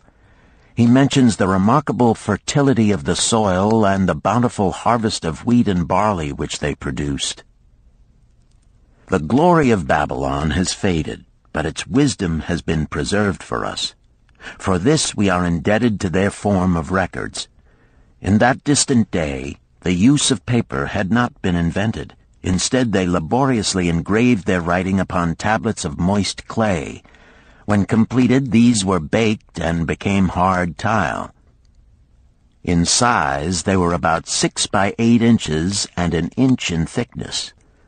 These clay tablets, as they are commonly called, were used much as we use modern forms of writing. Upon them were engraved legends, poetry, history, transcriptions of royal decrees, the laws of the land, titles to property, promissory notes, and even letters which were dispatched by messengers to distant cities. From these clay tablets we are permitted an insight into the intimate personal affairs of the people. For example, one tablet, evidently from the records of a country storekeeper, relates that upon the given date, a certain named customer brought in a cow and exchanged it for 7 sacks of wheat, 3 being delivered at the time, and the other 4 to await the customer's pleasure. Safely buried in the wrecked cities, archaeologists have recovered entire libraries of these tablets, hundreds of thousands of them. One of the outstanding wonders of Babylon was the immense walls surrounding the city. The ancients ranked them with the Great Pyramid of Egypt as belonging to the 7 wonders of the world. Queen Semiramis is credited with having erected the first walls during the early history of the city. Modern excavators have been unable to find any trace of the original walls, nor is their exact height known. From mention made by early writers, it is estimated they were about 50 to 60 feet high, faced on the outer side with burnt brick, and further protected by a deep moat of water. The later and more famous walls were started about 600 years before the time of Christ by King Nabopolassar.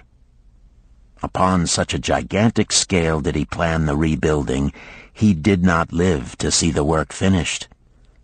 This was left to his son Nebuchadnezzar, whose name is familiar in biblical history. The height and length of these later walls staggers belief. They are reported upon reliable authority to have been about 160 feet high, the equivalent of the height of a modern 15-story office building.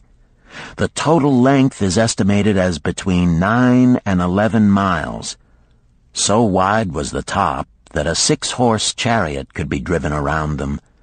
Of this tremendous structure, little now remains except portions of the foundations and the moat.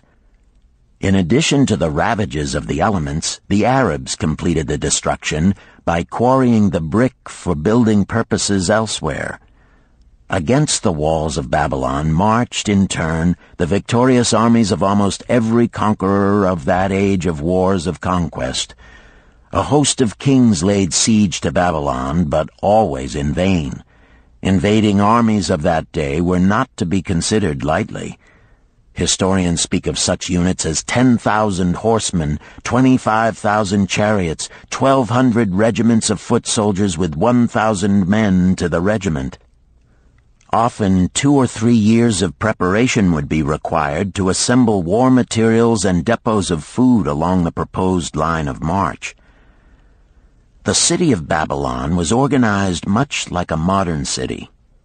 There were streets and shops. Peddlers offered their wares through residential districts. Priests officiated in magnificent temples. Within the city was an inner enclosure for the royal palaces. The walls about this were said to have been higher than those about the city. The Babylonians were skilled in the arts.